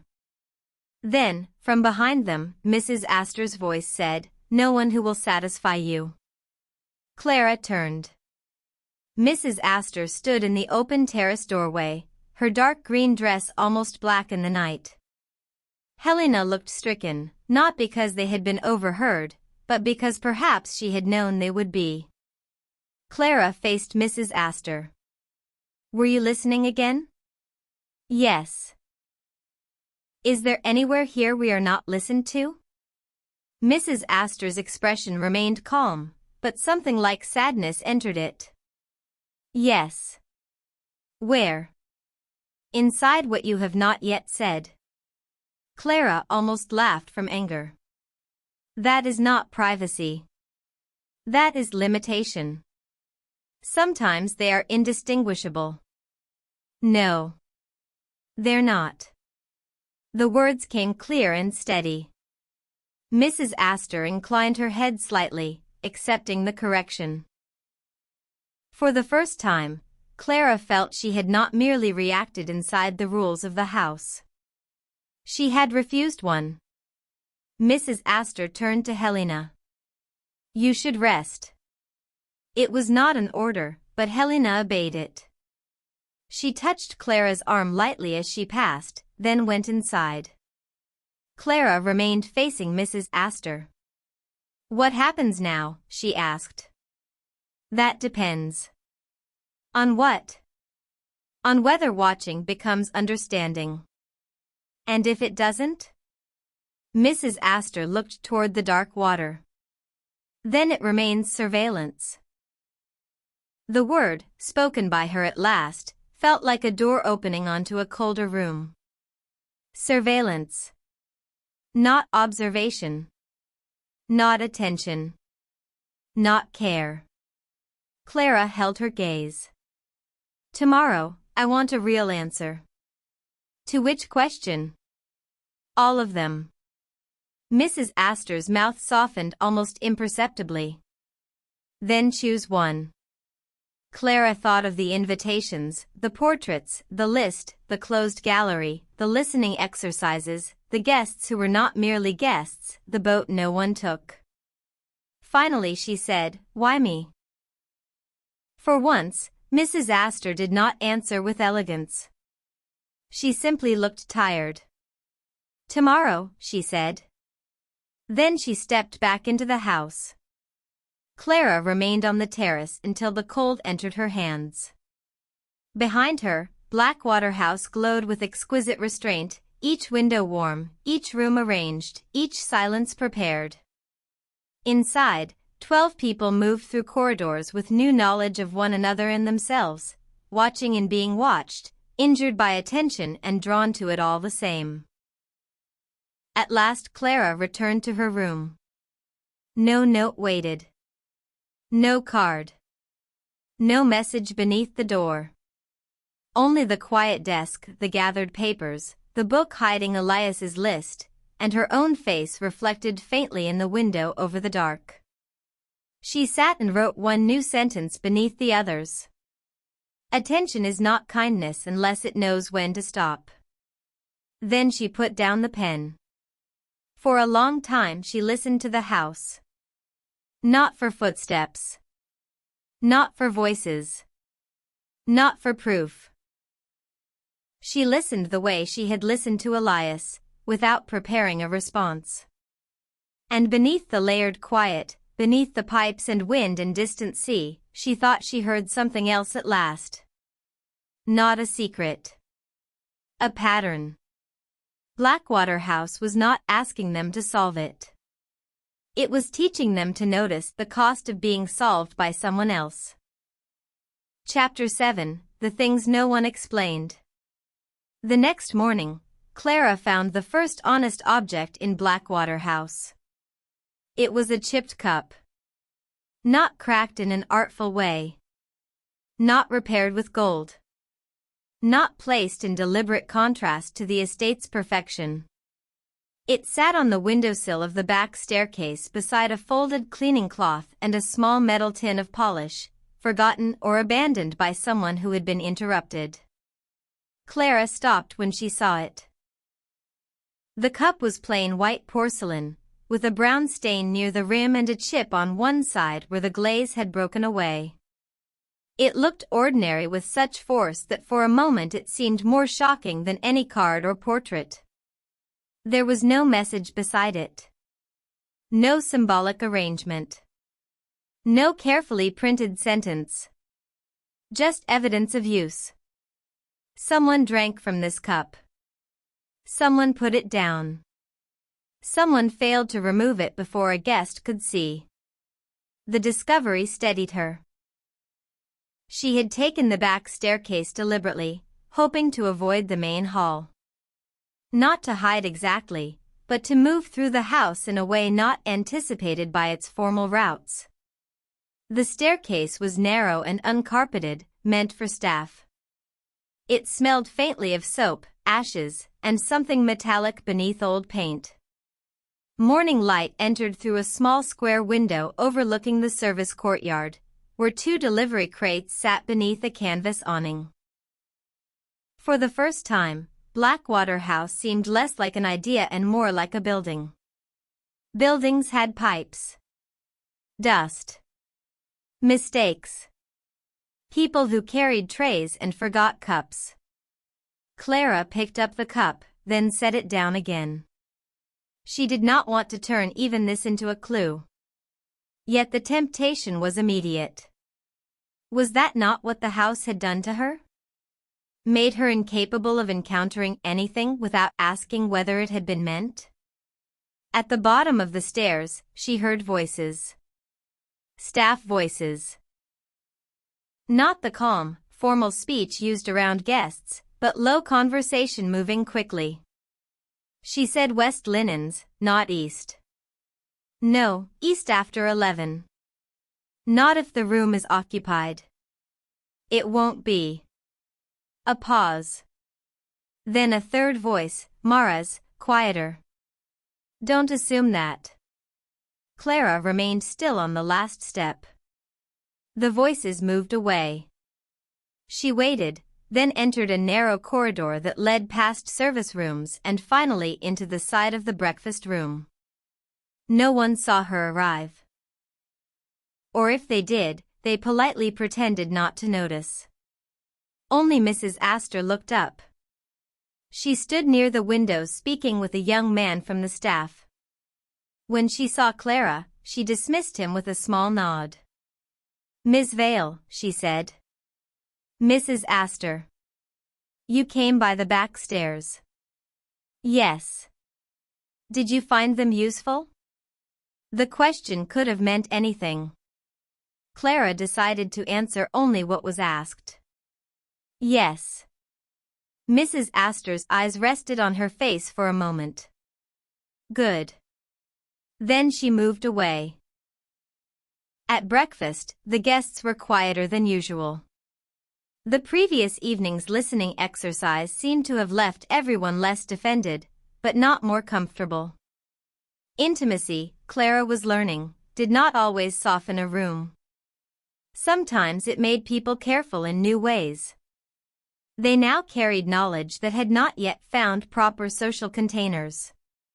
Miriam smiled at Clara when she entered, but did not call her over. Elias glanced up, then looked down with a faint nod. Vivian sat alone, which somehow seemed chosen and defensive at once. Sarah held a cup of tea between both hands as though warming herself. Peter was absent. That became the first subject nobody mentioned. His chair remained empty for 9 minutes. Clara counted them. Then Peter entered, looking cheerful in a way that made Clara suspicious. He had shaved. His hair was neatly combed.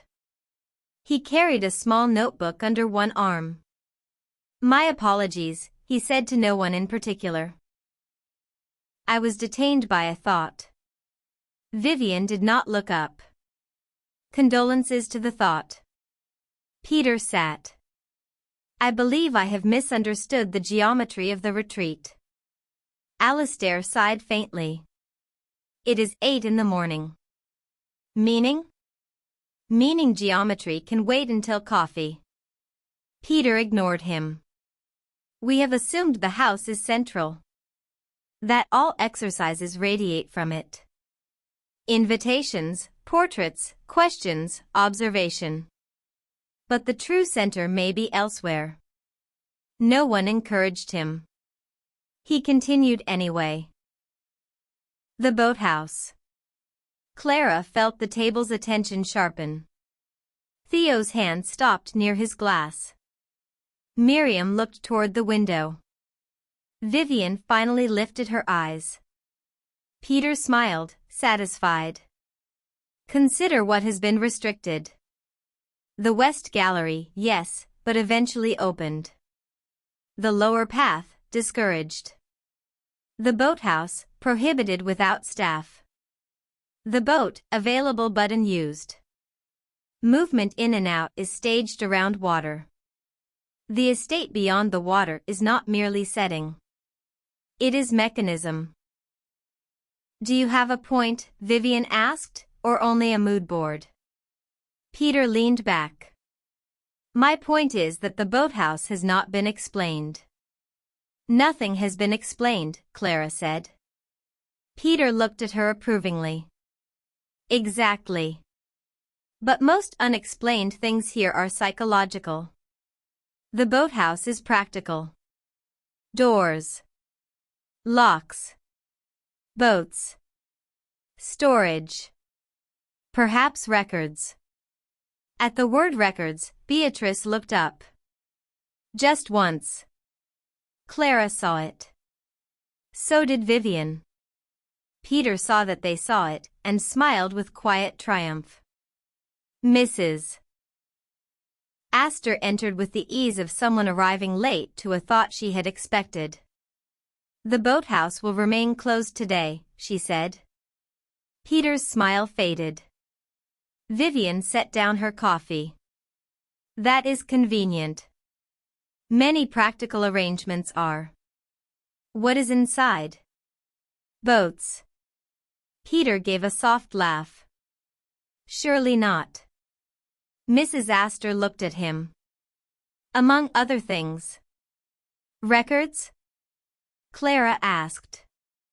This time Mrs. Astor turned to her slowly. What kind of records? The kind no one explains. A silence followed. Mrs. Astor did not answer. But neither did she deny it. Instead, she said, at noon, each of you will receive a choice. Alastair's gaze sharpened. A meaningful one? That depends on whether you make it meaningful. Vivian murmured, she could put that on the stationery. Mrs. Astor continued. Until then, please use the morning as you wish. Peter opened his notebook as soon as she left. Alastair looked at him with tired authority. Do not attempt to break into the boathouse. I would never break into anything. You would absolutely redefine entry. That is not the same. It is legally similar. For the first time all morning, several guests smiled. The smile helped. Briefly. The choice came at noon in the form of 12 sealed envelopes placed on the library table. No one touched them at first. The library fire had not been lit, though the day was cold. Gray light filled the room. Outside, trees moved in wind. The chairs had been returned to their usual positions, as though the previous night's arrangement had never happened. Mrs. Astor stood beside the table. Inside each envelope is a room, she said. You may go to that room alone and remain there for 1 hour. Or you may exchange envelopes with another guest. Or you may leave your envelope unopened. Peter looked delighted. Are the rooms symbolic? Mrs. Astor replied, rooms are always symbolic to those inclined toward symbols. Vivian closed her eyes. I am beginning to miss direct authoritarianism. Mrs. Astor ignored this. No room is locked. No room contains danger. No staff will interrupt you. At the end of the hour, a bell will sound. Can we choose not to participate? Alastair asked. Yes. And what happens then? You will have chosen not to participate. The guests stood around the table. Clara looked at the envelopes. They were identical. No names. No marks. A choice that began with randomness, unless randomness itself had been arranged. She selected one from the center. Around her, others did the same. Vivian took hers last. Peter immediately opened his. Alastair refused to open his until everyone had chosen, as though procedure still mattered. Elias held his unopened in both hands. Clara opened hers. Inside was one line. The small study beside the north staircase. The room where she had taken her mother's call. Her chest tightened. Of course. She looked up. Elias had opened his envelope too. Whatever he read made him go still. Beatrice watched him. That alone told Clara enough. What room? She asked quietly. He hesitated, then showed her. The West Gallery. Clara looked toward Beatrice. Her envelope remained unopened. "Exchange with me," Clara said. Elias stared at her. "No." "Why not?" "Because you don't want my room. You want to prevent me from going." "That may still be a valid reason. It is not yours to manage." The words were calm but exact. Clara felt the rebuke land. After everything she had said about restraint, here she was turning concern into control before she even noticed. "You're right," she said. Elias's expression softened slightly. "I know why you offered." "That doesn't make it better." "No. But it makes it human." Across the room, Vivian had opened hers and laughed once without humor. "What?" Clara asked. Vivian handed her the slip. "The dining room with the mirrors." Clara remembered Vivian's portrait, dining table, empty chairs, shadows of people gone. "What will you do?" Clara asked. Vivian took the paper back. "Go, unfortunately." Miriam's envelope sent her to the walled garden. Sarah's to the music room. Amara's to the conservatory. Peter's to the old map room, which he claimed triumphantly must contain plans. Alistair's to the chapel, a room Clara had not known existed. Theo's to the terrace library, Helena's to the morning room, Dr. Rao's to the archive alcove. Beatrice's, when she finally opened it, contained no room name at all.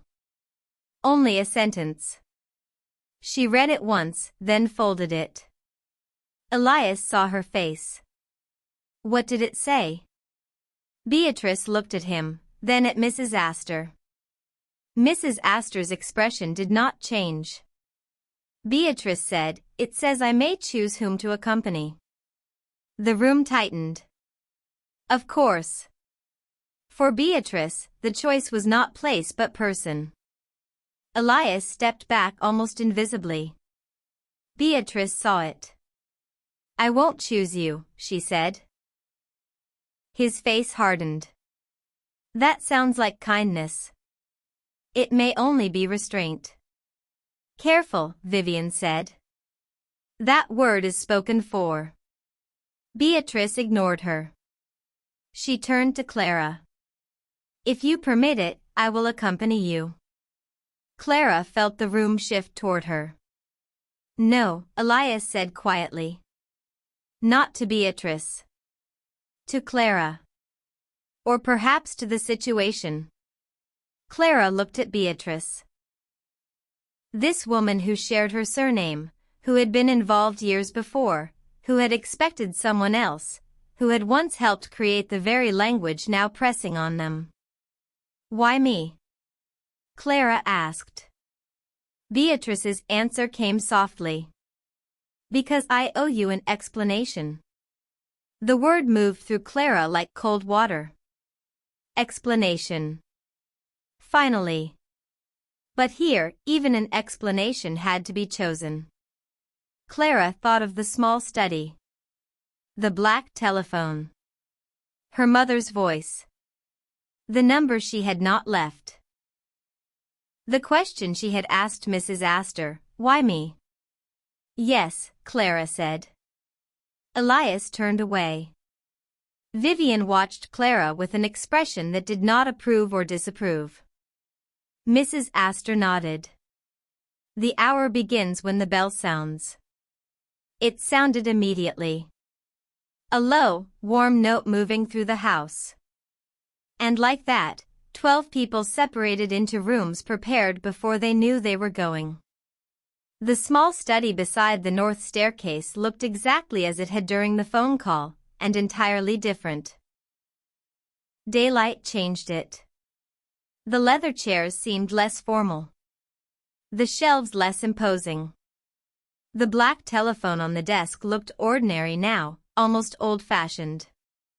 Rain tapped lightly at the window, though the sky had seemed clear moments earlier. Clara wondered whether weather here obeyed geography or mood. Beatrice entered after her and closed the door. Not fully. A small gap remained. Clara noticed. Beatrice noticed her noticing. "You prefer it open," she said. "I prefer not to be sealed into rooms with people who owe me explanations." Reasonable. They sat opposite each other, the desk between them. For several seconds neither spoke. Then Beatrice removed a small envelope from her pocket and placed it on the desk. "I was told to give you this if you asked the right question." Clara stared at it. "By whom?" "An old colleague." "From this retreat?" "Yes." "What was the right question?" Beatrice looked at her. "Why me?" Clara did not touch the envelope. "I asked Mrs. Astor that last night." "I know." "Of course you do." Beatrice accepted the bitterness. "The answer is not as dramatic as you may fear." "I doubt that." "No. You fear drama because it gives injury shape. The truth is quieter." Clara waited. Beatrice folded her hands in her lap. "Your father was invited to an earlier retreat." The room seemed to become still around the sentence. Clara did not understand it at first. "My father?" "Yes." "That's impossible." "No. He was an accountant. He hated travel. He didn't know people like this. He did not attend." Clara's mouth went dry. "When?" 7 years ago. A year before his death. The timeline opened beneath her. "How do you know?" "I was involved then. I reviewed candidate profiles." "Candidate." The word made something in Clara recoil. "Why would my father be a candidate for this?" Beatrice's expression did not become defensive. That, somehow, made it harder to hate her. Because someone recommended him as a man whose life had become dangerously silent. Clara stood. The chair scraped softly over the rug. "No." Beatrice remained seated. "I'm sorry." "No. You don't get to say that yet." "All right." "My father was not dangerous. He was quiet." "I did not mean dangerous to others." Clara turned toward the window. Rain moved in fine lines down the glass. Her father in his study. Her father folding the newspaper. Her father becoming quiet enough that the house rearranged around him. A life dangerously silent. The phrase had the terrible shape of possible truth. "Who recommended him?" Clara asked. Beatrice did not answer. Clara turned back. "Who?" Beatrice's voice lowered. "Your mother." The room went very far away. For a moment Clara heard only the telephone from memory, her mother asking who invited you, her mother telling her to come home. "No," Clara said again, but this time the word had less force. Beatrice reached toward the envelope but did not open it. "Your mother had a friend connected to the foundation that supported the earlier gatherings. She wrote privately. She said your father had withdrawn from life but would not accept help. She hoped an invitation might reach him where concern could not." Clara sat slowly. "He never went." "No." "Did he know?" "Yes." "How?" "The invitation was delivered." "He declined." Clara looked at the black telephone. "What did it say?" "I don't know." The answer felt too simple, but Beatrice did not soften it. "What does this have to do with me?" Beatrice pushed the envelope slightly toward her. After your father declined, a note was added to the file. It mentioned you. By my mother? No. By the reviewer assigned afterward. Who? Beatrice looked down. Me. Clara stared at her. This was the line. The thread. Not surname, perhaps not blood, but record. You wrote about me? I wrote that family systems often preserve themselves through the child who becomes functional. It was not meant as a recommendation. But it became one. Yes. Clara felt anger arrive at last, not sharp but heavy. You observed me through a file. Yes. You turned my life into a pattern. Yes. And years later, someone invited me because of it. Beatrice closed her eyes briefly. Yes. The plainness of each answer was almost unbearable. Clara picked up the envelope. Inside was a photocopy of a page. Not a full file. Only one page. Typed notes. Names partially redacted. Dates. Her father's name, Martin Vale. Her mother's name visible once, then blacked out elsewhere. And near the bottom, a paragraph.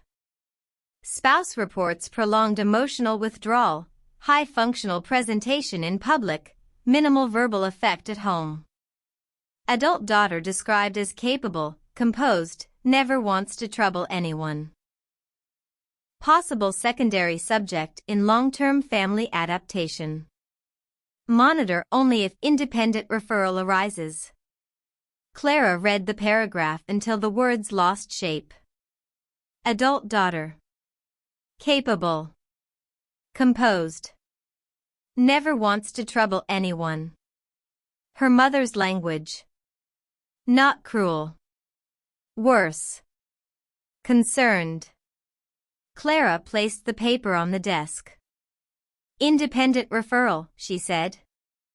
Beatrice nodded.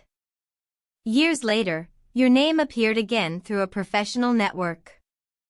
Burnout indicators. Social withdrawal. High-functioning presentation. Someone recommended you. Who? I don't know. Convenient. I truly don't. I was no longer involved. But you came. Yes. Why? Beatrice looked older now. Because when I saw your name on the guest list, I understood that something I once treated as theoretical had continued into a life. Clara almost laughed. My life. Yes. And your surname?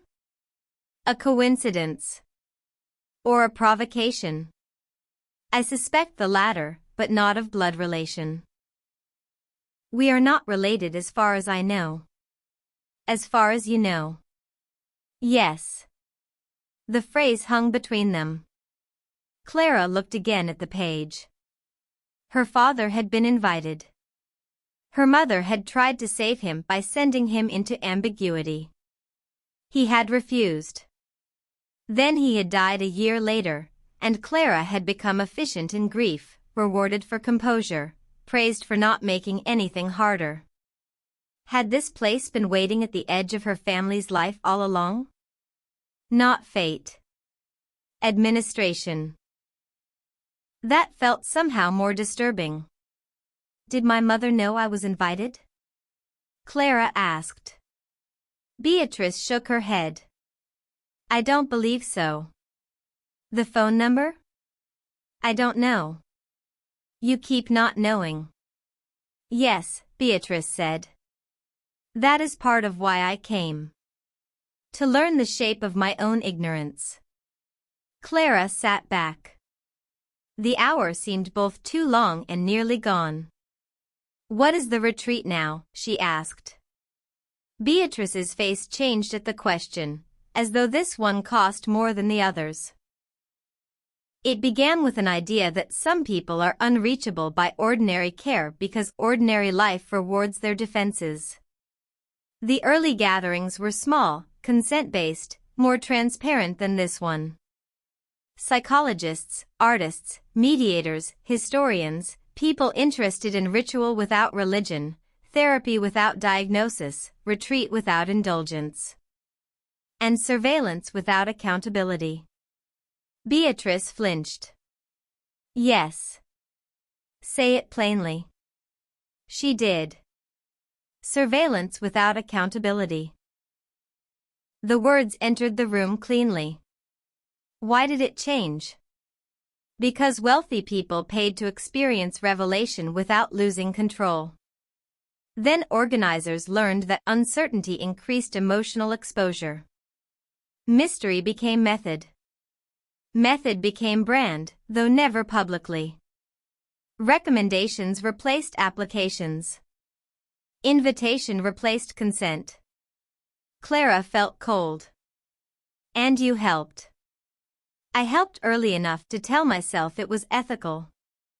I left late enough to know that was cowardice. Outside the room, a bell sounded faintly. The hour was ending. Clara did not move. One more thing, she said. Beatrice waited. What did you expect when I arrived? Beatrice looked toward the partly open door. I expected someone angrier. Clara almost smiled, but there was no humor in it. I am angry. Yes.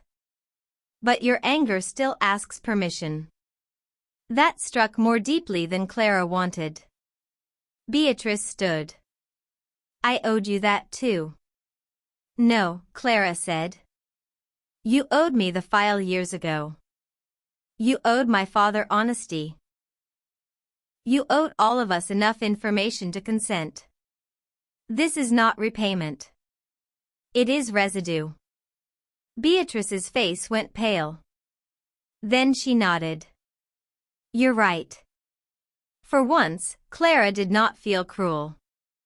She felt accurate. When Clara left the study, the house seemed unbearably beautiful. Sunlight had broken through the rain, touching the hallway floor in long pale rectangles. Somewhere far away, piano notes drifted again, hesitant and unfinished. A staff member carried flowers past her without looking up. The ordinary life of the estate continued around revelation, which felt indecent. In the main hall, guests emerged from their assigned rooms at different speeds. Sarah came from the music room with tear-bright eyes and a strange calm. Vivian exited the mirrored dining room looking furious but composed. Peter emerged from the map room holding nothing, which visibly irritated him. Miriam returned from the garden with mud on the hem of her dress and a white flower in her hand. Alistair came from the chapel slowly, as though older than he had been an hour earlier. Elias was not there. Neither was Beatrice, who had gone another way. Clara waited near the staircase. Minutes passed. Finally Elias appeared from the west corridor. He looked hollowed out. Clara stepped toward him. What happened? He shook his head once. Not refusal. Not now. Then he saw something in her face. What happened to you? She held the copied page inside its envelope. Beatrice explained why I was invited. Elias glanced toward the envelope. Was it enough? No. He nodded as if that was the only answer possible. Vivian approached them. Well, she said, my room contained 12 mirrors and one chair. I sat in the chair for an hour and became extremely tired of my own face. I assume this is personal growth. Clara almost laughed. The sound came out unsteady. Vivian noticed. What happened? Clara looked at her, then at Elias. She did not want to say it in the hall. She did not want to keep it private either. My father was invited before me, she said. Vivian's expression sharpened. Elias went still. He declined. My mother had recommended him because she was worried about him. Beatrice wrote notes that mentioned me. Years later, I became eligible. Vivian's mouth tightened. Eligible. Yes. The word sounded uglier aloud. Elias looked toward the corridor Beatrice had taken. She told you? Some of it. Do you believe her? Clara thought about that. Yes. Not completely. But yes. Vivian's voice lowered. Then this is generational. Clara had not wanted the word, but there it was. Not mystical. Not inherited curse. A record passed through institutions. A pattern named by strangers. A family's private silence converted into future invitation. At dinner, the atmosphere was no longer merely tense. It was informed. Everyone had spent an hour alone with some private arrangement of room and meaning, and each returned carrying something they had not yet decided to reveal. Mrs. Astor did not appear until after the main course. When she entered, Alastair stood. The movement surprised everyone. He held a folded paper in one hand. I have a question, he said. Mrs. Astor stopped. Yes. Are we participants in a therapeutic intervention, an artistic residency, a private research study, or an entertainment experience for unnamed patrons? The room became utterly still. There it was. A legal mind reducing fog into categories. Mrs. Astor looked at him for a long time. None of those terms is sufficient. Then combine them. That may be closer. Vivian whispered, God. Alastair's voice hardened. Were any external parties given access to our histories? Yes. A collective shift. Clara felt it in her spine. For what purpose? Alastair asked. To understand whom to invite. Were we profiled? Yes. Were we deceived? Mrs. Astor did not answer quickly. Then she said, you were underinformed. Alastair's jaw tightened. That is a coward's synonym. Yes, Mrs. Astor said quietly. The admission changed everything more than denial would have. Peter leaned forward. Who are the patrons? No patrons observe you now. Now? Vivian asked. Mrs. Astor looked toward her. In earlier versions, patrons attended. That is no longer permitted. Permitted by whom? By those of us who remained. Clara heard it then. Mrs. Astor was not merely staff. What are you? Clara asked. The question sounded strange, but no one laughed. Mrs. Astor turned to her. I am the person responsible for this house while guests are inside it. That is your function. Not your answer. A faint expression crossed Mrs. Astor's face. Approval, perhaps. Or sadness. I was once a guest, she said. Silence. Even Vivian had nothing immediate to say. Mrs. Astor continued, years ago. Before Blackwater House. Before the method hardened. I stayed too long after I understood too little. Later, I worked to change what had changed me. Did you succeed? Miriam asked softly. Mrs. Astor looked at her. Not enough. The answer entered the table with more force than anything polished could have done. Clara thought of the chipped cup on the back staircase. Imperfection again. A break in the surface. Mrs. Astor placed both hands lightly on the back of an empty chair. This retreat is the last of its kind in this form. Peter frowned. What does that mean? It means Blackwater House will close to guests after this gathering. Why us? Clara asked. Mrs. Astor's eyes moved to her. Because each of you is connected to a previous version of the work. Some through recommendation. Some through refusal. Some through harm. Some through participation. Some through observation mistaken for care. Beatrice sat very still. Helena lowered her gaze. Alistair closed his eyes briefly.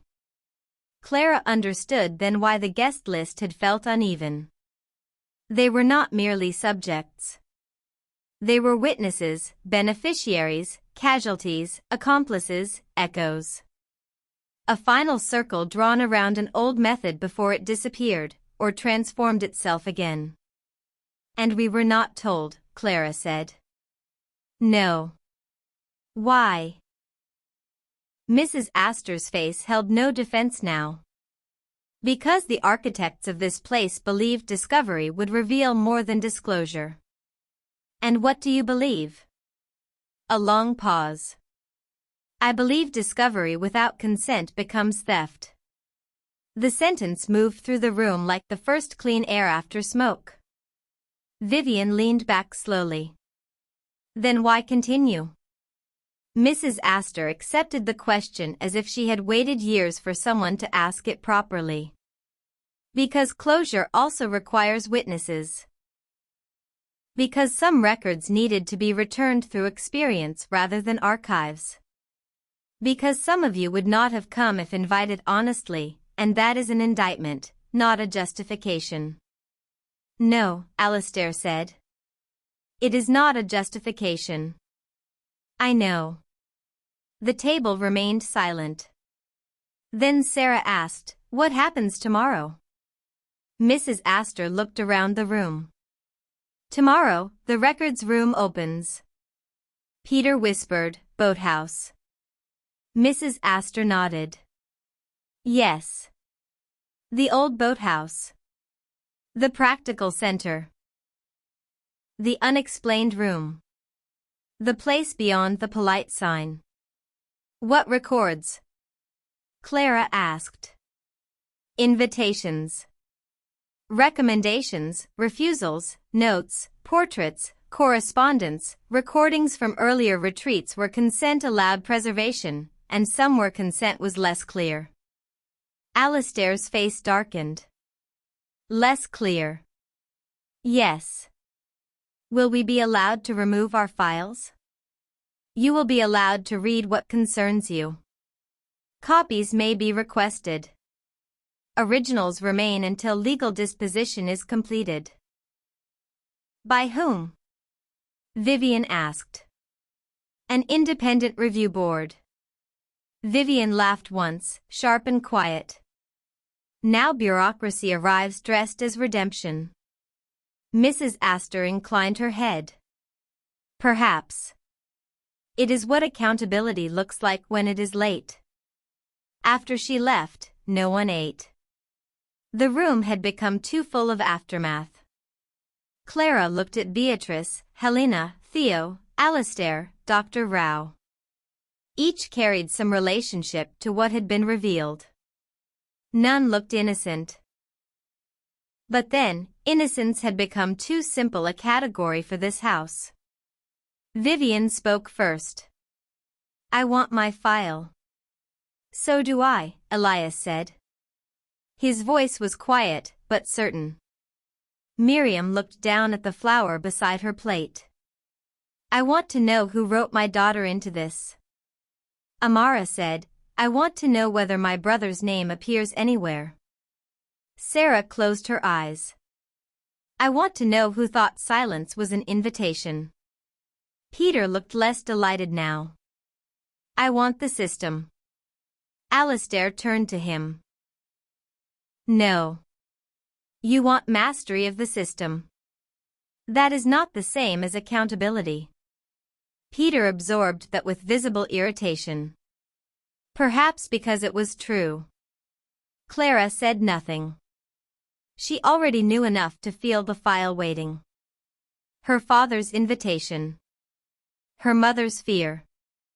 Beatrice's note. The second recommendation. Her own life reduced to indicators. And yet beneath anger, something else moved. A terrible tenderness toward the woman her mother had been 7 years ago, desperate enough to write to strangers because the man beside her had become unreachable. A tenderness Clara did not want yet. After dinner, she went to the back staircase. The chipped cup was gone. In its place, on the windowsill, sat a clean folded cloth and the metal tin of polish. No message. No trace. She stood there for a long time, oddly saddened. Then Mara came up the stairs carrying towels. She stopped when she saw Clara. I shouldn't be in the way, Clara said. You're not. Mara looked at the windowsill. You saw the cup. Clara turned to her. Yes. I left it there. By accident. Was it really an accident? Mara smiled for the first time in a way that reached her eyes. At Blackwater House, guests ask that about everything. Clara felt herself relax slightly. Was it? Yes. The simplicity pleased her. Mara shifted the towels in her arms. Not everything here is arranged. Some things are just forgotten. Clara looked at the empty sill. I think I needed that. Mara nodded. Most guests do, eventually. You've seen many? Enough. Do you believe in what happens here? Mara considered carefully. I believe people sometimes arrive with pain so organized around them that they cannot see its shape. I also believe this house has mistaken exposure for healing more than once. It was the clearest moral statement Clara had heard from anyone on staff. Why work here? Mara looked down the staircase, toward the service corridor. Because someone should remember that guests are people when the house becomes interested in them. The answer stayed with Clara. Later, in her room, she found a new card on the desk. Not under the door. Not beside the bed. On the desk, placed atop her gathered notes. For a moment anger flared at the intrusion. Then she saw the message. Tomorrow, take only what belongs to you. She sat slowly. The line seemed simple. But nothing at Blackwater House belonged simply to one person. Her father's file belonged to him, to her mother, to Clara, to the institution that had made it, to the consequences it had produced. Her portrait belonged to the artist, the house, the subject, the viewer harmed by seeing herself too clearly. Her grief belonged to her. And to those who had shaped it by praising her silence. Take only what belongs to you. Clara placed the card beside the others. Then, after a long moment, she took the copied page about her father and moved it away from the center of the desk. She placed it near the window instead. Separate. Not discarded. Not absorbed. Outside, the estate lay under a deep blue night. The path to the old boathouse descended unseen through darkness. Tomorrow, they would go there. Tomorrow, records would replace atmosphere. Paper would replace insinuation. Names would become legible. Perhaps. But as Clara stood by the window, watching her reflection hover faintly over the black grounds, she understood that facts would not end the mystery. They would only make responsibility harder to avoid. No one had explained Blackwater House to her when she arrived. Now she was beginning to fear explanation itself. Not because it would be insufficient. Because it might be enough. Chapter 8: The Feeling of Being Observed. By morning, the house no longer pretended to be mysterious. That made it worse. Mystery had given Clara somewhere to place her unease. It had softened the edges of violation with atmosphere, with fog, with candles and careful meals and sentences printed on thick paper. Now the mechanism beneath the elegance had begun to show itself, and the beauty of Blackwater House felt less like invitation than disguise. She woke to clear light. For the first time since arriving, there was no fog over the sea. The water below the cliffs stretched outward in cold blue plains, marked by thin silver lines where wind moved across it. From her window, she could see the lower path clearly, the bench facing the water, and beyond it the old boathouse tucked into the cove like a secret that had become tired of hiding. Today, they would go there. Clara dressed carefully, though not elegantly. Dark trousers. Wool sweater. Flat shoes. Nothing that could be mistaken for ceremony. On the desk, the collected cards lay in their quiet row, a private archive of manipulation and insight.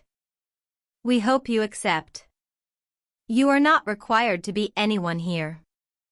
Not every guest receives the same invitation. Sleep before you decide what this place is. The first rule is that you may leave after you understand why you wanted to stay. Tomorrow, take only what belongs to you. She read them once, then placed them in the drawer. Not to hide them. To stop letting them arrange her. At breakfast, no one spoke much. The table had been set simply: coffee, bread, fruit, eggs, no flowers, no ornamental abundance. It felt like the house had withdrawn decoration out of respect, or strategy. Clara was no longer sure she could tell the difference.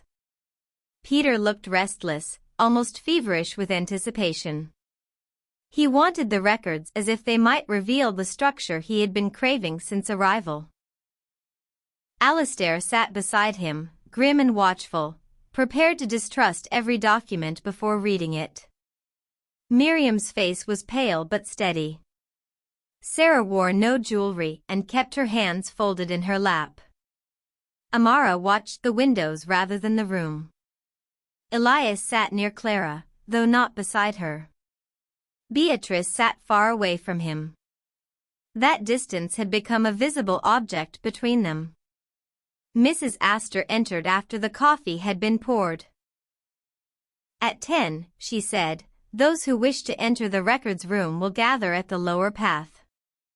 You may go alone, in pairs, or as a group. Staff will accompany you to the boathouse. You may leave at any time. Vivian looked up. Will we be watched there too? Mrs. Astor did not flinch. Yes. A silence followed. At least the evasions had thinned. By whom? Alistair asked. By staff responsible for the records. Will they intervene?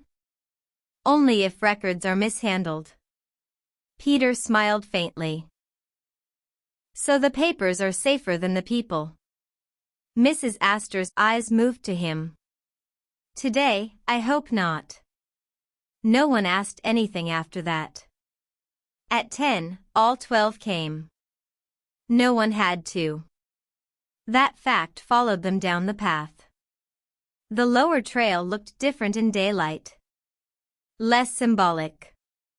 More practical. Wet stone, narrow rail, wind coming hard from the sea. The bench where Theo had found the coat sat empty, its wood dry now. Miriam paused beside it only briefly, then continued. 2 staff members waited near the boathouse doors. Mara was one of them. The other was an older man Clara had seen only at a distance, carrying firewood or opening terrace doors. He had a weathered face and careful hands. A ring of keys hung from his belt. Not the brass key Clara had found.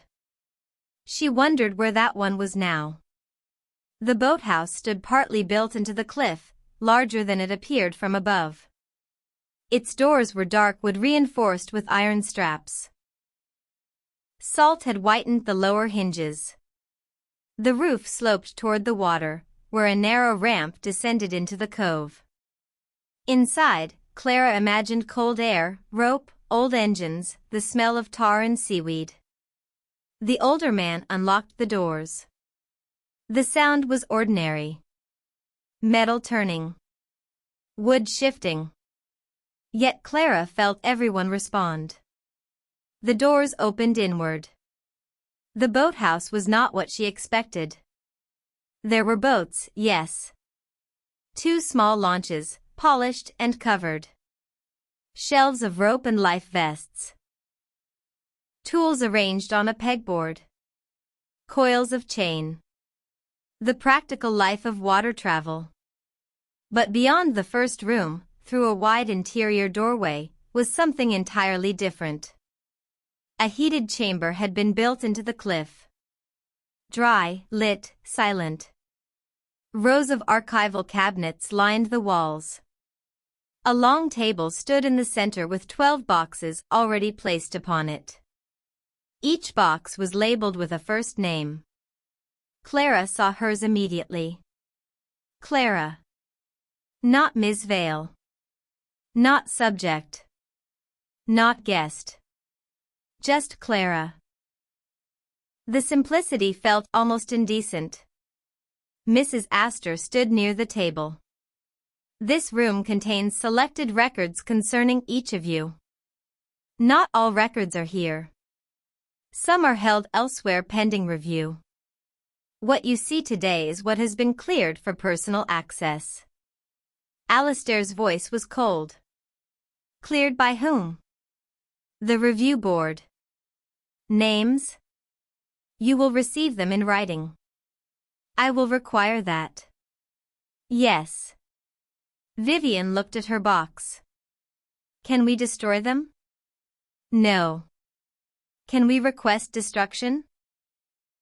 Yes. Will it be honored? Mrs. Astor paused. It will be considered under law. Vivian laughed once. There it is. The final retreat, paperwork. Clara stepped toward her box. Her hands felt calm. Too calm.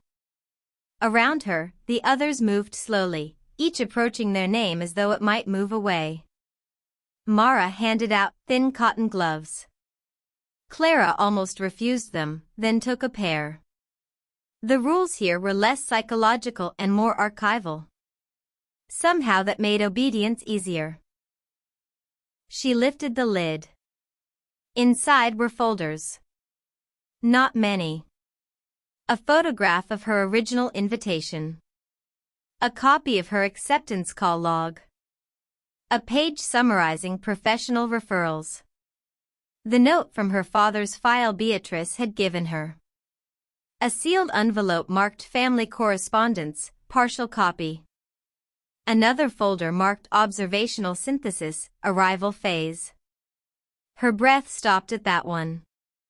Arrival phase. She opened it. The first page contained a typed paragraph. Subject arrived alert, guarded, responsive to ambiguity. Displays high environmental scanning under conditions of limited information. Social restraint not passive, actively modulates emotional expression according to perceived room consensus. Strong irritation response to withheld explanations, though delayed until relational safety is assessed. Clara stared at the words. They were accurate. That was the violation. If it had been false, she could reject it cleanly. But accuracy, stolen without permission, entered differently. It made outrage complicated. It made her feel both exposed and ashamed of being legible. She turned the page. Primary hypothesis: subject's functional identity is maintained through anticipatory adaptation. Unknown whether invitation was accepted from curiosity, exhaustion, or latent desire for disruption. Likely combination. Her hands tightened. Latent desire for disruption. She thought of herself standing in her apartment with the cream envelope in hand, rain on her coat, feeling something awaken beneath ordinary fatigue. They had known. Or guessed well enough to feel like knowing. Across the table, Elias closed his box suddenly and stepped back. Beatrice looked toward him but did not move.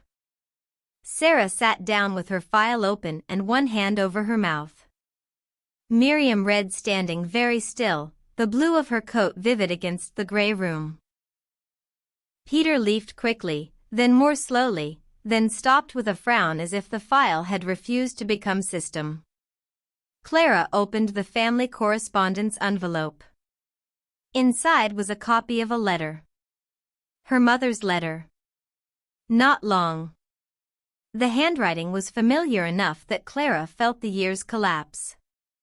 I am writing because I do not know how to reach my husband anymore. He is not cruel. He is not unkind. He goes to work, pays bills, remembers appointments, asks whether the roof has been repaired. But something in him has gone away from us while his body remains. Our daughter Clara visits and makes everything easier. That is one of my fears. She has learned to make things easier. I do not know whether this is love or inheritance. Clara stopped reading. Her eyes burned, but she did not cry. Not yet. She had imagined her mother describing her as composed, capable, never wanting to trouble anyone. She had resented it already. But the letter was not cold. It was frightened. Tender. Helpless in a way Clara had never allowed her mother to be. She read on. If he refuses, please do not contact him again. I have not told him I am writing. Perhaps that is wrong. Perhaps this whole letter is wrong. But I am tired of speaking gently to a silence that has become the third person in our marriage. Clara placed the page on the table. The records room seemed very quiet. Then she noticed the feeling. Not the abstract idea of being observed. The sensation. A prickle across the back of her neck. An awareness of glass. A sense that the moment itself was being held by someone else's attention. She looked up. In the upper corner of the records room, near a ventilation grate, was a small black dome. A camera. Not hidden. Not obvious. Present. Vivian had seen it too. Still, she said. Mrs. Astor followed her gaze. Yes. Vivian's face changed. You said no patrons observe us now. They do not. But someone does. The record staff monitors the room. For safety of documents? And guests. No, Vivian said. Do not make it benevolent. Mrs. Astor did not answer. Clara looked back at her file. The words blurred slightly. She suddenly understood something simple and enormous. Being observed changed grief. It made even pain self-conscious. It placed a mirror between feeling and the person feeling it. She turned to Mara. Can the cameras be turned off? Mara looked to Mrs. Astor. Mrs. Astor said, not while records are open. Then I want to read mine outside. That is not permitted. Alistair looked up sharply. On what legal basis? The documents cannot leave this room. Then provide a private reading room. There is none here. Vivian laughed quietly, furious. Of course there isn't. Privacy was never part of the architecture. Clara closed her folder. She felt unexpectedly calm. Then I'm done. Mrs. Astor looked at her. You may return later. No. Clara removed the gloves and placed them beside the box. I may request copies? Yes. I request copies of everything concerning me, my father, and my mother, including access logs and names of anyone who reviewed or contributed. Alastair said, put that in writing. I will. Mara was watching Clara with something like relief. Around the table, others began to shift. Elias spoke next. I request the same for my file. Vivian said, all of mine. Miriam's voice trembled but remained clear. Mine too. And anything connected to my daughter. Sarah nodded. Mine. Amara said, mine, and any reference to my brother. One by one, the room became less a chamber of revelation and more a room of claims. Not healing. Claims. Alastair seemed to grow taller with each request. I will draft language, he said. Peter closed his file slowly. For once, he did not speak. Mrs. Astor listened without interruption. When they finished, she said, your requests will be recorded. Vivian looked at the camera. They already are. Clara left the boathouse before the others. Outside, the wind had risen. The sea struck the cove below with white force, spraying cold mist against the rocks. She climbed only halfway up the path before stopping at the bench. The bench where the coat had been. The place Theo had noticed. The place Miriam had completed with memory. She sat. For several minutes, she let the wind erase the shape of the records room from her body. Below, the boathouse doors remained open. Guests emerged one by one, smaller from this distance, each carrying nothing visible and something irreversible. Elias came out and stood near the water. Beatrice followed a few minutes later. They did not speak. Yet the space between them seemed dense with years. Clara watched, then looked away. She was tired of watching. That realization came quietly. She had spent days observing everyone, gathering expressions, interpreting pauses. It had made her feel safer, sharper, less vulnerable. But now she saw how easily attention could become appetite. How quickly watching someone else's exposure could become a way of avoiding her own. She closed her eyes. The wind was cold enough to hurt. After a while, Miriam sat beside her. Neither spoke at first. Then Miriam said, my file said I was a strong candidate for grief identity intervention. Clara opened her eyes. That is a horrible phrase.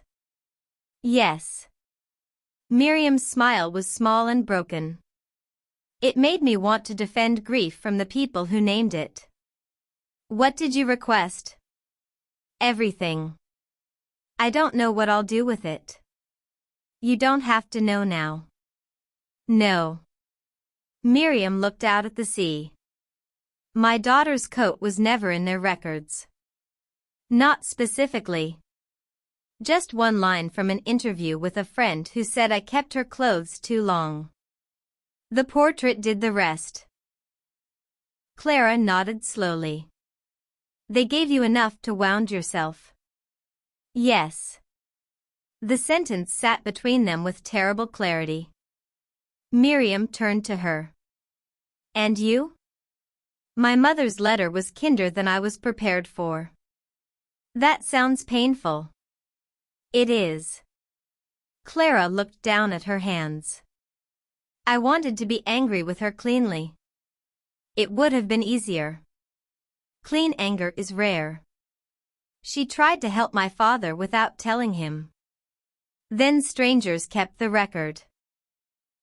Then I arrived years later and found myself inside her fear. Miriam listened. Not rescuing. Clara noticed and appreciated it. I don't know whether to forgive her, Clara said. Perhaps start by not deciding today. The answer was gentle and practical. For a while they sat shoulder to shoulder above the water. When they climbed back, they passed Elias and Beatrice standing near the boathouse doors. Elias was speaking now. Beatrice was listening, face pale, hands still. Clara could not hear the words. For once, she did not try. The afternoon unfolded without exercises. No notes appeared. No bells rang. No rooms were assigned. The absence of structure felt unfamiliar, almost suspicious. Guests gathered in small groups and then separated.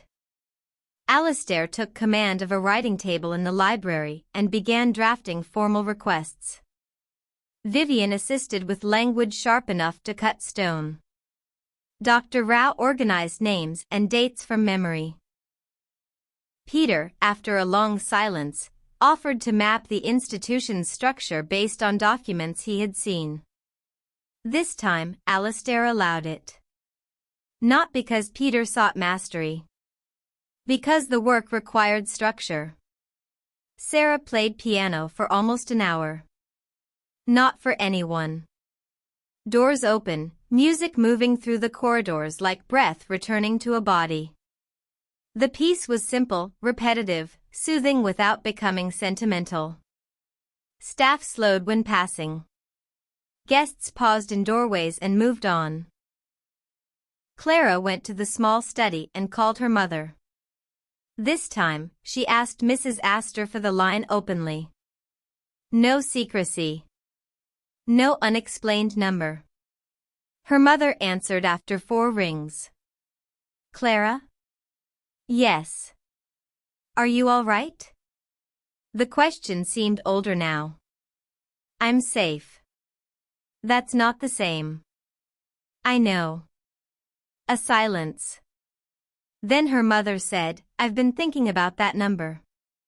I truly don't know how it got there. I believe you. Her mother exhaled softly.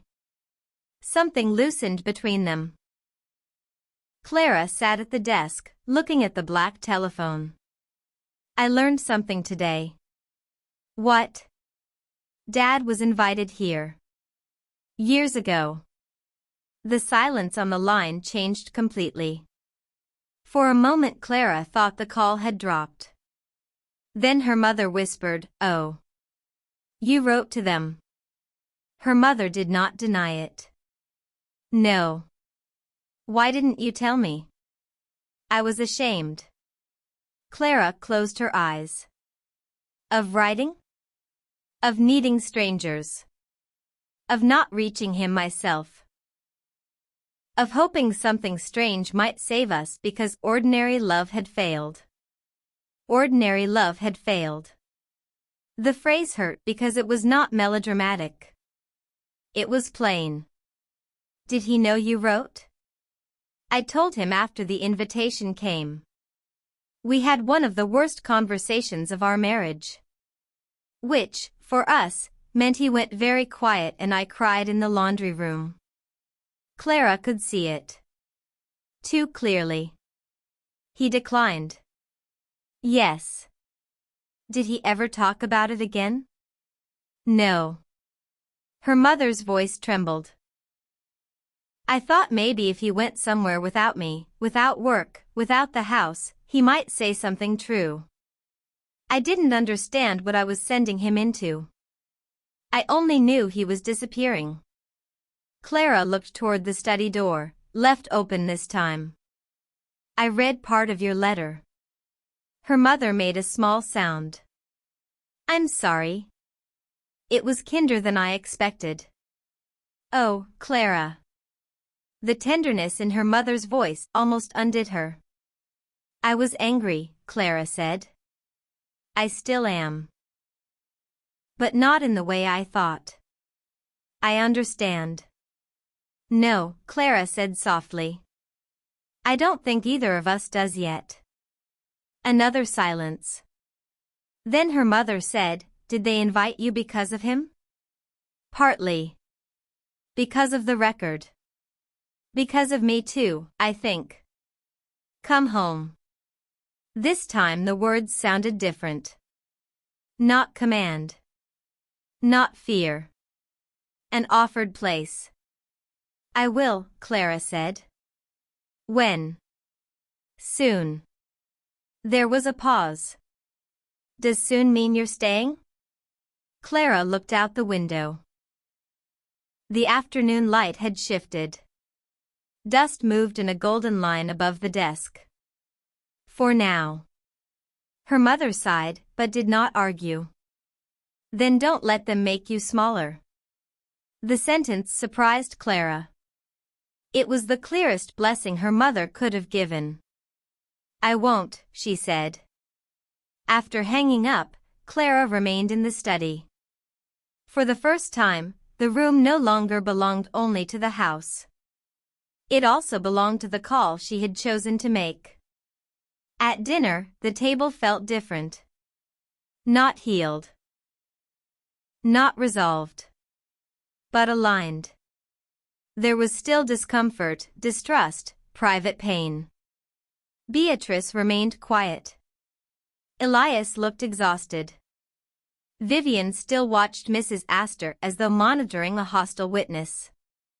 Peter had ink on his fingers from drafting diagrams.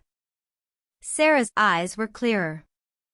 Miriam had pinned the white garden flower to her collar, already wilting.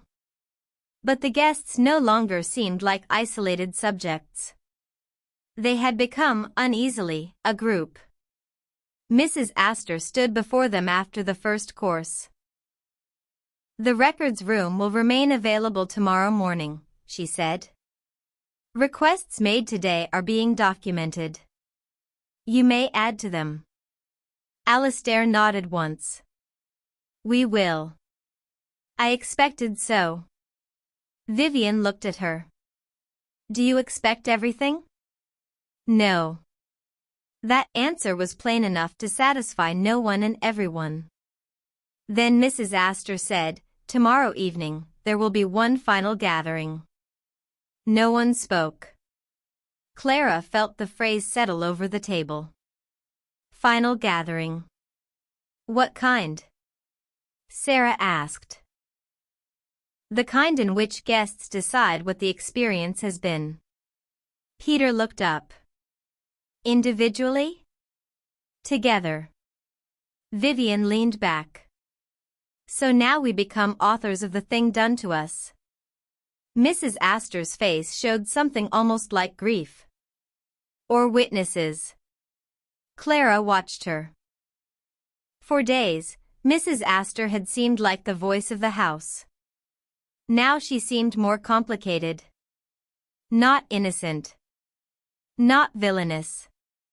A former guest who had stayed inside the machine long enough to manage its closing, perhaps believing responsibility could be performed after harm. Perhaps being right and wrong at once. After dinner, Clara walked alone to the West Gallery. The doors were closed but not locked. She opened them. The portraits hung in dim evening light. No one stopped her.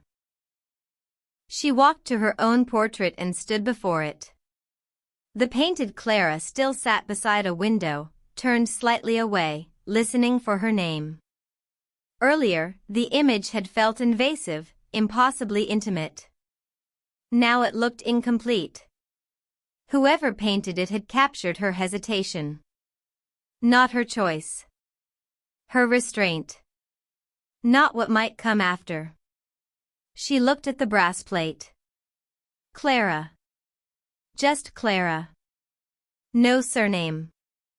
No role. For the first time, she did not feel erased by that simplicity. Behind her, someone entered. She turned. Elias. He stopped several feet away. I can leave. No. He stood beside her, looking at the portrait. It's good, he said. I hate that it's good. Yes. They stood quietly. Then Elias said, Beatrice told me why she ended treatment. Clara looked at him. Did it help? No. But it changed the injury. How? I had believed she abandoned me because I was too difficult or too defended. She told me she ended it because she realized she had become invested in proving she could reach me. My resistance became her project. She stopped because continuing would have served her need more than mine. Clara absorbed that. Do you believe her? Yes. Do you forgive her? No. The answer was immediate, clear, almost peaceful. Maybe later, he added. Maybe not. They looked at his portrait next, Elias before the closed door, hand raised but not touching. Do you think you'll open it? Clara asked. He smiled faintly. Today I might knock. That felt like progress of a kind the house could not own. They left the gallery together, not speaking. At the staircase, Elias went toward his room. Clara continued toward the terrace. Night had fallen clear and cold. The sky was full of stars. The sea below moved darkly, steady and indifferent. Vivian stood at the railing. Clara joined her. For a while neither spoke. Then Vivian said, I read my file. Yes. It described me as oppositional, distrustful, highly reactive to perceived control. Clara glanced at her. Were they wrong? No. That is the infuriating part. A smile touched Clara's mouth. Vivian's did too, briefly. They also wrote that my distrust may be the most intact part of me. That seems true. Vivian looked at her, surprised by the simplicity. Yes, she said. It does. Below them, the boathouse was dark now. Clara watched the faint line of the lower path disappearing into shadow. I used to think being observed meant being understood, she said. Vivian nodded. And now? Now I think being understood requires someone to stop observing long enough to be responsible. Vivian was quiet. Then she said, that is better than anything Mrs. Astor has said. I'll try not to put it on stationery. Please. They both laughed softly. Not much. Enough. Later, in her room, Clara found no new card. The absence no longer felt like manipulation. It felt like space. She sat at the desk, took out a fresh sheet of paper, and wrote a letter to herself, not to the house, not to her mother, not to some future archive. Only to herself. She wrote about the envelope. The boat. The guests. The portrait. The file. The feeling of being observed so closely that even pain became careful. Then she wrote. I do not want to be solved by strangers. I do not want to be rewarded for disappearing into usefulness. I do not want mystery more than honesty. But I understand why I came. I wanted interruption. I wanted a door in the wall of my life. I wanted someone to say there was more to me than what I had learned to maintain. She stopped. Outside, the sea breathed in the dark. After a moment, she added. The invitation was never explained because explanation might have allowed me to refuse too easily. That was wrong. It was also effective. I will not confuse those things again. She folded the letter once and placed it inside her book, beside Elias's list. Then she stood at the window and looked at her reflection. For once, she did not try to read it as evidence. She let it be only a face. Her face. Tired, altered, not yet free, but less willing to vanish politely. Far below, beyond the terraces and the sleeping gardens, Blackwater House watched the sea. And for the first time since arriving, Clara did not feel watched by it. She felt awake inside it. Chapter 9, Understanding the Purpose. By the 9th morning, Clara no longer woke with the question of whether she should leave. The question had changed shape during the night. It was no longer should I leave? It was what must I refuse to carry when I go? This felt less dramatic, but more difficult. Leaving a place was simple when the only problem was location. One packed clothes, returned keys, boarded a boat, watched the shoreline recede. But Blackwater House had never been only a location. It had entered by attention, by suggestion, by the strange intimacy of accurate language. It had offered injury and insight in such careful proportion that separating one from the other had become the work itself. Clara stood at her window before breakfast, watching the lower paths brighten beneath the early sun. The estate looked almost innocent in morning light. The terraces stepped down toward the sea with an elegance that seemed older than anyone's intentions. The walled garden held its pale flowers open to the cold. The boathouse doors were shut again, dark against the cove. Beyond everything, the water moved with immense indifference, as though all human designs eventually became small before weather and tide. On the desk lay the letter she had written to herself. Beside it, the page copied from her father's file. She had not reread it. She already knew the sentences. Adult daughter described as capable, composed, never wants to trouble anyone. The words no longer felt like a verdict. They felt like a photograph taken from a bad angle. Recognizable, but incomplete. Before going downstairs, Clara took the original invitation card from the drawer and placed it in her pocket. She did not know why. Perhaps because this had begun with paper, and she wanted to carry the beginning into the end. Breakfast was held in the bright garden room again. No one seemed surprised. By now, the house's changes had become part of its weather. Rooms shifted function, rules appeared and dissolved, silence gathered and released. The guests adapted, which was both natural and troubling. Clara wondered how many environments in ordinary life worked the same way, training people into compliance while calling it atmosphere. The table was quieter than before, but not tense. Something had settled after the records room. Not peace. More like shared recognition. They no longer needed to perform uncertainty for one another. Each person had read enough to know that the others had also been reduced, interpreted, selected. Peter looked diminished in a useful way. He had brought no notebook to breakfast. His hands rested open beside his plate. Sarah spoke softly with Amara near the window. Miriam ate slowly, occasionally touching the wilted flower still pinned to her collar. Alistair and Vivian sat together, reviewing what appeared to be a draft letter. Their alliance, unlikely and severe, had become one of the calmer forces in the house.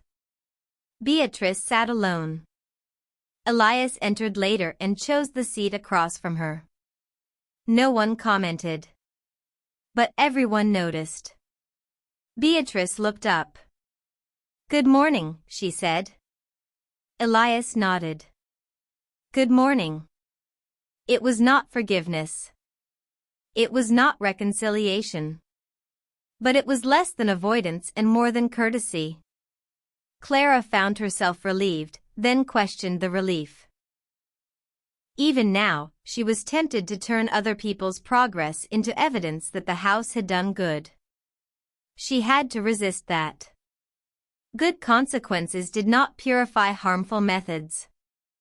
Harmful methods did not erase real consequences. Both could be true. That was the burden of adult understanding, she thought. The refusal to simplify pain into lessons or villains. Mrs. Astor entered after coffee. She looked tired. Not physically unwell, but tired in the way people look when the roll holding them upright has begun to loosen. Her green dress was plain today. No ring on her right hand. Her silver hair, usually flawless, had escaped slightly near one temple. Clara noticed and felt unexpectedly moved. Then she distrusted the feeling. Compassion, like observation, could become slippery here. The records room will remain open until noon, Mrs. Astor said. After that, it will close for review. Written requests may be placed in the box outside the library by 4. Alastair looked up. They are nearly complete. I expected so. Vivian did not lift her eyes from the paper. That phrase has lost all charm. Mrs. Astor accepted this. The final gathering will be at 8 in the West Gallery. Peter's head rose. Why the gallery? Because it contains the version of each guest made by others. Clara felt the room absorb that. Mrs. Astor continued. Tonight, you may answer it. No one asked what that meant. Perhaps by now they understood enough not to ask too soon. After breakfast, Clara went to the records room one last time. She did not want to. That was why she went. Mara met her at the boathouse doors and walked with her inside. The archive chamber felt colder than the day before, though perhaps Clara brought the cold with her. The boxes remained on the table, but several had been rearranged. Gloves lay folded beside each name. A ledger had been placed near the entrance for access times and requests. The camera still watched from the upper corner. Clara looked at it. Mara followed her gaze. I'm sorry, she said quietly. Clara believed her. That helps more than explanations, Clara said. Mara smiled faintly. Explanations are overrepresented here. Clara opened her box. She did not read the observational synthesis again. Instead, she looked for what had not yet been clear, the second recommendation. The one that had brought her name back into the system years after her father declined.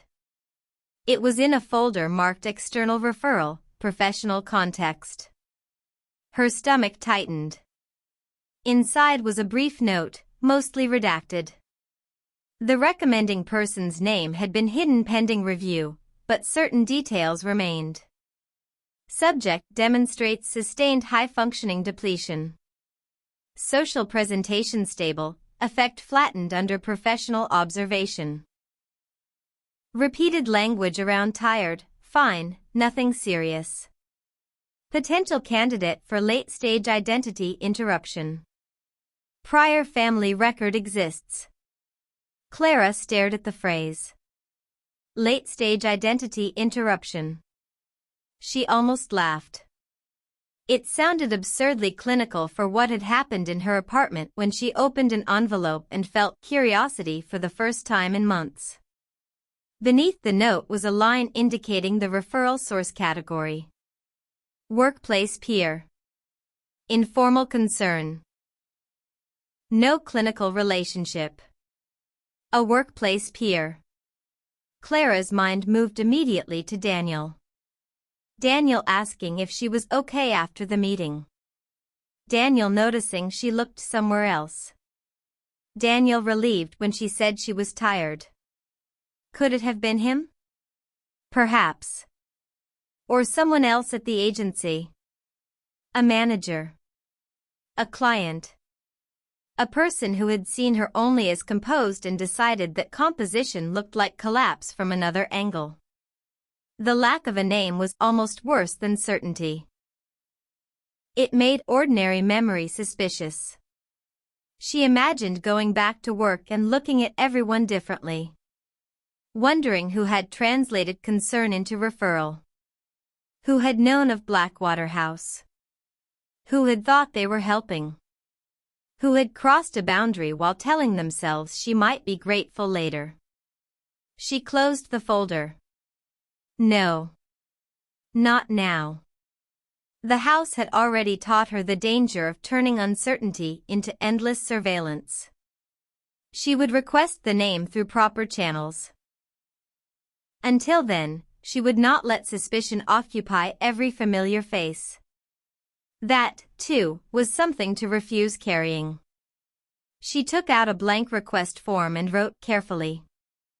I request disclosure of the full identity and correspondence of the external workplace referral source concerning Clara Vale, including any intermediary organizations or individuals involved in transmitting the referral. She signed her name. The signature looked strange. Stronger than she felt, perhaps. Or simply less apologetic. As she placed the form beside the box, she noticed another folder at the bottom. No label. She opened it. Inside was a single photograph. Her father. Not a portrait, not a file image, not the stiff photograph from official documents. This was a candid picture of him standing in their old kitchen, one hand on the back of a chair, looking towards someone outside the frame. He seemed older than Clara remembered him being then, though younger than he became in illness. His face carried a softness she had almost forgotten, a tired gentleness not yet hardened into silence. On the back, in her mother's handwriting, was written, Martin, before everything became careful. Clara sat down. The room blurred. This, more than any note, undid her. Not the analysis. Not the invitation. Not the evidence of profiling. A photograph of her father before his withdrawal became the only story she told about him. Before everything became careful. She pressed one hand to her mouth and cried quietly. No one came to comfort her. For once, she was grateful. The camera still watched, and she hated that. But Mara, standing near the entrance, turned away toward the outer boathouse, giving what privacy she could inside a room not built for it. Clara let herself cry without making the crying beautiful or brief. When it passed, she placed the photograph back in the folder, then stopped. May I request a copy of this? She asked. Mara turned. Yes. Please. Mara came forward with a small slip of paper. Write it here. Clara did. Then she touched the photograph once, lightly, near her father's hand. I'm sorry, she whispered. She was not sure whether she meant it for him, for herself, for the years she had simplified him into absence because complexity hurt more. When she left the boathouse, the sun had risen high enough to brighten the water. Elias was waiting outside. Not for her, necessarily. He stood near the ramp, looking out across the cove. Clara joined him. Did you find what you needed? He asked. No. He nodded. Me neither. After a moment, he added, I found what I needed to ask for. That may be better. Yes. Less satisfying, but better. They stood in the salt air. Below, water slapped softly against stone. Elias said, Beatrice asked if she could write to me after this. What did you say? I said she could send one letter, and I might not answer. That sounds clear. It felt rude. Clear often does when you are not used to it. He smiled faintly. Have you learned that here? I think I knew it before. I just avoided using it. They began walking back up the path. At the bench, Elias stopped. I almost resent that the house changed me. Clara looked at him. Yes. If it had only harmed me, I could leave cleanly. I know. He looked toward the estate above them. That is the most difficult thing. Not whether it was wrong. It was. But wrong things can still expose true ones. Clara nodded. And then the truth feels contaminated. Yes. They continued upward. At the terrace, Elias paused. What do you think the purpose was? Clara considered. The purpose they claim? Or the purpose it served? Both. She looked at Blackwater House, beautiful against the sky. I think they wanted to interrupt people who could no longer hear themselves inside ordinary life. I think they believed elegance and ambiguity could do what love, therapy, friendship, grief, and work had failed to do. I think some of them mistook precision for care. Some mistook access for intimacy. Some mistook results for justification. And the purpose it served? Clara touched the invitation card in her pocket. For me? Yes. She breathed in. It showed me that I wanted my life to change badly enough to accept a door without knowing where it led. Elias was silent. Then he said, that seems like the beginning of understanding. Maybe. The word felt honest. Not complete. But honest. By late afternoon, the written requests had been placed in the box outside the library. Alistair had drafted a collective statement, precise and unsentimental, requesting full disclosure, independent oversight, legal review, access to all personal records, destruction options were lawful, and written confirmation that no further invitations would be issued through undisclosed profiling. Vivian had added one sentence in her sharper hand. No meaningful transformation can be claimed where consent has been engineered through concealment. No one objected. Even Peter signed. Beatrice signed last. Her hand trembled. Clara saw Elias notice and say nothing.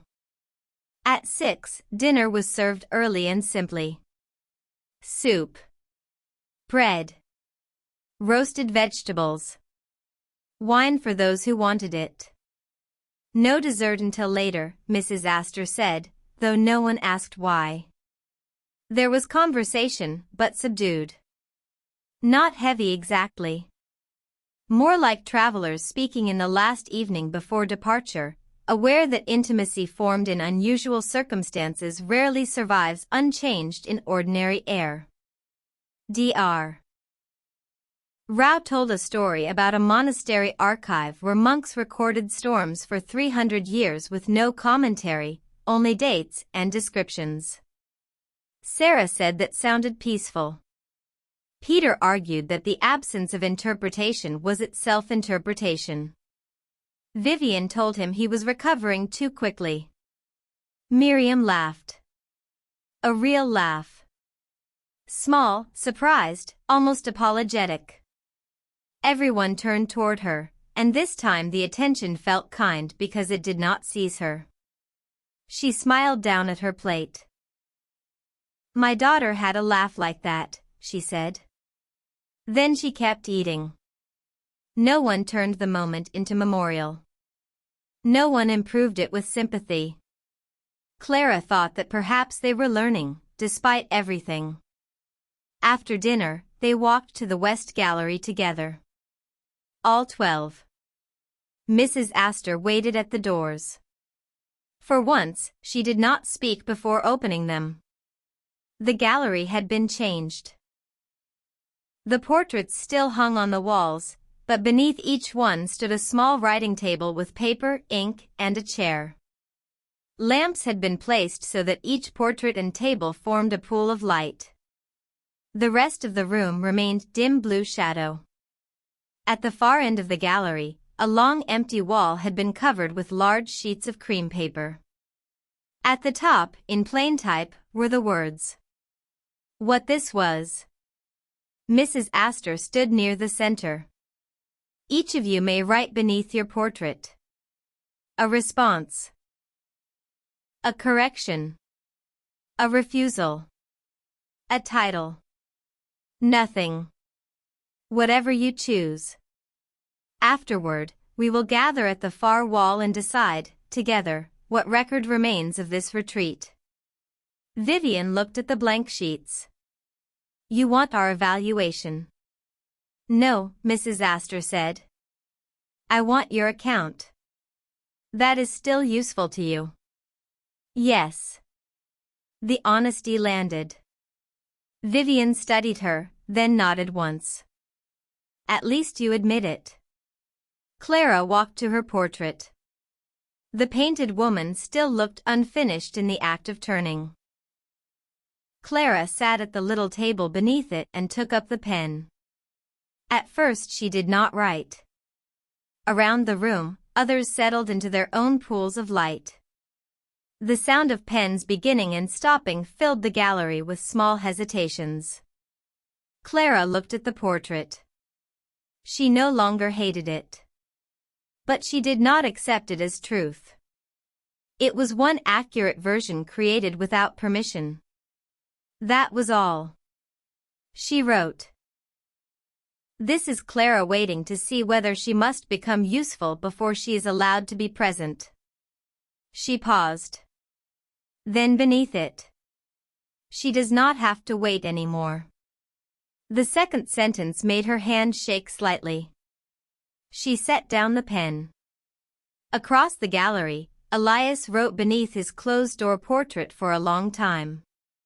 Vivian wrote one line, crossed it out, then wrote another. Miriam sat with her hand over the page before writing anything. Sarah wrote without looking up. Peter stared at his portrait as though disappointed by its refusal to become theory. Alastair wrote neatly and briefly. Beatrice stood before her younger self for nearly 10 minutes before sitting. When everyone had finished, Mrs. Astor invited them to read aloud only if they wished. No one was required. Miriam chose to read. Her portrait showed her holding the blue coat. She stood beneath it and said, I wrote, this is Miriam carrying what love left behind. She is allowed to put it down without abandoning it. Her voice broke on the last words, but she did not stop. Sarah read next. This is Sarah before the instrument, discovering that silence is not failure unless she abandons it unwillingly. Amara did not read hers aloud, but Clara glimpsed the sentence when passing. This is Amara watching the watcher disappear. Vivian read hers with a dry steadiness. This is Vivian after everyone has left. She is not empty. She is deciding who may return. A small smile moved through the room. Peter cleared his throat. I wrote, this is Peter trying to draw a boundary around feeling and discovering feeling does not respect geometry. Vivian murmured, better. Peter looked almost pleased. Elias read quietly. This is Elias outside a door he once called dignity. He is learning the difference between knocking and waiting to be invited. Beatrice did not look at him, but her face changed. Alastair read his. This is Alastair between two open doors, understanding too late that neutrality is not the same as justice. Helena's voice was gentle. This is Helena offering tea to an absence. She may drink from the cup herself. Theo read only one line. This is Theo translating silence after the language has failed. Dr. Rao. This is Naveen surrounded by histories, remembering that the present also deserves witnesses. Beatrice was last. She stood before the portrait of her younger self inside the gallery, looking at a hidden painting. Her voice was almost without decoration. This is Beatrice mistaking insight for permission. She is not forgiven by naming it. No one spoke after that. Then they moved to the far wall. What this was. The blank sheets waited. Mrs. Astor stepped back. This record may remain in the archive, she said. Or it may be destroyed. Or copied for each of you. Or left blank. Alistair said, we write it together, and copies go to each guest in the review board. Vivian nodded. And the original does not remain solely here. Agreed, Clara said. Others murmured assent. Peter asked, who writes? No one answered at first. Then Miriam said, Clara. Clara looked at her. Why me? Miriam smiled gently. Because you still ask that. Clara stood before the paper with the pen in hand. The guests gathered behind her, not too close. What should it say? She asked. For a while, they built it slowly. Sentence by sentence. Alistair insisted on clarity. Vivian insisted on moral sharpness. Dr. Rao helped remove exaggeration without softening meaning. Miriam protected tenderness. Sarah protected silence. Amara protected witness. Peter, to everyone's surprise, protected structure without dominating it. Elias protected consent. Beatrice contributed only once, when asked, and suggested the phrase underinformed participation be replaced with concealed context. Vivian approved. At last, Clara wrote the final version. This retreat gathered 12 people through invitation without sufficient disclosure. It created conditions of beauty, isolation, observation, ambiguity, and psychological pressure. It produced real insight for some and real harm for all. It used personal histories without adequate consent. It confused accuracy with care and exposure with transformation. It also revealed truths many of us had avoided, which does not excuse the method but complicates the record. We leave with claims, refusals, responsibilities, and questions that belong to us, not to the house. The room was silent when she finished. Then Sarah said, add one more sentence. Clara turned. Sarah's eyes were clear. Something about why we came. The room shifted. This was harder. Because it required them to acknowledge not only what had been done, but what in them had answered. Clara waited. It was Vivian who spoke. Because ordinary life had become too small for what we were not saying. No one moved. Then Miriam said, yes. Elias said, yes. One by one, the others agreed. Clara wrote. We came, in different ways, because ordinary life had become too small for what we were not saying. When she stepped back, the statement looked both insufficient and true. Mrs. Astor read it from several feet away. Her face had changed. For the first time, she looked not like the house's representative, but like someone receiving judgment she had helped make possible and had no right to soften. Will it remain? She asked. Alistair answered.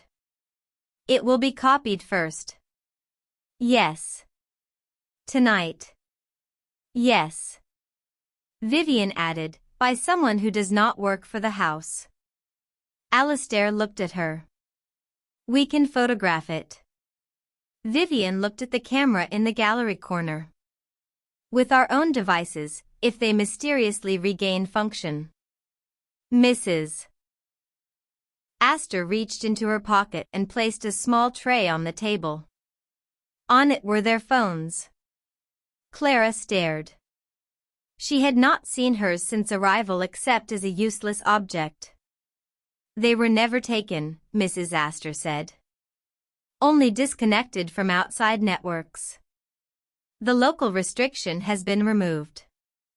Vivian's expression was dangerous. You could have done that earlier. Yes. No defense. Clara picked up her phone. It felt strangely foreign. Messages began arriving almost immediately as signal returned. Work emails, news alerts, a missed call from her mother, another from Daniel, several automated reminders. Ordinary life flooding back in rectangular fragments. She turned it face down. Not yet. One by one, they photographed the statement. The act felt almost comic after all the ceremony. 12 adults documenting accountability under oil portraits in a luxury estate that had confused mystery with meaning. But it also felt powerful. Plain evidence. Their own copies. Their own record. Afterward, dessert was served in the gallery. This was why it had been delayed. Small plates of dark chocolate, pears, cream, and tea. It could have felt absurd. Perhaps it was absurd. Yet no one objected. They ate standing beneath their portraits, tired and altered, speaking softly. The final gathering did not end with revelation. It dissolved into human smallness. Peter asked Alistair whether his legal letter needed footnotes. Vivian told him not everything required footnotes. Dr. Rao and Amara discussed archives and forgetting. Miriam asked Sarah if she would play once before leaving. Sarah said yes, but not tonight. Theo apologized to Helena for something Clara did not hear. Beatrice stood alone until Elias approached her. Clara watched them for one moment, then looked away. Enough. She walked to the far end of the gallery and stood before the statement again. Mrs. Astor came beside her. Not too close. You asked for the purpose, Mrs. Astor said. Clara kept her eyes on the paper. I think I understand several versions of it now. And yours? Clara considered. The purpose was not to solve me. No. But the house tried. Yes. It failed. Mrs. Astor looked at her. Did it? Clara turned. Yes. It interrupted me. It exposed things. It gave me records I deserved and methods I reject.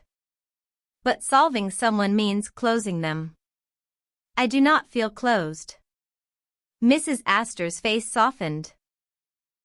No, she said. You do not. Clara looked toward her portrait. I know why I wanted to stay. Mrs. Astor waited. Because I wanted my life to change, but I wanted the first move to come from somewhere else. I wanted to be invited into change so I would not have to admit I was choosing it. The sentence felt calm. Not painless. Calm. Mrs. Astor nodded slowly. That is a difficult understanding. It is also not yours. No, Mrs. Astor said. It is not. The distinction mattered. Later that night, Clara returned to her room and packed most of her suitcase. Not all. She left out clothes for morning, the book containing her letter and Elias's list, and the invitation card. She placed the cards from the retreat in a small envelope but did not yet decide whether to keep them. Her phone lay on the bed, bright with ordinary demands. She called her mother. I'm coming home tomorrow, Clara said. Her mother exhaled. Good. I have things to tell you. I know. No, Clara said softly. You don't. After a pause, her mother said, then I'll listen. Clara closed her eyes. That was enough for now. Before sleeping, she stood once more at the window. The estate was quiet. No fog. No rain. No hidden figure on the terrace. Only the sea and the dark paths and the distant shape of the boathouse below, holding its records under lock and review. Clara took the invitation from her pocket and read the sentence that had started everything. We hope you accept. She finally understood its power. It had not commanded. It had not explained. It had not promised. It had simply addressed the part of her that was waiting to be asked. Tomorrow, she would leave. Not because the mystery had ended. Because she no longer needed the house to continue it for her. Chapter 10, Why She Stayed. The last morning at Blackwater House arrived without ceremony. No card waited beneath Clara's door. No tray had been placed in the corridor. No bell sounded from the hall to gather them into another carefully designed uncertainty. The room was simply bright when she woke, filled with a pale coastal light that made the white sheets glow and softened the corners of the furniture. For a few moments, she remained still. The sea was visible beyond the windows, calm enough to reflect the sky in broken silver pieces. Gulls moved above the cliffs with effortless distance. Somewhere below, a door opened and closed. A cart rolled softly over stone. The practical sounds of departure had begun. Clara sat up. Her suitcase stood near the chair, nearly packed. On the desk lay the envelope containing the printed messages, her letter to herself, the copied page from her father's file, and the invitation that had brought her here. She looked at the invitation last. It seemed smaller now. Not less important, but less powerful. Objects changed when their spell was named. She washed, dressed, folded her nightclothes, and placed them in the suitcase. Then she stood before the mirror. For most of her life, she had used mirrors for correction. Hair, collar, expression. Evidence of readiness. This morning, she tried simply to look. She saw a woman who had not been transformed beyond recognition. That relieved her. Her face was still her own. Tired around the eyes. Quieter than before. Not serene. Not healed. Not remade by mystery. Only more difficult to simplify. She closed the suitcase and left the room.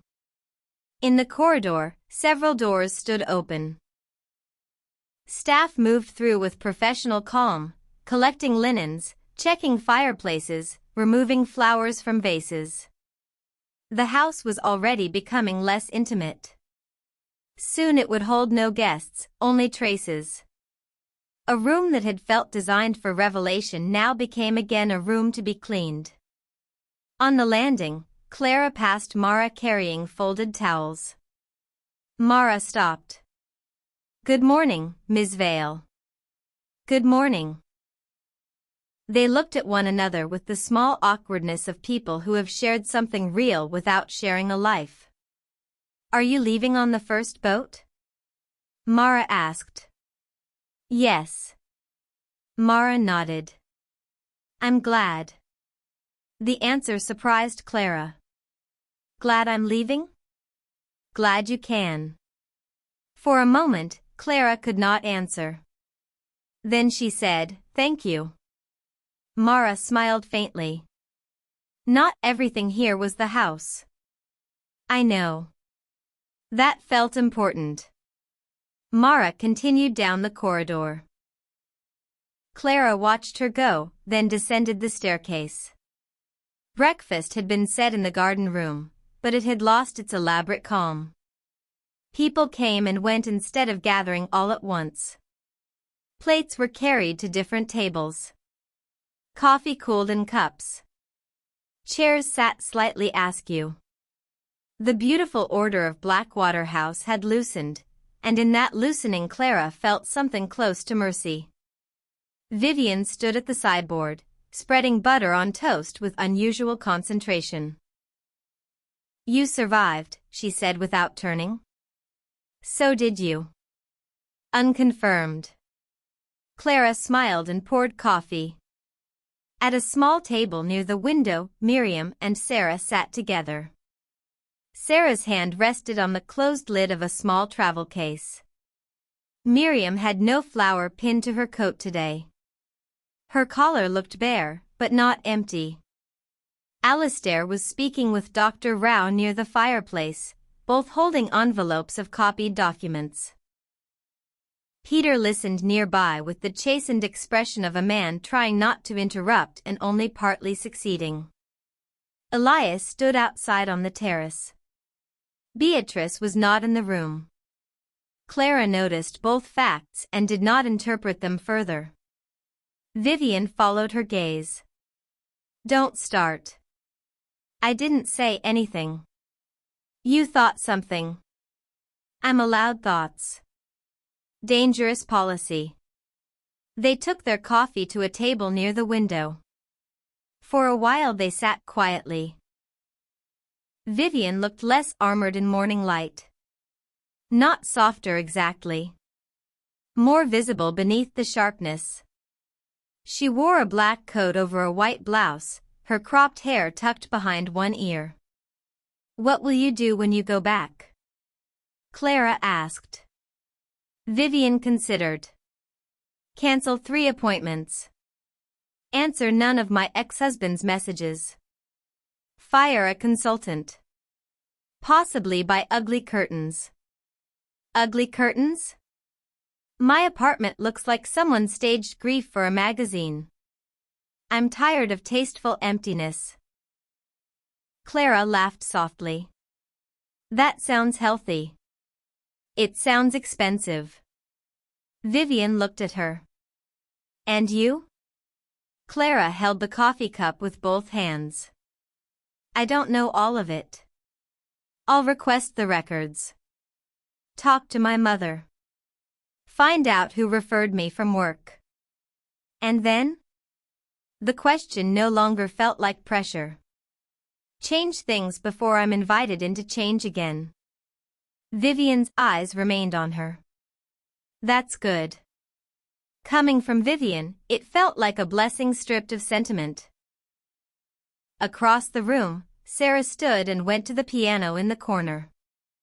It was smaller than the grand in the music room, an upright place there perhaps for atmosphere.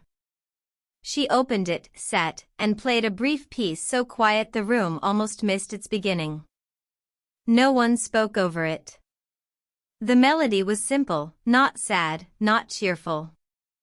It moved like someone walking through a familiar house with a suitcase in hand, touching nothing, remembering everything. When it ended, Sarah closed the lid. No one applauded. That, somehow, was perfect. At 9, Mrs. Astor entered. She did not wear green. Her dress was dark blue, plain, almost severe. Without the familiar color, she looked less like an institution and more like a woman who had slept badly. "The first boat leaves at 10, she said. "The second at noon. Cars will meet you at the city terminal. Copies of the collective statement have been sent to each of you. Written confirmations regarding records requests will follow." Alistair said, "I will expect dates." "You will receive them." Vivian added, "and names." "Yes." Mrs. Astor looked around the room. "Blackwater House will not receive new guests." Peter frowned. "Ever?" "Not in this form." That is not ever. No. Vivian's voice sharpened. You are already leaving a door open. Mrs. Astor did not deny it. A house can close. An idea requires more vigilance. No one liked the answer. But it was probably true. Clara stood. Will you leave too? Mrs. Astor looked at her. Yes. Where will you go? For once, the older woman seemed unprepared. I don't know. A small silence followed. Then Vivian said, Good. Mrs. Astor looked at her. Vivian shrugged. Uncertainty should not belong only to guests. Something almost like a smile passed across Mrs. Astor's face. Yes, she said. Perhaps not. Before departure, Clara went once more to the West Gallery. She did not plan it. Her feet simply took her there after breakfast, through the main hall, past the porcelain bowl of black stones, along the corridor where the velvet rope had once marked a boundary so fragile it had become powerful. The doors were open. Morning light filled the gallery from above. The portraits remained, but they seemed less commanding now that the small tables beneath them were covered in handwriting. Each painted subject had been answered by the living person it tried to contain. Clara walked slowly along the walls. Miriam had left her sentence beneath the blue coat. Sarah beneath the silent piano hands. Vivian beneath the empty chairs. Peter beneath the circle on glass. Alistair between the open doors. Elias before the closed one. Beatrice inside her older repetition of the room. At the far end, the collective statement had been copied and removed. The large sheets remained, now blank except for faint impressions where the writing had pressed through. Absence again, but this time not withheld. Documented elsewhere. Clara stood beneath her portrait. The painted Clara still turned slightly toward an unseen call. For the first time, Clara wondered who had called to her in the painting. Not the house. Not the invitation. Not even the people who had profiled her. Perhaps the call had come from the part of herself that knew life had become too narrow. She read what she had written beneath it. This is Clara waiting to see whether she must become useful before she is allowed to be present. She does not have to wait anymore. The sentences felt exposed in daylight, but she did not regret them. Behind her, someone entered. Beatrice. Clara knew before turning. Some presences announced themselves without sound. I wanted to say goodbye, Beatrice said. Clara faced her. Beatrice looked smaller than she had on arrival. Not diminished exactly, but no longer protected by enigma. Her pale eyes were tired. In one hand she held an envelope. I won't ask you to forgive me, Beatrice said. Good. A faint movement crossed Beatrice's mouth. Not quite a smile. I wrote down everything I remember about the early program. Names, dates, structures, my role, what I ignored. A copy is with Alistair. This one is for you, because your father's file passed through my hands. She held out the envelope. Clara did not take it immediately. Is this another burden? Yes, Beatrice said. But one you may choose whether to carry. That answer was honest enough. Clara took the envelope. Thank you. The words were formal, but not false. Beatrice looked at Clara's portrait. You were not the one I expected. I know. I expected anger to arrive as accusation. Yours arrived as boundary. It took me longer to recognize. Clara said nothing. Beatrice turned back to her. I hope ordinary life is kinder to you than this house was. Clara thought of her apartment, her office, her mother's voice, Daniel's possible concern, the city moving in exhausted repetition. I think ordinary life is rarely kind by itself, she said. People have to make it so. Beatrice lowered her gaze. Yes. She left without touching Clara's arm, without adding apology to apology. Clara appreciated that. A few minutes later, Elias appeared at the doorway. He looked from Beatrice's retreating figure to Clara. Did she give you something?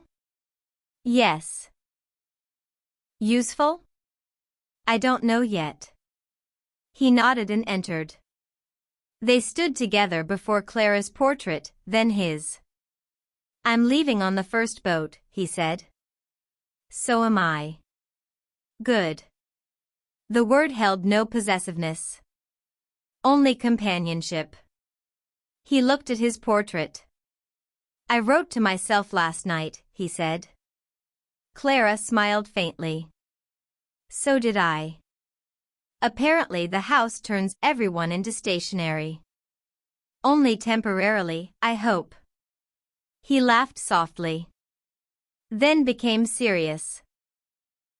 I don't want to mistake this place for intimacy. The statement was careful, but not guarded. Clara understood what he meant. Neither of them had asked for romance. The intensity of the retreat could have made any recognition feel larger than it was. Shared exposure often borrowed the clothing of love because the body did not always know the difference between being seen and being chosen. No, Clara said. Neither do I. His relief was visible. But I'm glad you were here, she added. He looked at her. So am I. That was enough. They left the gallery together. At 10, the guests gathered near the dock. The descent from the house felt shorter than the arrival, though the path was the same. Low lamps stood unlit among the ferns. The pines moved gently overhead. The sea smelled brighter than it had the first evening, salt and cold and open. No one hurried. But this time, the lack of hurry felt different. Not choreography. Choice. Staff carried luggage down ahead of them. The black boat waited below, engine humming softly. Sunlight moved across its polished surface. Clara paused halfway down and looked back. Blackwater House stood above the cliffs, pale stone and dark glass, beautiful beyond reason. From this distance, it looked almost innocent again. A luxurious estate beyond the water. A place where one might rest. She knew better now. But knowing better did not make it ugly. That was part of what she would have to remember. Harm did not always announce itself in harsh rooms. Sometimes it arrived with linen sheets, good soup, attentive listeners, and sentences accurate enough to feel like care. At the dock, farewells began awkwardly. What did one say to people who had witnessed one's private architecture under questionable conditions? Take care sounded too small. Keep in touch sounded too ordinary. Goodbye sounded too clean. Miriam embraced Clara first. It surprised them both. Miriam held her lightly, then stepped back. Don't become easy again, she said. Clara smiled. I'll try. No, Miriam said gently. Don't try. Notice when you do. That was better. Sarah touched Clara's hand. If I perform again, I will invite you properly. With details? With excessive details. Amara gave Clara a card with only an email address. No pressure, she said. I believe you. You should. I am practicing accuracy. Peter shook Clara's hand with solemnity. I suspect you will remain resistant to systems. I hope so. I do not mean it entirely as criticism. I'll accept it accordingly. Alistair handed her a copy of the collective letter. For your records. Thank you. And for your lawyer, should you require one. Do you ever stop being a judge? No, Vivian answered for him. But he is improving. Vivian's farewell was last among the group. She did not hug Clara. Instead, she stood close enough to be sincere and far enough to remain herself. You know, Vivian said, I disliked you at first. I assumed. You seemed too polite. You seemed too sharp. I am too sharp. I am too polite. Vivian smiled. Less now. Clara felt unexpectedly emotional. Will you write? When I have ugly curtains. I'll want proof. You'll get a photograph. No sentimental caption. Perfect. Vivian looked toward the boat. Go before the house invents a postscript. Clara laughed. Then she boarded. Elias sat near the rear, leaving the seat beside him empty without assuming she would take it. She did. The boat pulled away from the dock with soft precision. No one on shore waved dramatically. The guests who remained for the noon boat stood together in the pale sun. Mrs. Astor stood slightly apart near the path, hands folded, not smiling. As the boat moved into open water, Clara watched Blackwater House recede. The estate changed shape with distance. First, the windows lost their detail. Then the terraces became lines. Then the house became only pale geometry against dark trees. Then mist from the water softened it, and it seemed almost imagined. Elias sat quietly beside her. After a while he said, Why did you stay? Clara kept looking at the shore. There were many answers now. Because she was curious. Because she was tired. Because she had been manipulated. Because ordinary life had become too small for what she was not saying. Because leaving too early would have allowed the invitation to remain more powerful than the truth. Because some part of her had wanted interruption badly enough to accept harm disguised as meaning. But none of those was complete. I stayed, she said slowly, because I wanted to know whether the life I had built was protecting me or preserving me. Elias looked at her. And? Clara watched the house vanish further into coastal brightness. Both, she said.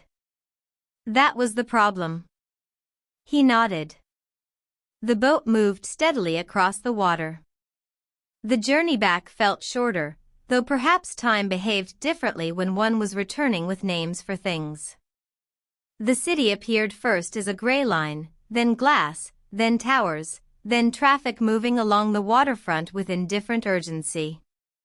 Clara felt no sudden longing for it. No sudden dread either. That seemed like progress. At the terminal, cars waited. Her phone vibrated repeatedly as full service returned. Messages stacked themselves into importance, emails from work, missed calls, reminders, a text from her mother reading only, I made soup. Clara stared at that message longer than any other. Soup. Not explanation. Not apology. Not analysis. A place to begin. Elias stood beside her with his suitcase. Goodbye, Clara. Goodbye, Elias. They did not promise transformation. They did not promise contact. They exchanged numbers because it seemed honest to want the option, and then they parted without making the moment larger than it could bear. Clara took a taxi home. The city entered her gradually. Traffic lights. Wet pavement. A cyclist shouting at a bus. People crossing streets with coffees, flowers, phones, children, umbrellas. A woman laughing too loudly outside a bakery. A man arguing with someone through earbuds. Ordinary life had not become less strange. She had only stopped thinking strangeness belonged elsewhere. Her apartment looked smaller when she opened the door, but not disappointing. The plants near the window needed water. The stack of mail had grown. The blanket on the sofa remained where she had left it.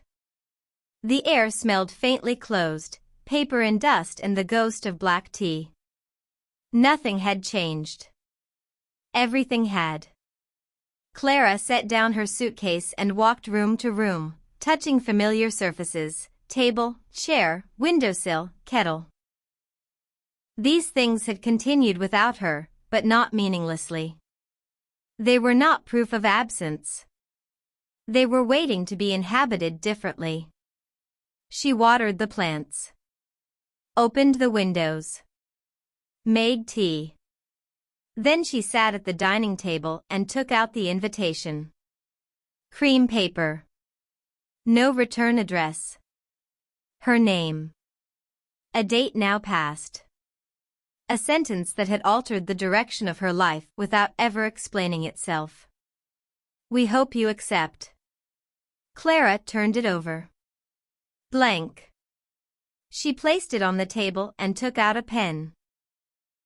Beneath the printed sentence, she wrote, I did.